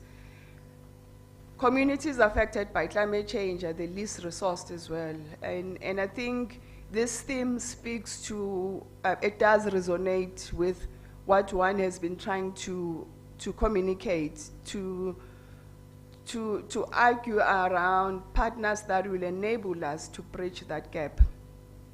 I can also indicate, proudly so, that we were in Tanzania last week with the State University of Zanzibar around the same theme, bridging science to the people, where a total number of 20 students will conduct mapping exercises and go to communities and interpret the data to communities. And I think this is very fundamental because the data is not only understood by students at the university level, but even communities are able to use that data to empower them on climate change. So DG, I think for us, of course, I will still have a few words to say during the launch of the office. As Digital Earth Africa and on behalf of the governing board, they want to extend their appreciation for Rcmrd and also to your Council of Governing Board as well for agreeing to host the program. And one key takeoff I've taken from the engagement in Tanzania last week was especially centered around science to communities or space to communities, is that we need to move away from data dissemination to data utilization. So that has been a key word for me. We move away from data dissemination to data utilization, and that utilization is at the community level where we want to see the most impact, where we want to see results of the Africa we want to build. Congratulations on the 7th RIC conference, and we're really looking forward to the next 3 days. Thank you. Thank you, Dr. Tembi. Happy birthday. To Digital Earth Africa, yes. How old are you now? 4 years old. I went to the zoo. Okay, so thank you for those amazing remarks that from data access to utilization of this data, that will be amazing. Ladies and gentlemen, allow me also to now have Dr. Moses Akali, the Director, Department of Resource Surveys and Remote Sensing, DRSRS. Thank you.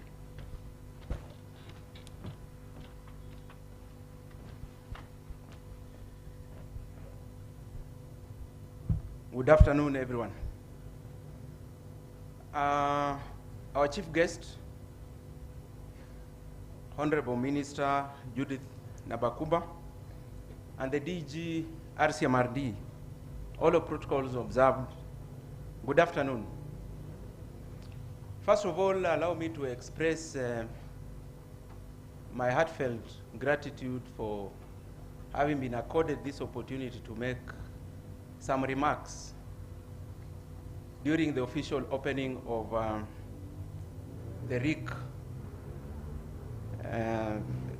with the view of exploring the power in embracing Earth observation data for purposes of providing a basis for decision making and policy making process. But to start with, I would want to briefly say that I stand here representing the government of Kenya. And the Directorate of Resource Surveys and Remote Sensing is a government institution that is domiciled at the Executive Office of the President, under the purview of Chief of Staff and the Head of Public Service. Now that mention tells us that the strategic positioning of the Directorate is key in mainstreaming the use of Earth observation data in influencing government business. And also, allow me to mention that Kenya being the host country for Rcmrd, DRSRS is actually the host institution. And therefore, it gives us the opportunity to be able to mainstream the products by Rcmrd in influencing policy directions at government level. And so DRSRS collaborates with regional center in many programs, GMES and Africa being one of them. And one of the products that we are able to utilize as DRSRS out of the land degradation index mapping, that is a very good product by Rcmrd under GMES, has been very useful in terms of supporting His Excellency the President's ambitious program of 15 billion trees by 2032, because this has been able to help us to be able to figure out areas and landscapes that need restoration, and so it has really supported the initiative that is ongoing. So we really appreciate the collaboration we have between DRSRS and regional center. Ladies and gentlemen, allow me to make some comments in regard to the main reason why we are here, looking at science and policy. And I would want to say in regard to this, that it would be important that research institutions and scientists should be able to formally recognize and reward knowledge exchange activities. Because then it is through this that we can be able to also have a universal approach to issues. So as research organizations, we need to be able also to promote professional development and training among the players. I would want to say that, and as part of what I would recommend, and I remember DG the other day when we had a workshop in Seychelles, there are a number of issues that came out in terms of utilization of the products out of the GMES Africa program. And I would want to make this appeal that it will be important that we make it a deliberate effort that within our planning and budgeting, we factor in sensitization among the policy and decision makers. That will be very important, because I will tell you that it's a good thing to have the policy makers joining us during such an event, a conference, and presiding over the official opening of an international conference of this caliber. And it feels so good to post out there for a group photo, but that is not enough for us to claim that the policymaker indeed embraces the direction science is taking. So we have to make this deliberate and create opportunities where we have a forum that we can be able to sensitize the policy makers so that they can be able to embrace Earth observation data as a basis for decision making. And therefore, I would want to say that the industry, because there are always questions about, and we have heard this from the keynote speakers, the challenge that we normally face from the policymakers. They have so many questions. How credible is this data? You know? But I would just want to implore upon us that it will be important that we deliberately purpose to standardize our methodology in terms of generation of data, in terms of processing of data. Then therefore the products we get will be universally acceptable. So these are responsibilities that we also have. And I can then be able also to raise regarding when we had the panelists around and the issue of trust came up. There is actually a challenge about trust between science and the policy. That's a fact. But there's also lack of trust among scientists themselves. And that is why you will find that commonly, for example, within the same setup, everybody's doing their thing. And we all, yet what we are doing, there's a lot of commonality. Why can't we come together so that the silo mentality is not there? Then we'll be able to come up with the products that will be acceptable across board. So I think the issue of trust, let's also develop that trust among the industry players. That will be very important. Finally, ladies and gentlemen, I would want to take this opportunity to extend an invitation to all of the delegates that when we leave here to visit our exhibition stand, which is at the entrance, as DRSRS, and this will give us an opportunity to be able to interact and be able to see the kind of products that we generate and the decisions that they can influence. Otherwise, I wish all of us a fruitful conference, and I hope that this will provide us a platform to even form new collaborations that we can be able to leverage on, and that will be geared towards bridging the gap between science and policy. Thank you so much.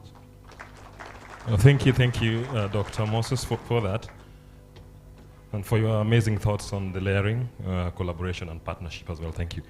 Next, we have the Permanent Secretary, Ministry of Lands, Housing, and Urban Development, Malawi, Mr. Devi Chilonga. Thank you.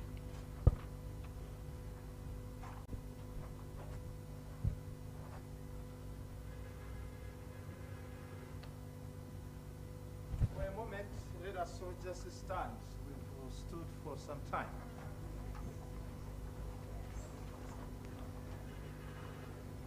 So, guest of honor, my honorable minister, you allow me to recognize you while standing intentionally. So, the chief guest, Honorable Judith Nabakoba, Minister of Lands, Housing and Urban Development, Uganda, and our chairperson for Conference of Ministers, Rcmrd, the DG, and all protocol observed. When I say RIC 2023, I hear there are a lot of youths here. The response should be next level, space 2. Next level, space 2. RIC 2023. You are hungry. RIC 2023. You may be seated. Thank you. So I'm delighted as a member of the Governing Council from Malawi to be invited to this conference. And we have a sizable team participating in this meeting. Malawi is one of the founding members of Rcmrd, and we are here at our center primarily to learn and share our stories related to space and community.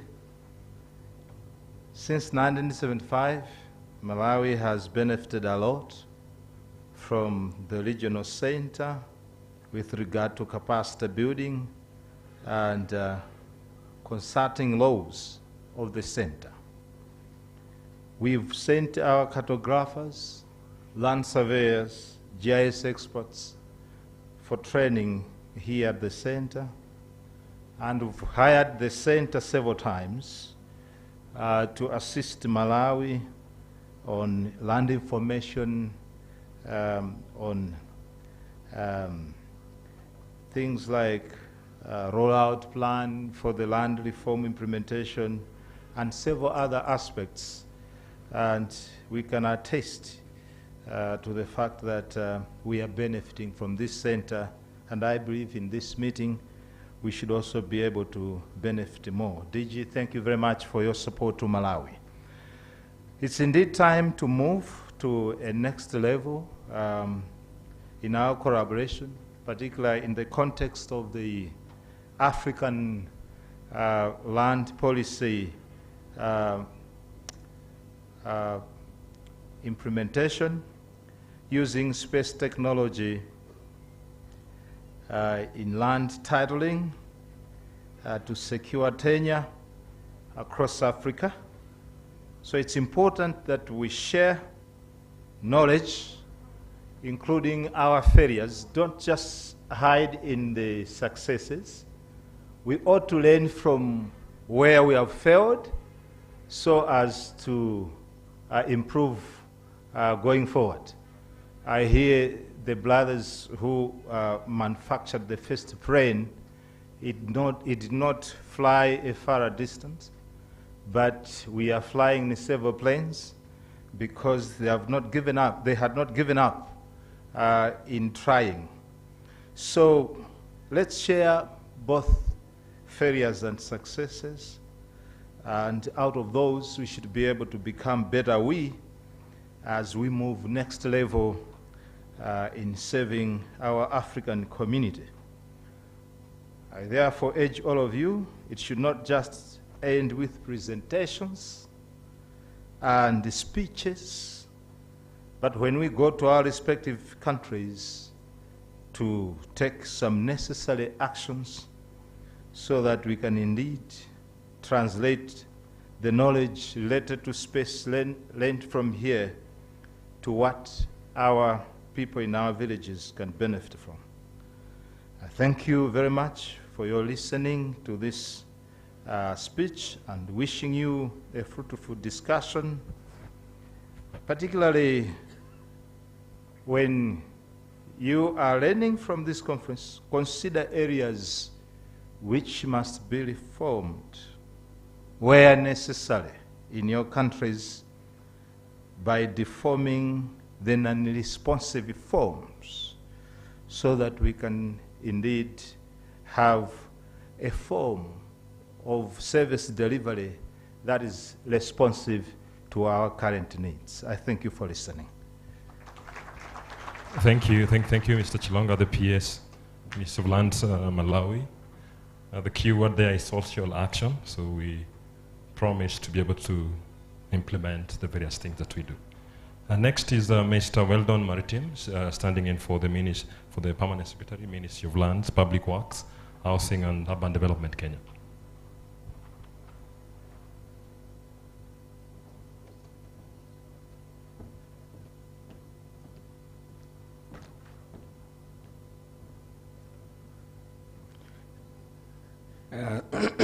Guest of honor, Madam, who is also the chair of ministers, Rcmrd, the Director General, Rcmrd, all distinguished delegates, good afternoon.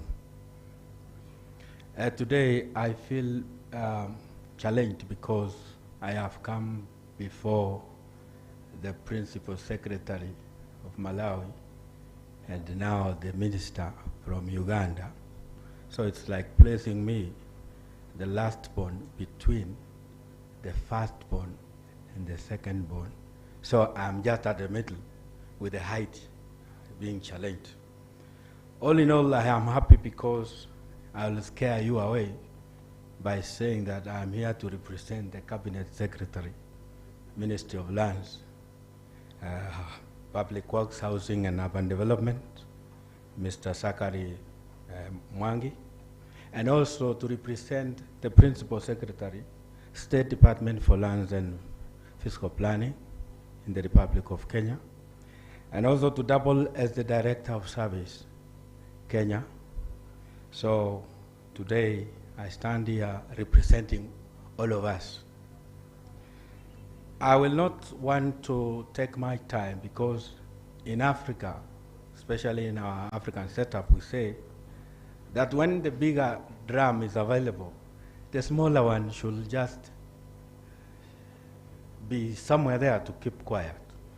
So today, I want just to make this statement, trying to also copy from the presenter, the key speaker of today, which also gave me that spirit to believe in myself and to also say that I still need another chance, or I still have another chance to move forward. When he says that those with ideas have no authority, and those with authority have no ideas, then I was asking myself, then it is the same as having a blind man with legs and a cripple with eyes.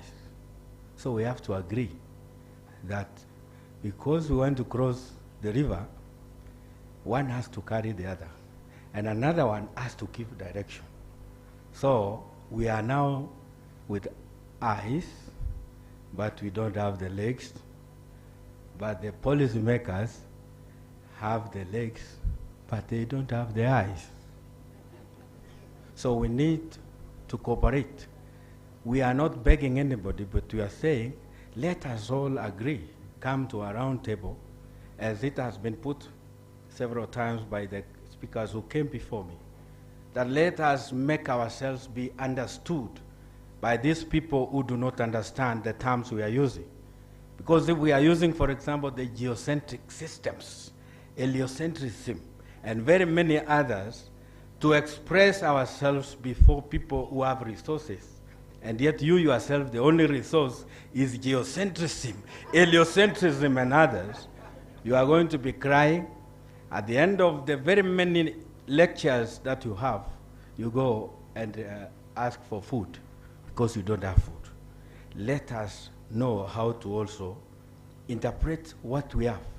Even the Bible says, for those who believe in the Bible, that those who speak in tongues must only do so if there is an interpreter.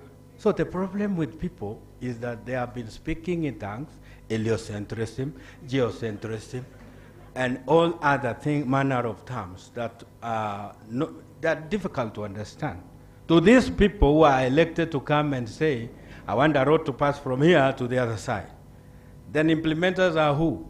The geospatial experts, who must think about the base maps, who must think about the mappings, who must think about the soil mechanics. But are you going to go and talk about all these things? That is the vertical curves, the horizontal curves.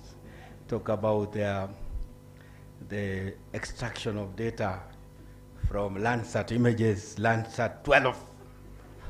You are telling somebody who has resources that you want to do something using Landsat image.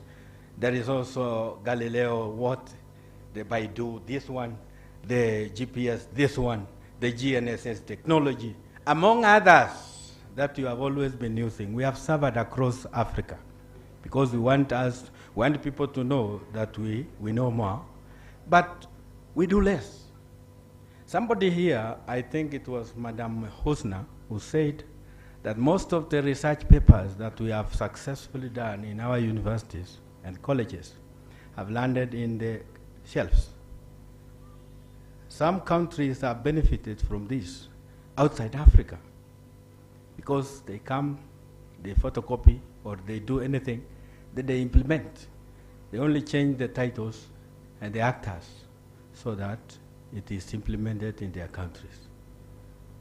Allow me to say that we still have a challenge. We have all the capabilities. Technology-wise, we know things. We can sit down and map our roadmaps and come up with clear roadmaps. But what next? I thank the Rcmrd for existing nearer to where I work, because this is where now even the staff that work under me in the Ministry of Lands, the Directorate of Surveying and Mapping, they find their way here for short courses. They are reminded of this and that, especially now when we have the digital transformation in land sector, where we have the digitization and digitalization of our records and services, where the government is saying we are supposed to move all of us to the digital environment. Rcmrd has played a role, and I expect us to have a collaboration with them. I don't want to forget apologies and greetings from the people I'm representing, so that when I sit down, I do not just mention people without conveying their apologies, because the CS was committed somewhere with the President of the Republic of Kenya, and the PS is in Parliament. I think he is done now. So don't worry, we are together. For those who came from other countries, karibu Kenya. Hapa kuna chakula, kuna hewa safi. What you call in your countries intestines, we call it them matumbo. What you call them in their countries, what? The mixture of beans and the maize. They call it what? The huko. We call it here what? Githeri. And many, many others. And people are good. People are good in this country, Bwana Bashir. I was happy when I saw him here, because he resembles a friend of mine I met with some times back when we were in school. So let me not take my time. Karibu sana. Thank you very much, sir. I can't agree with you more. It's time we bring down the technical language. I agree. It's when I was in high school, the word binomial nomenclature was the end of me between me and biology.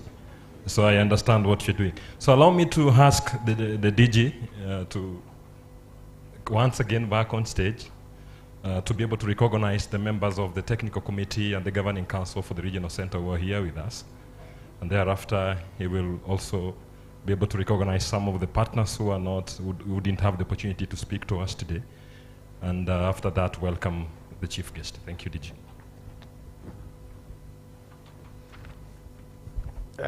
Thank you very much, MC. Guest of honor, once again, very quickly, as I was giving my remarks, I did mention a number of partners who help us in executing our work here. And I reserved this point to recognize members of our technical committee. Rcmrd is a members organization owned by 20 countries, and our organs of governance reflect these countries. So we have a technical committee which comprises of directors of survey and surveyor generals from the 20 countries. So they are the ones who do technical work that informs the governing council, which is the board. And then the strategic direction by the minister chaired by our guest of honor. So at this point, I wish to recognize the members of the technical committee who are here with us. And I'll begin with Naveen from Mauritius.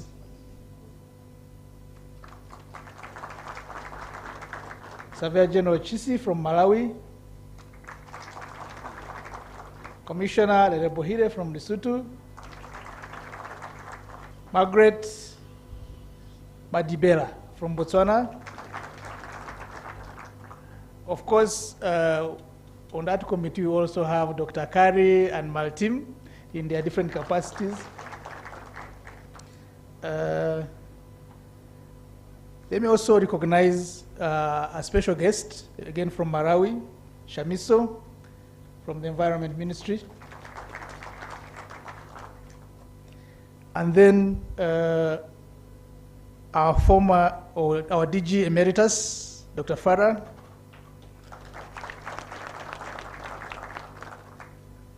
Governing Council Chair Emeritus, who is also our brand ambassador in SADC, Bonoro, Kumbataka. Then very quickly, I think there are some partners who didn't get an opportunity to speak. So I'll request somebody from NCBA, please just stand up if you're still around. If not, ILC International Land Coalition, the orders here. Locate IT, Vivian. Measurement Systems, Wildlife Works. I guess you'll see them later. Place, we have our friend Caspar. So thank you very much, and Honorable Chair of our Conference of Ministers, with your permission, this audience is waiting to hear from you. Thank you very much.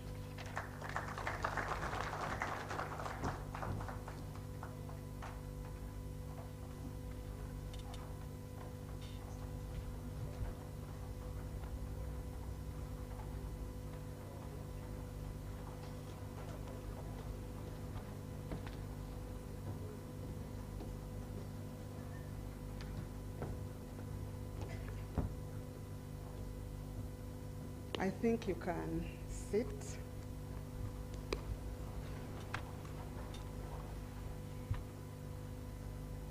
It's quite a long day, but I hope we shall manage to sail through. The Director General, Regional Center for Mapping of Resources for Development, Dr. Emmanuel Nkurunziza, the representative of the Republic of Kenya, Mr. Walden Maritim, then a member of the Governing Council, the Permanent Secretary of Malawi, representative from the various Rcmrd partners, representative of the High Commission and embassies here present, representatives from Rcmrd Governing Council, representatives from the member states, distinguished ladies and gentlemen, good afternoon. I know you are tired, but I want to first of all thank the organizers who invited me as Chair, Council of Ministers. I came in a little early to also listen in to what was being presented. And I want to tell you that quite sure I've learned a lot when it comes to policy and science. I have seen that some of you could be worried that there is a disconnect between policy and science. But I want to tell you that don't worry, it will be well. It will be well. That's what I can tell you. If you can all remember that during COVID, I think we used a lot of science. My president, Yoweri Kaguta Museveni, I remember during the cabinet meetings, I was a minister of ICT and national guidance, but we relied basically on ICT. We relied on advice from the medical personnel on how to go about the pandemic. And I think as Africans, we survived because of the information that was given on time, and we were ready to receive it and comprehend it.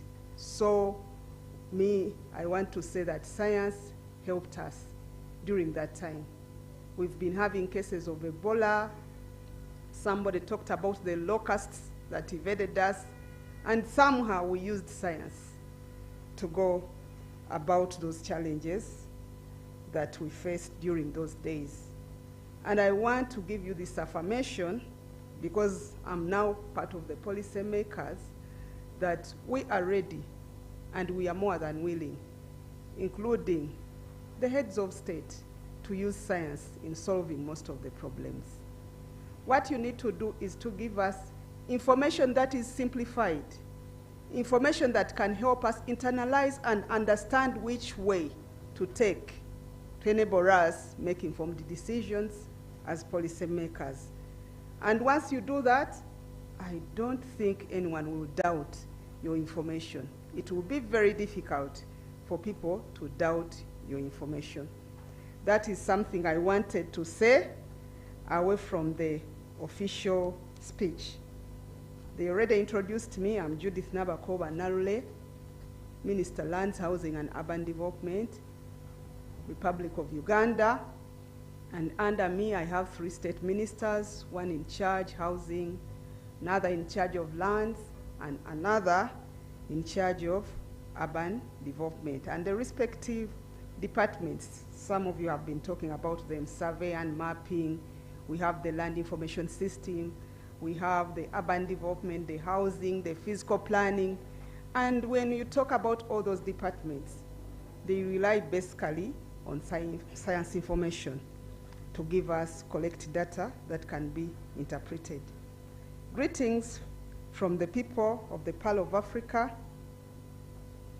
and I'm greatly pleased to cordially welcome you all to the Regional Center for Mapping of Resources for Development International Conference 2023 here at the Regional Center premises. Distinguished guests, ladies and gentlemen, I'm honored to be here on behalf of the Regional Center for Mapping of Resources for Development Conference of Ministers that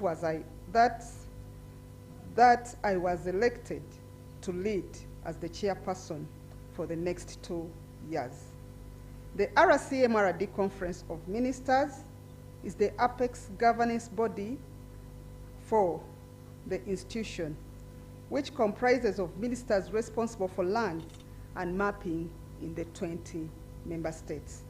The Republic of Uganda takes immense pride in being the current chair of both the Governing Council and the Conference of Ministers, given that we were the first signatory to the Rcmrd founding charter.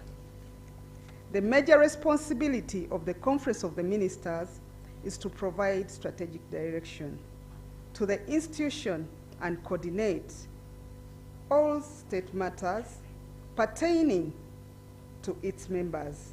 And as such, an event like this that brings together participants from the member states and beyond is of great interest to us, and we appreciate and welcome all the participants who are here from all corners of the world.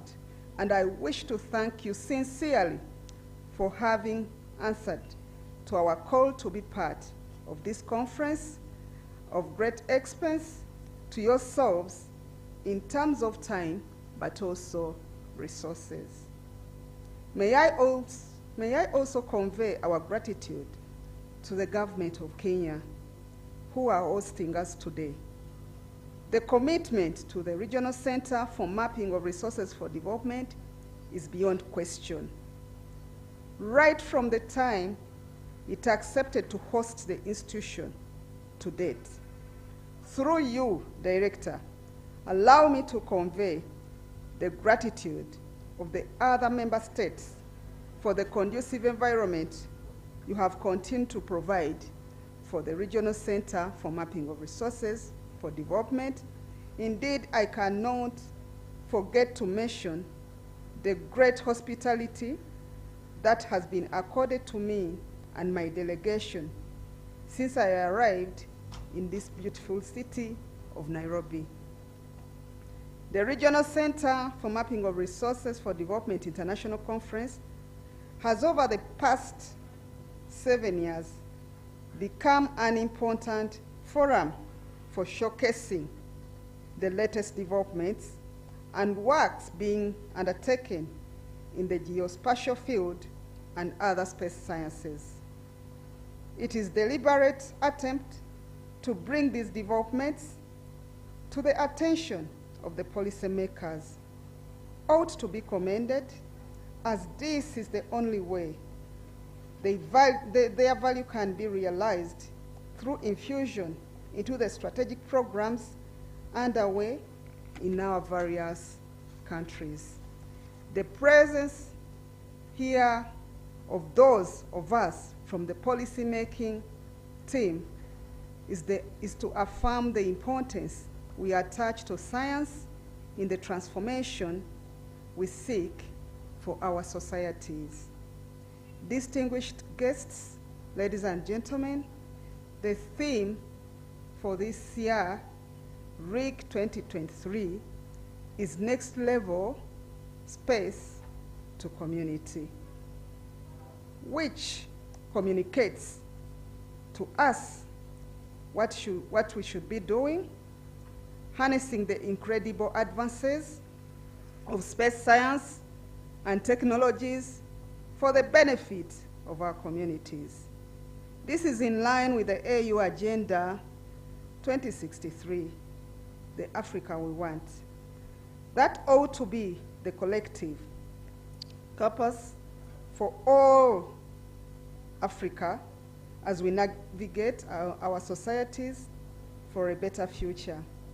The agenda requires us to meet the need of our critical challenges to key sectors like agriculture, natural and water resources, energy, blue economy, and digital infrastructure. To meet these challenges, science and technology were seen as critical elements, and hence the promulgation of science, technology, and innovation strategy by the African Union.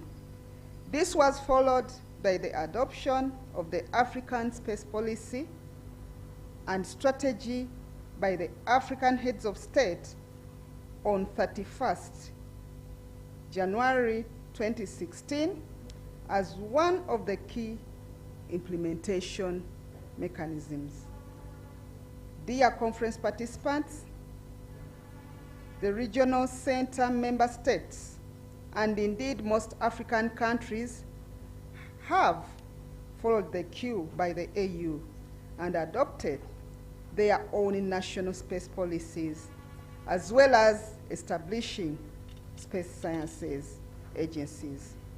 What we need to do going forward is continued nurturing of these initiatives by investing in key infrastructure and, more importantly, the requisite human capacity to enable effective participation in this growing space industry.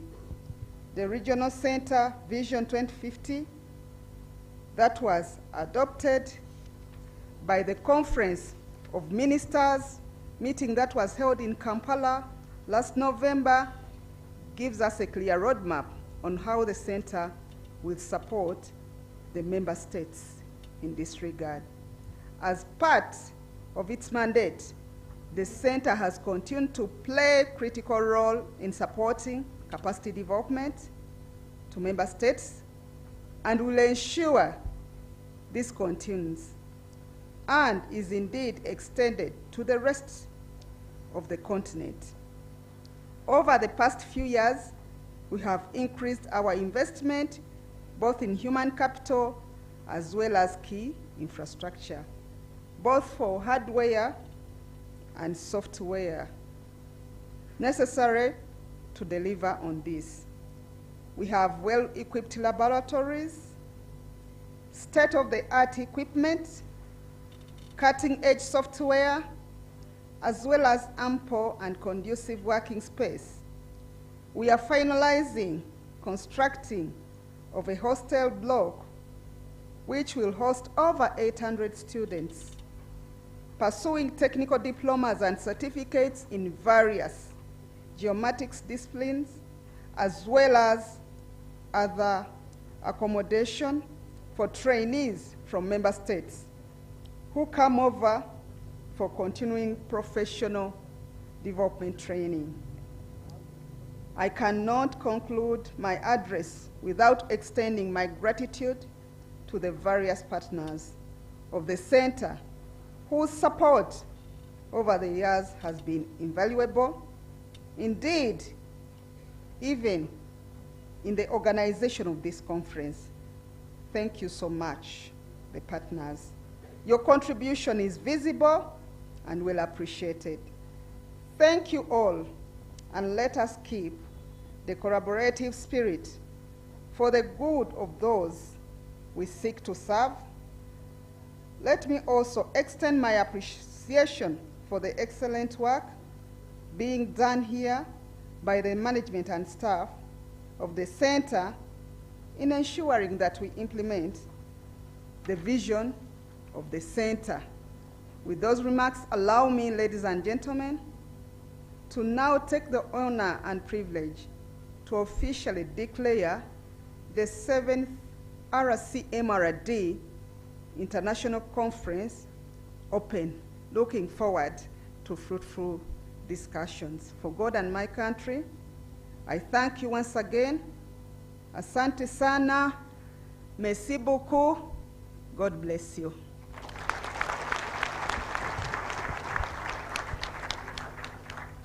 Thank you so much, Honorable Minister. Please, another round of applause, please. She takes her seat. Most welcome. Yeah. Now that our conference is officially open, please have your seats. Honorable Minister, please allow me to break protocol. It is not good habit to say anything after you've said all the good words. But again, you've given us an opportunity to start our first activity for this particular conference. And for that, please allow me to invite Director General. We have a small session that is for the opening of the satellite office. It's going to take less than 10 minutes. So I'll invite Dr. Emmanuel Nkurunziza to give a few remarks. Thereafter, we have Humbulani Mudau. Then we have the DEA Director. After that, we'll have the first 2 seats will follow us to the particular office for the Honorable Chair to open, to cut the ribbon for that particular office. For those guys who will be willing to stay behind and have a look at it on the screens, that is the official lounge, you are welcome. Otherwise, we are free to break for lunch after this particular session. DJ, please.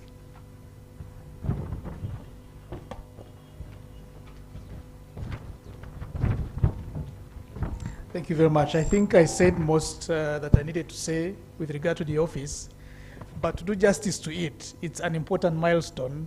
So just spare me 1 minute to really congratulate Dr. Tembi and the host Sansa on this milestone. I mean, the discussions around Digital Earth Africa began way back, maybe 2017 from the time I joined here, when the concept was brought and we were discussing what we need as a continent. Because we all recognize that there is a lot of data, there is a lot of information, not necessarily commercial, that is available, but we are using so little of this in our day-to-day work. So we are very good at complaining. We need the highest resolution satellite data, even for works that don't need that kind of resolution. So there's a lot of open source data. But to transform that into the information we need to advise the policymakers is a process. And that process needs somebody to take responsibility for. So when Digital Earth Africa came on board and said they were willing to cover that gap of providing the capability to transform this readily available open source data into ready information that you can fit to our policymakers to transform our societies, we said you are more than welcome. So we were very willing to work with them from the outset, and that's why the launch, as she correctly put it, was done here in 2019. So when they came again suggesting they needed a satellite office to extend their services to countries in our region, we were more than happy to welcome them. We participate on the steering committee and guide on the areas where they can be able to support in their works. So today is a very important milestone, and we commit to continuing supporting this initiative going forward. Thank you very much.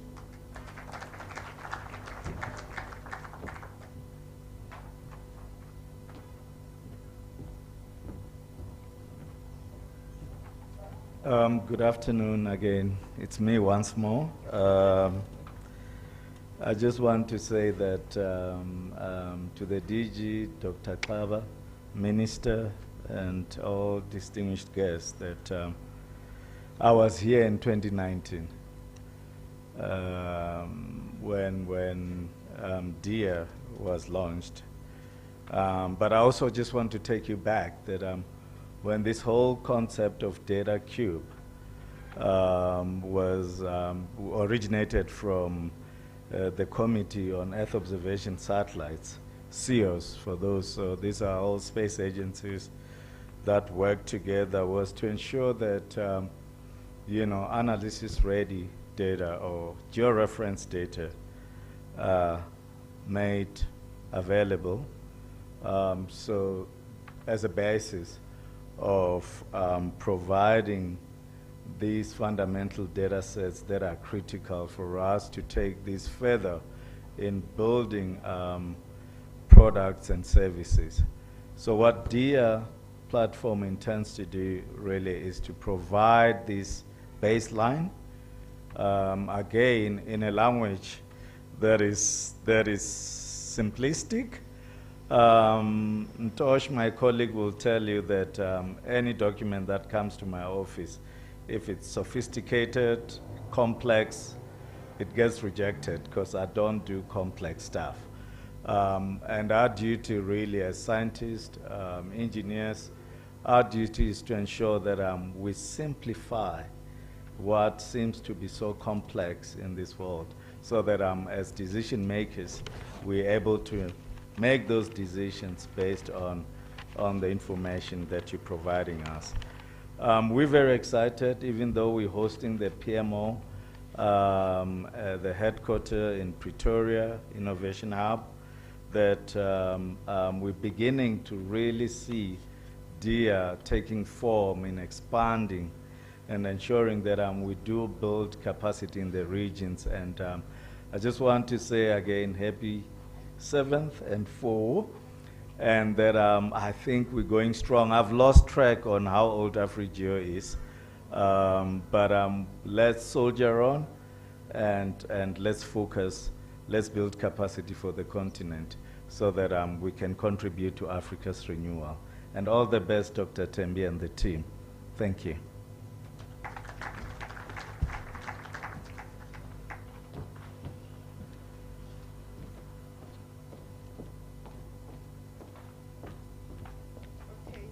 It's more like recycling speakers. As they said, Obama, when he went to the White House, within 2 years he went gray. So within 1 year of Digital Earth Africa, I started losing my eyesight.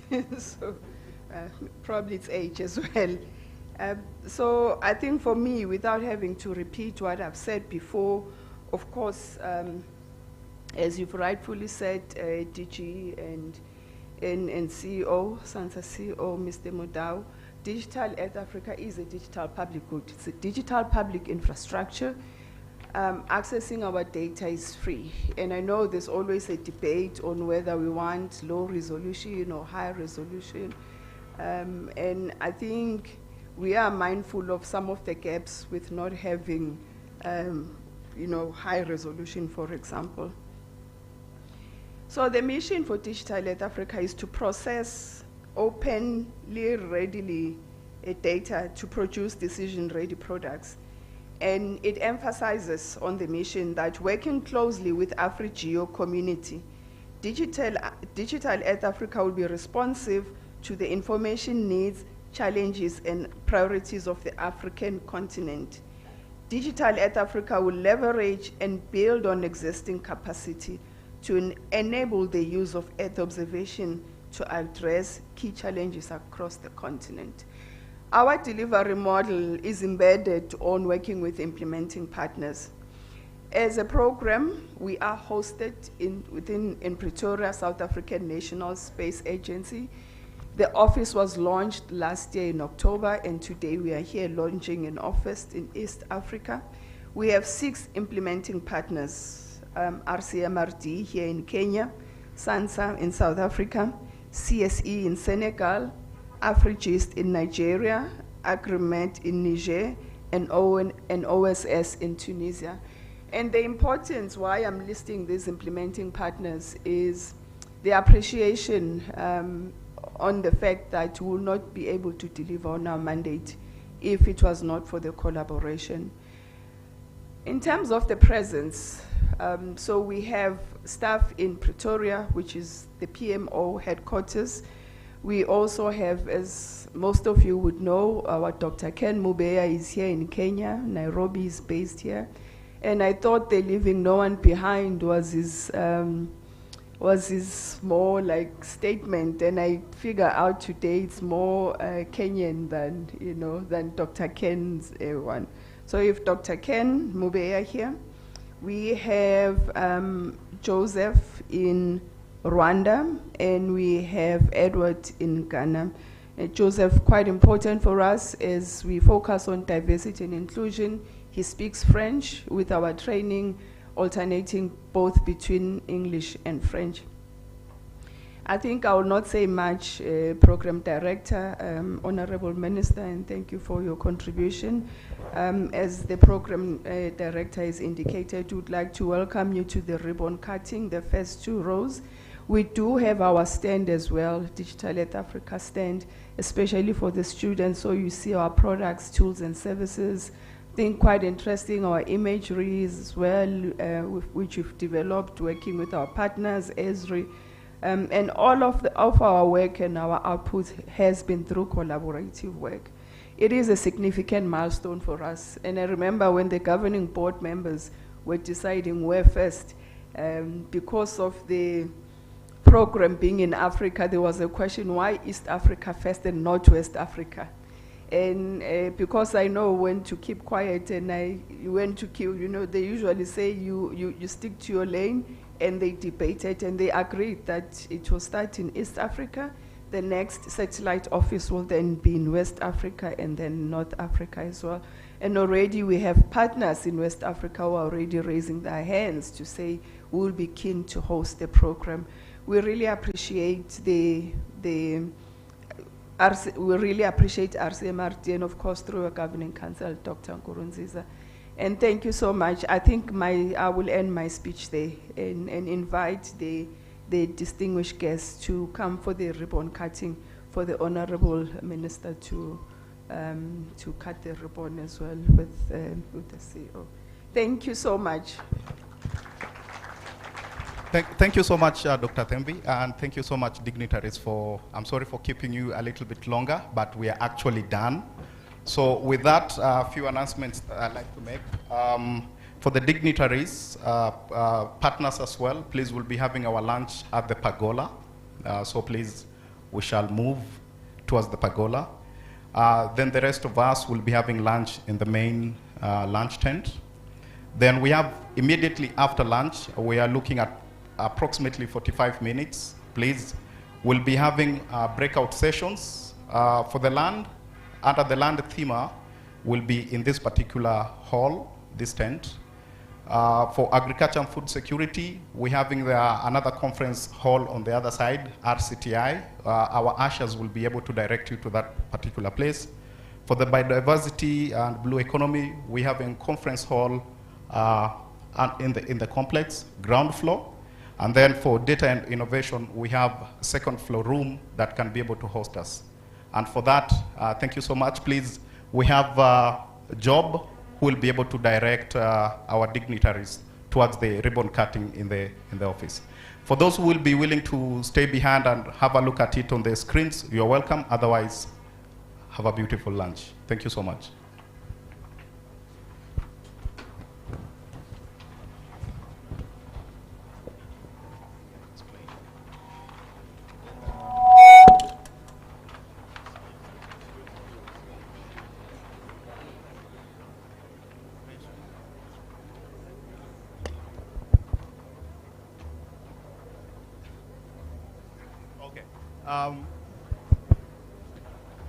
We have a few other housekeeping rules. We have a number of areas that you, if you feel pressed, you can use on this other side. We have others on the other institute side and at the complex as well.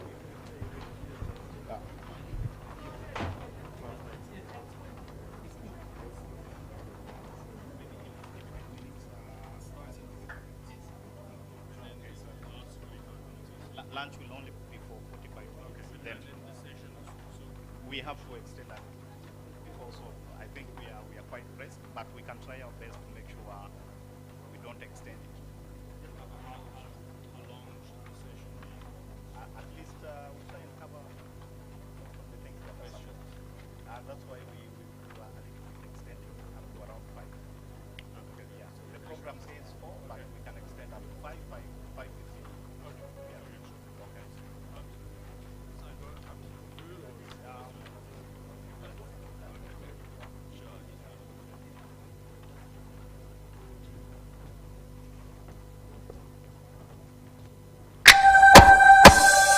You're in the mix with the ultimate DJ of all time. DJ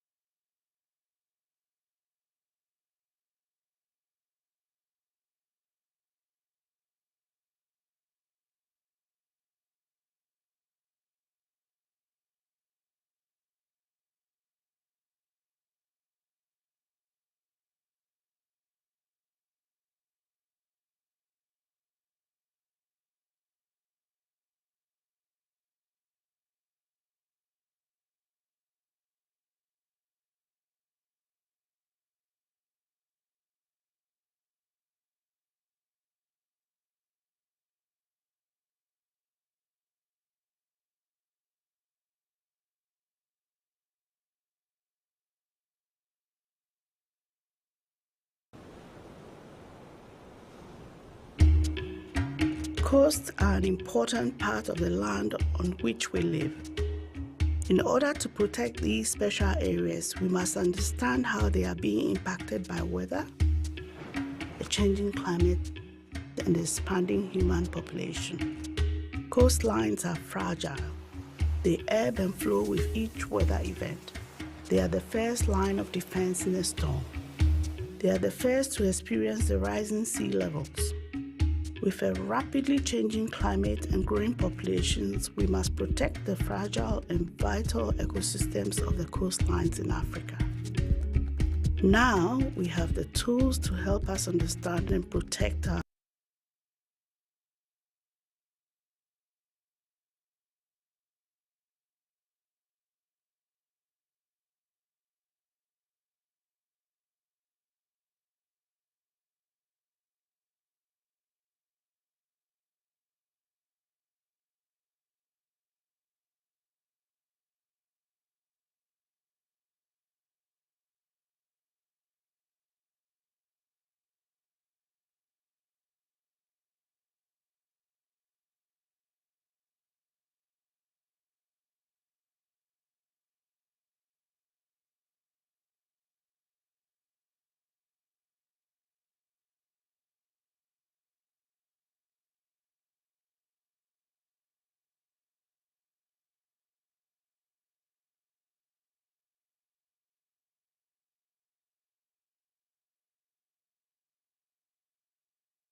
Minister.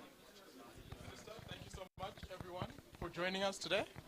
Thank you so much, everyone, for joining us today. We really appreciate your presence. This is a momentous occasion, as you've been told, for us to open our first satellite office here in Kenya. And we look forward to working closely with Rcmrd in producing new products for Digital Earth Africa and the entire African continent. We welcome you to officially open our office.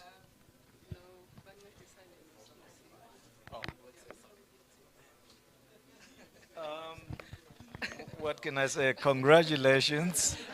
And I think let's celebrate this moment. Thank you.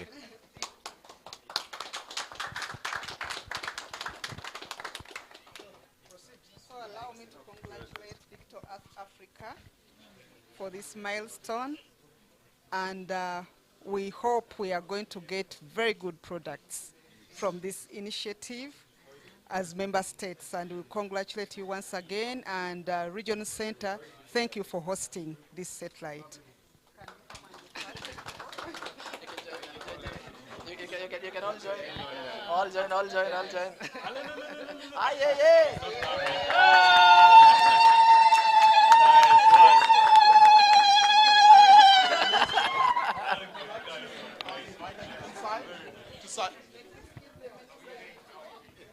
Minister, we'd like to invite you inside to be the first person to sign our visitor's book. And we ask all of our dignitaries to also share in this moment by signing our visitor's book as the first guests to our office.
And I think also that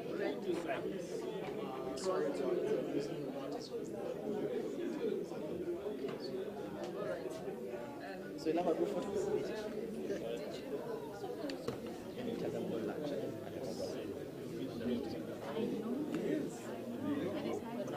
now this is the time.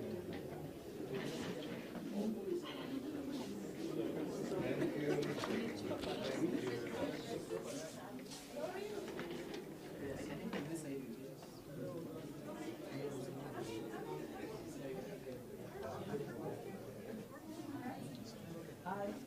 Everybody smile, thank you. Which camera are we looking at? Sorry, this is the See, all of us. For better angle, yeah?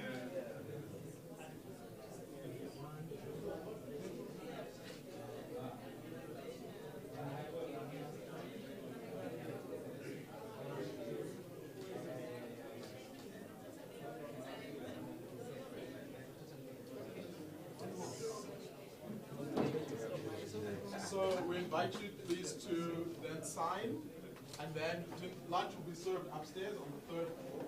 So we invite you just to place your signature and please go ahead.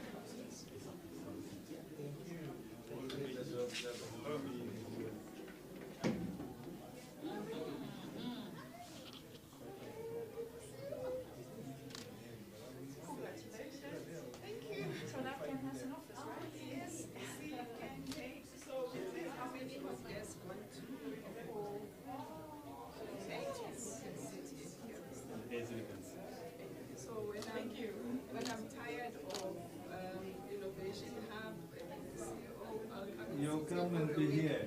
All right. just to take a breather. In Mombasa. Yeah.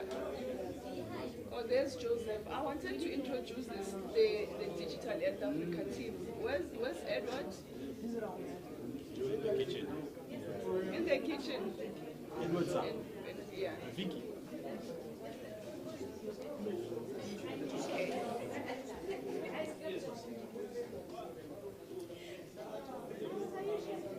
So, ladies and gentlemen, I'd like to introduce the Digital Earth Africa team. As I usually argue, I do have a very competent team. They make my work very easy.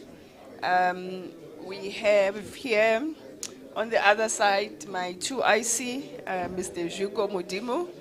I think most of you would have engaged with him, quite good with people, which is a skill I've accepted quite stronger than me on.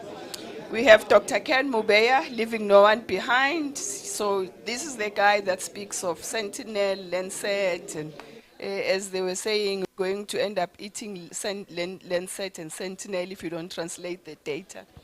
Here we have Joseph. Joseph is based in Rwanda and French speaking. So when there's a language barrier for me, he usually comes in and also translates some of even our learning as well. Our user engagement manager, I want to pronounce your surname, Edward, Puama. He's based in Ghana. He's based in Ghana. So in Ghana, he hosted us. We had a session with the implementing partners in Ghana in February. And Victoria is based where? Victoria is based here in Kenya. So yeah, this is the team. I wanted to introduce you to the team. Thank you. And you have a lot, and then there's a lot of ladies in South Africa. So Juko is the only thorn amongst the roses in Pretoria. Yeah, it's just girl.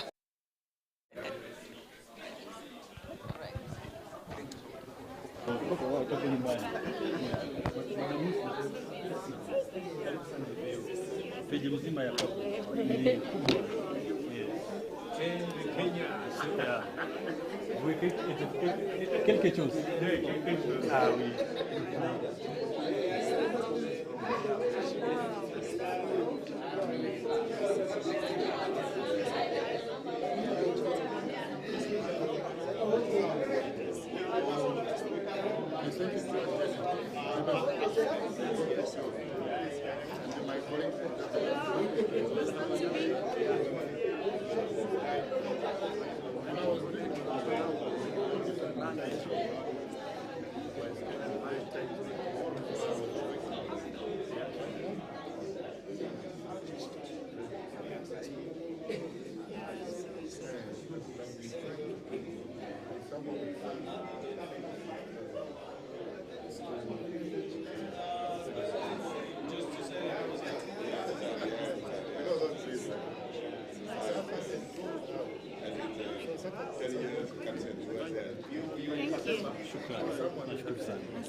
I'll share the dynamic. Yeah. You write it in French now. To tell you it's quelque chose. My name first? Yeah.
of our country.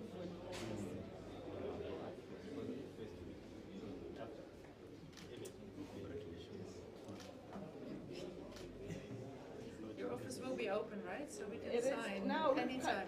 We've cut the ribbon already, so Yeah. the office is open. You can always come back and sign. Yeah, Yeah. Yeah. The top layer is waiting for you. Best food. Yeah. Do you want to go now? Merci beaucoup. Merci beaucoup. Merci beaucoup. Merci, thank you. Bon travail. Merci beaucoup. Bon travail.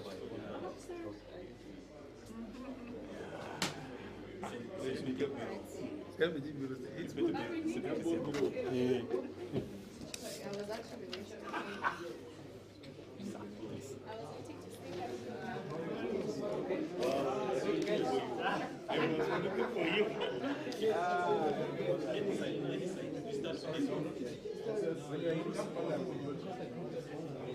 Okay.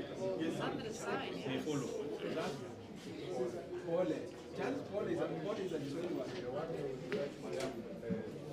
Sorry, eh? That's my son. Oh, yes. And just in front of my lamp. Okay. Yes.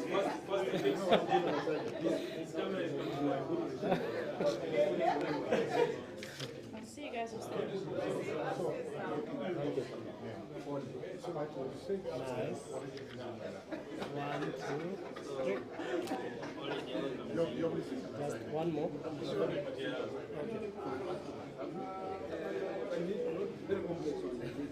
Nice. 1, 2, 3. He wants to confirm. So that we have back. Thank you. No, it's better pass this. It's the same thing, but here the company is supposed to pass it. Nice. Some better smiles.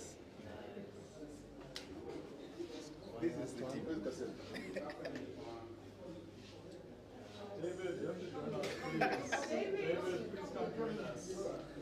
This is our office, our new office. So when there's so much stress in the I'll come and sit here for you. Please, you're welcome. Yeah.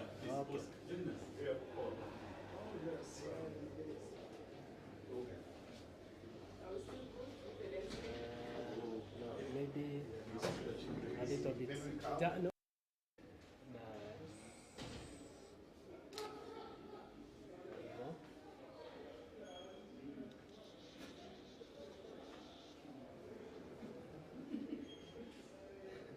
Nice. 1, 2, 3.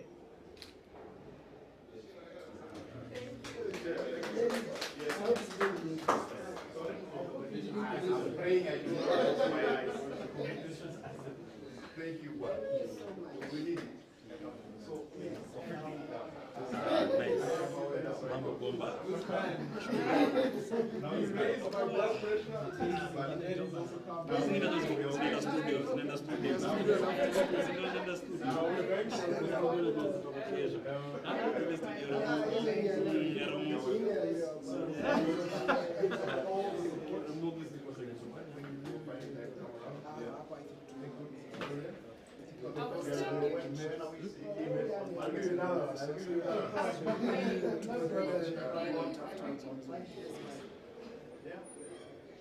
So I ask you to go up for that.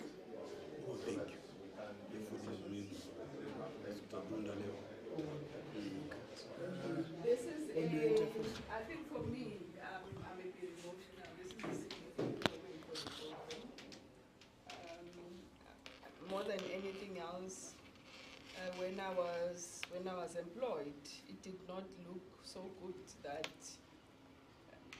the program is hosted in South Africa, and I'm also South African. But the first vision I shared with the governing board was to open there were two, is having regional offices. Glad we are here today.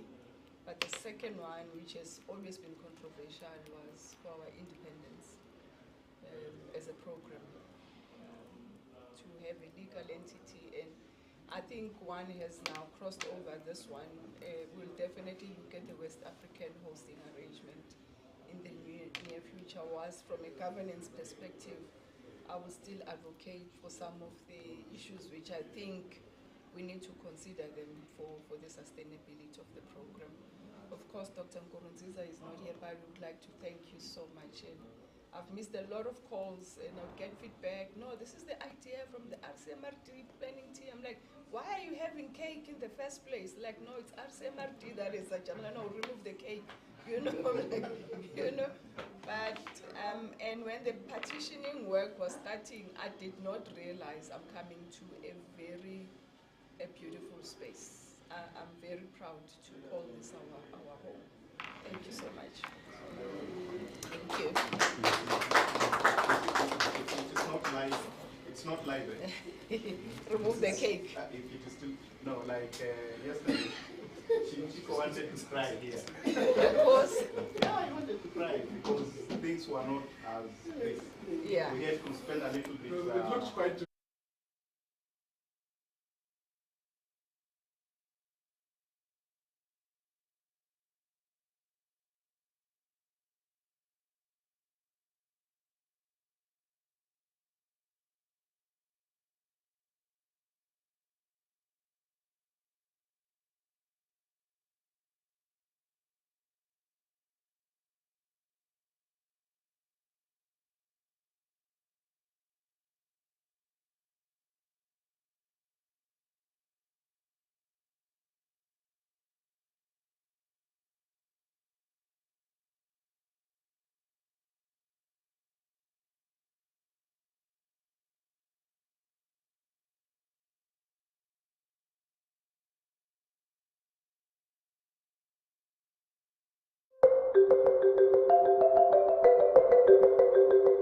Africa is a great continent with a rich and diverse environment and the fastest growing population in the world.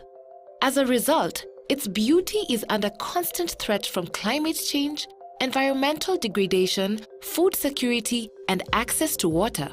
To rise to the challenge, Africa's innovative spirit has brought new technologies to tackle these issues. However, the lack of actionable data and information on key trends is hampering Africa is a great continent with a rich and diverse environment and the fastest growing population in the world. As a result, its beauty is under constant threat from climate change, environmental degradation, food security, and access to water. To rise to the challenge, Africa's innovative spirit has brought new technologies to tackle these issues. However, the lack of actionable data and information on key trends is hampering progress.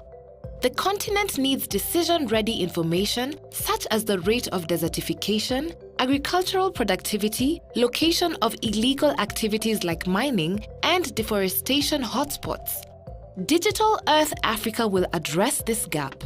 A continental-scale data infrastructure using Earth observation from satellites, Digital Earth Africa will provide operational data and information to drive decision-making and address these challenges. Decades worth of data will be available free and open in analysis-ready formats, enabling innovators and government to access and analyze changes to the continent. Decision makers will be able to identify trends impacting our future. Farmers will have access to new insights, allowing them to make better decisions on agricultural practices, leading to better yield.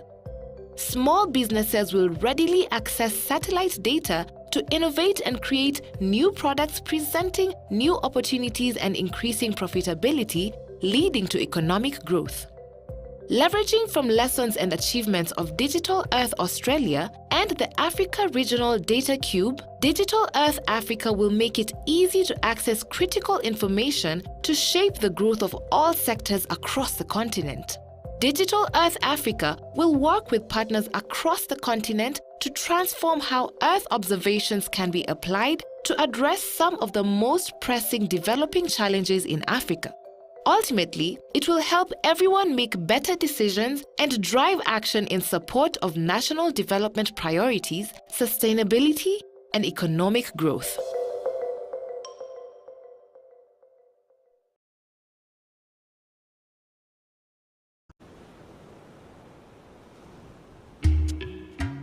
Coasts are an important part of the land on which we live.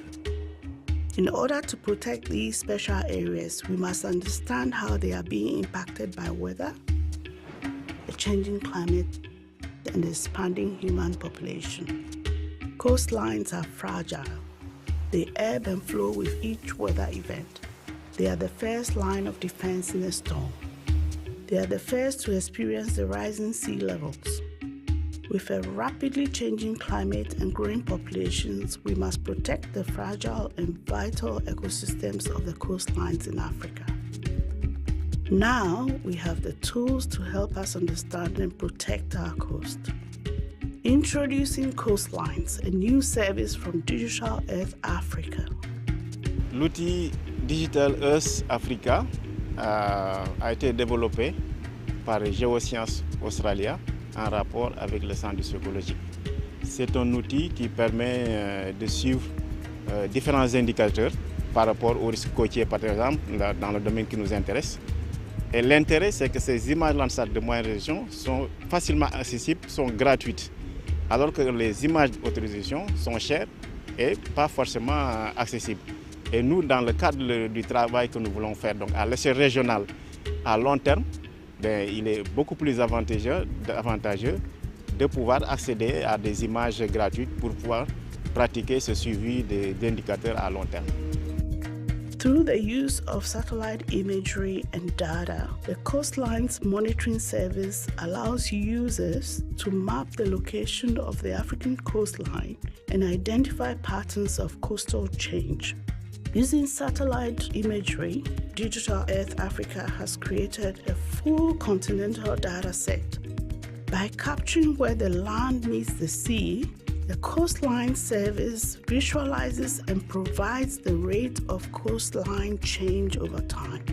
Using the Coastline Service, we can see how beaches, mangroves, river mouths, and the tidal flats have grown and eroded over time. Digital Earth Africa's Coastline Service takes the lead from world-leading methods developed by the Digital Earth Australia team. In collaboration with implementing partners, the methods developed have been tested and validated through a truly global collaboration. With data freely available and updated regularly as it continues to be acquired, the service allows current rates of coastal change to be compared with that observed in previous years or decades, giving us the best holistic picture of the African coastlines we've ever had. Although still in the early stages, the Coastlines Monitoring Service is already having an impact. On peut d'ores et déjà se projeter sur les perspectives d'usage. Donc la première idée qui vient à l'esprit, c'est d'utiliser l'outil pour le suivi du trait de côte au niveau de 3 échelles, l'échelle régionale, l'échelle nationale ou bien l'échelle locale. Donc l'autre idée qui vient à l'esprit, c'est de pouvoir utiliser l'outil Digital Earth Africa Coastline dans le cadre de l'Observatoire régional du littoral ouest africain pour le suivi de l'indicateur érosion et accrétion. Le littoral ouest africain a quelques particularités, mais globalement, il y a également des spécificités qui sont partagées avec, par exemple, l'ensemble du littoral au niveau mondial. C'est une zone qui concentre beaucoup de personnes. 50% de la population urbaine est localisée au niveau du littoral. L'essentiel des activités économiques également est concentré au niveau de cet espace-là. Et sur le plan de la biodiversité, presque 50% du linéaire est composé de vasières à mangroves. Or, les mangroves, ce sont des zones de haute biodiversité qui regroupent beaucoup d'espèces végétales, halieutiques, etc. Coastal erosion has both an economic and societal impact. By mitigating coastal erosion risk in 3 key sectors, Digital Earth Africa could inject some $460 million per year into Africa's economy and change the lives of around 270 million people. There is more we can do to help stem the tide and protect the special ecosystems in Africa. Through Digital Earth Africa Coastlines, we can plan for the future by unlocking the patterns of the past.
Africa is a great continent with a rich and diverse environment and the fastest growing population in the world.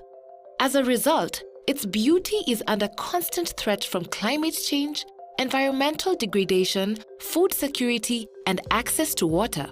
To rise to the challenge, Africa's innovative spirit has brought new technologies to tackle these issues. However, the lack of actionable data and information on key trends is hampering progress. The continent needs decision-ready information such as the rate of desertification, agricultural productivity, location of illegal activities like mining, and deforestation hotspots. Digital Earth Africa will address this gap. A continental-scale data infrastructure using Earth observation from satellites, Digital Earth Africa will provide operational data and information to drive decision-making and address these challenges.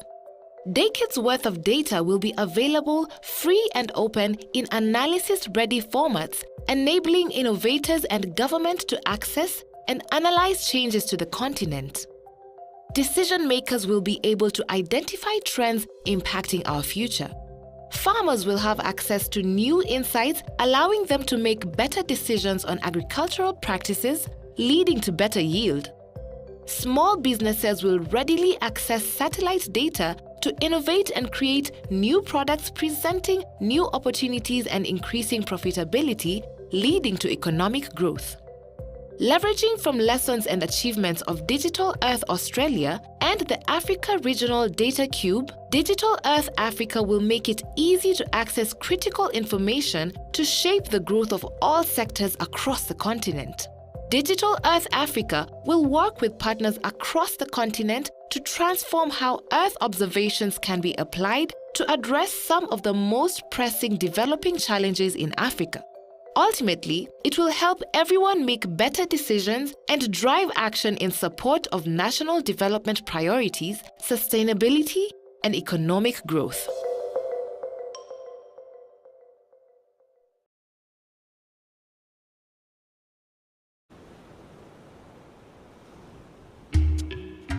Coasts are an important part of the land on which we live.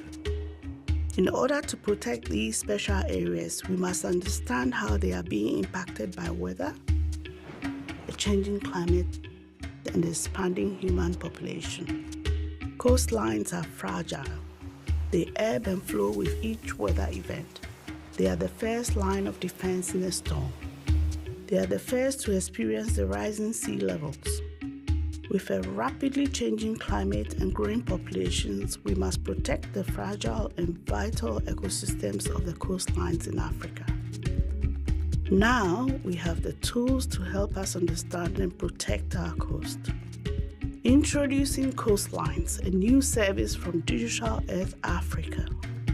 L'outil Digital Earth Africa a été développé par Science-Policy Australia en rapport avec le Centre psychologique. C'est un outil qui permet de suivre différents indicateurs par rapport aux risques côtiers, par exemple, dans le domaine qui nous intéresse. Et l'intérêt, c'est que ces images Landsat de moyenne résolution sont facilement accessibles, sont gratuites, alors que les images d'autorisation sont chères et pas forcément accessibles.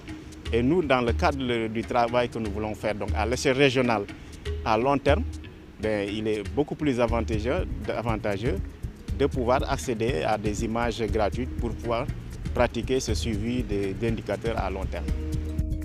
Through the use of satellite imagery and data, the Coastlines Monitoring Service allows users to map the location of the African coastline and identify patterns of coastal change.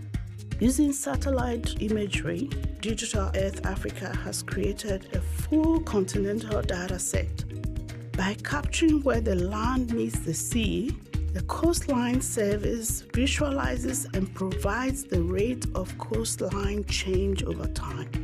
Using the Coastline Service, we can see how beaches, mangroves, river mouths, and the tidal flats have grown and eroded over time. Digital Earth Africa's Coastline Service takes the lead from world-leading methods developed by the Digital Earth Australia team. In collaboration with implementing partners, the methods developed have been tested and validated through a truly global collaboration. With data freely available and updated regularly as it continues to be acquired, the service allows current rates of coastal change to be compared with that observed in previous years or decades, giving us the best holistic picture of the African coastlines we've ever had. Although still in the early stages, the Coastlines Monitoring Service is already having an impact. On peut d'ores et déjà se projeter sur les perspectives d'usage. Donc la première idée qui vient à l'esprit, c'est d'utiliser l'outil pour le suivi du trait de côte au niveau de 3 échelles, l'échelle régionale, l'échelle nationale ou bien l'échelle locale. Donc l'autre idée qui vient à l'esprit, c'est de pouvoir utiliser l'outil Digital Earth Africa Coastline dans le cadre de l'Observatoire régional du littoral.